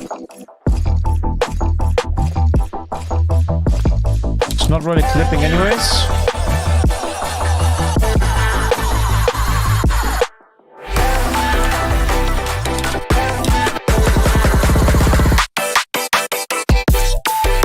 No problem.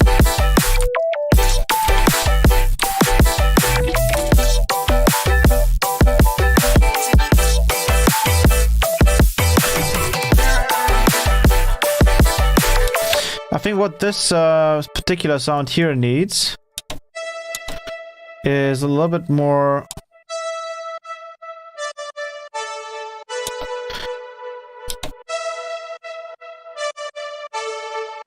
And a chorus. I think that's definitely what it needs.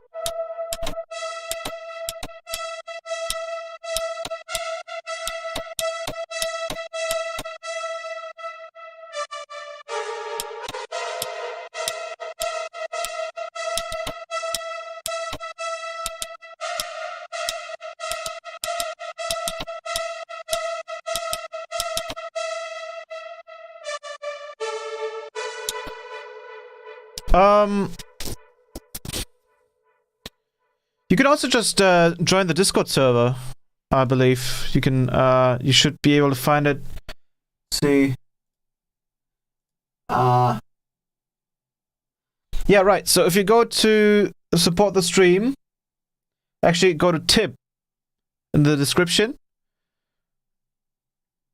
Thank you very much, Nathaniel. If you go to the description, go to tip, then you can join the server.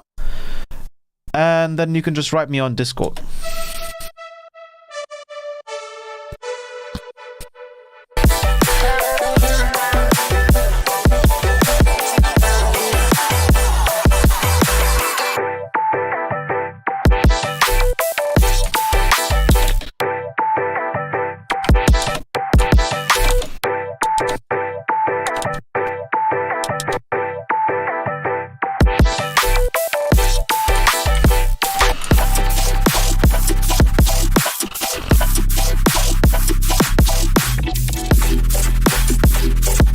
Yeah, now these sounds are actually making sense.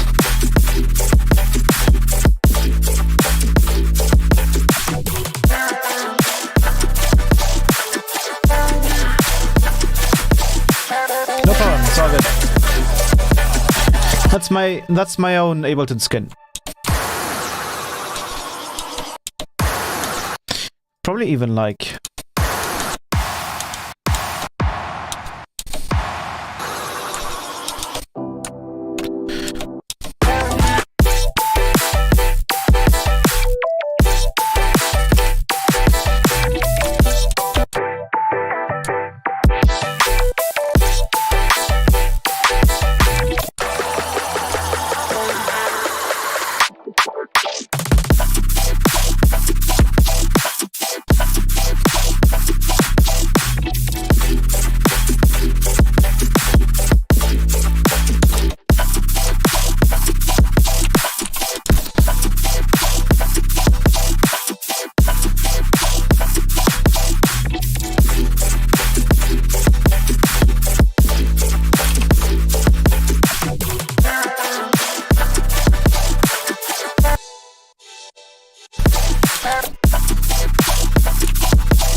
Let's cut it right here.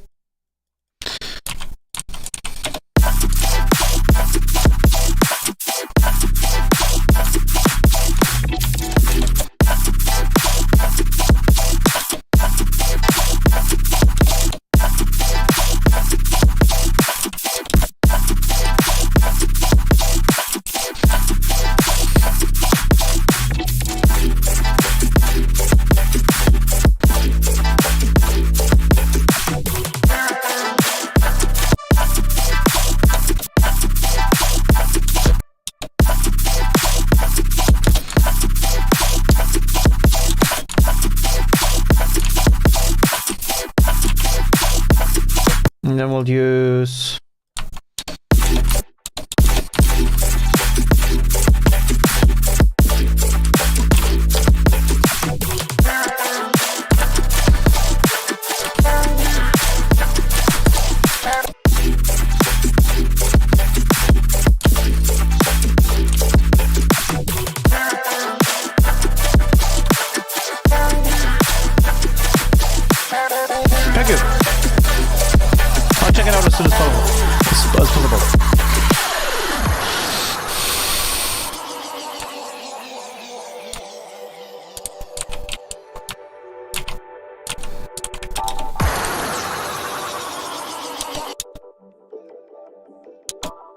Now we can actually use MMORPH in here.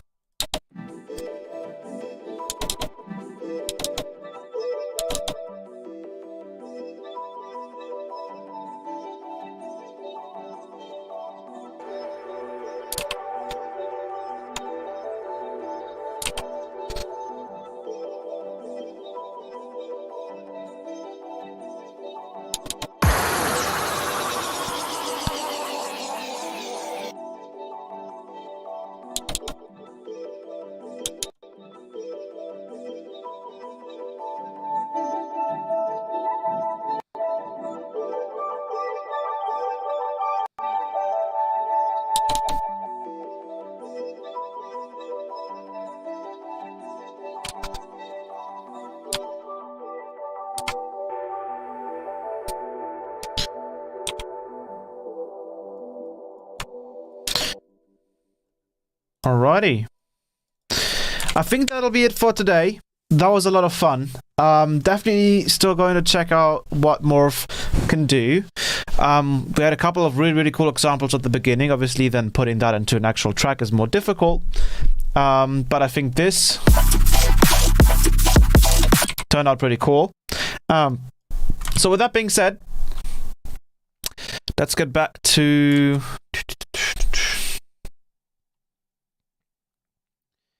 Let's get back to...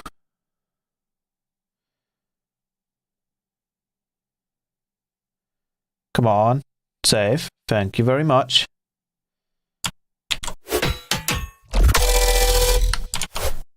There we go. Cool. So I hope I hope all of you enjoyed the stream today. This was a longer one, definitely. I think probably 5+ hours, right? Yes. But we have taken a look at both MMORPH and Morph 2 by Zenaptic and Melder Production, obviously. And I have actually gotten a plugin on stream, which was the MMORPH plugin, because it's ridiculously good. And we've tried to make it work in our project, which we started in FL Studio, then moved over to Ableton, and now we're trying to finish it. And I think it's almost done. There's probably a lot more polishing that I have to do, but that's going to be off stream, because otherwise that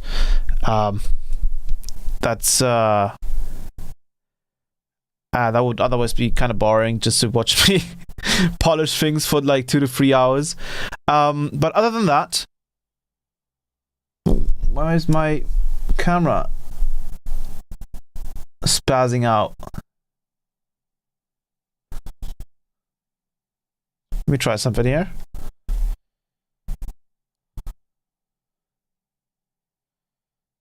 Still spazzing a little bit. That's weird. Maybe it's my beard. It's probably my beard.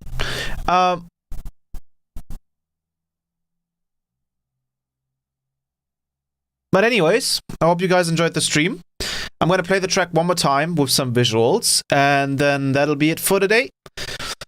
So I hope you all enjoyed the stream, and I'll see you guys next Friday, because right now all of the exclusive live streams on the Patreon are going to happen on Sunday for now, which means that'll be one less. I'm really bugging out like that. I don't know what's going on. Let me restart this app.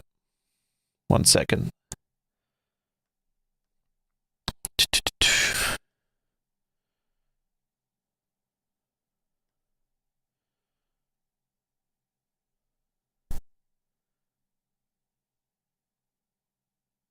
All right, that's better. Fix itself. Cool. Anyways, hope you guys enjoyed the stream. Let's get into the track one more time, and then that'll be it for today, for this week.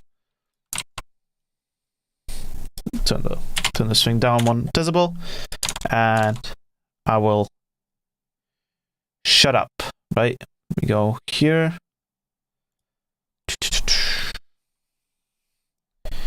Here we go.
All right.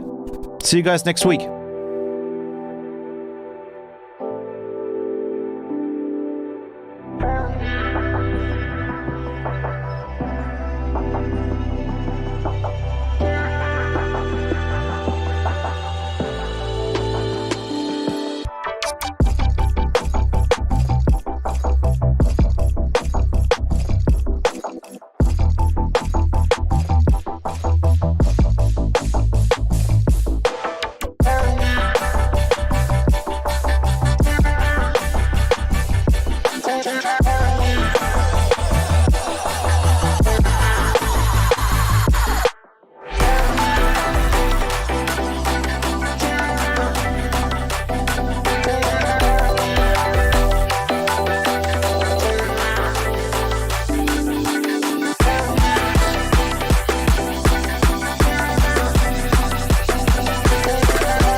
Bye.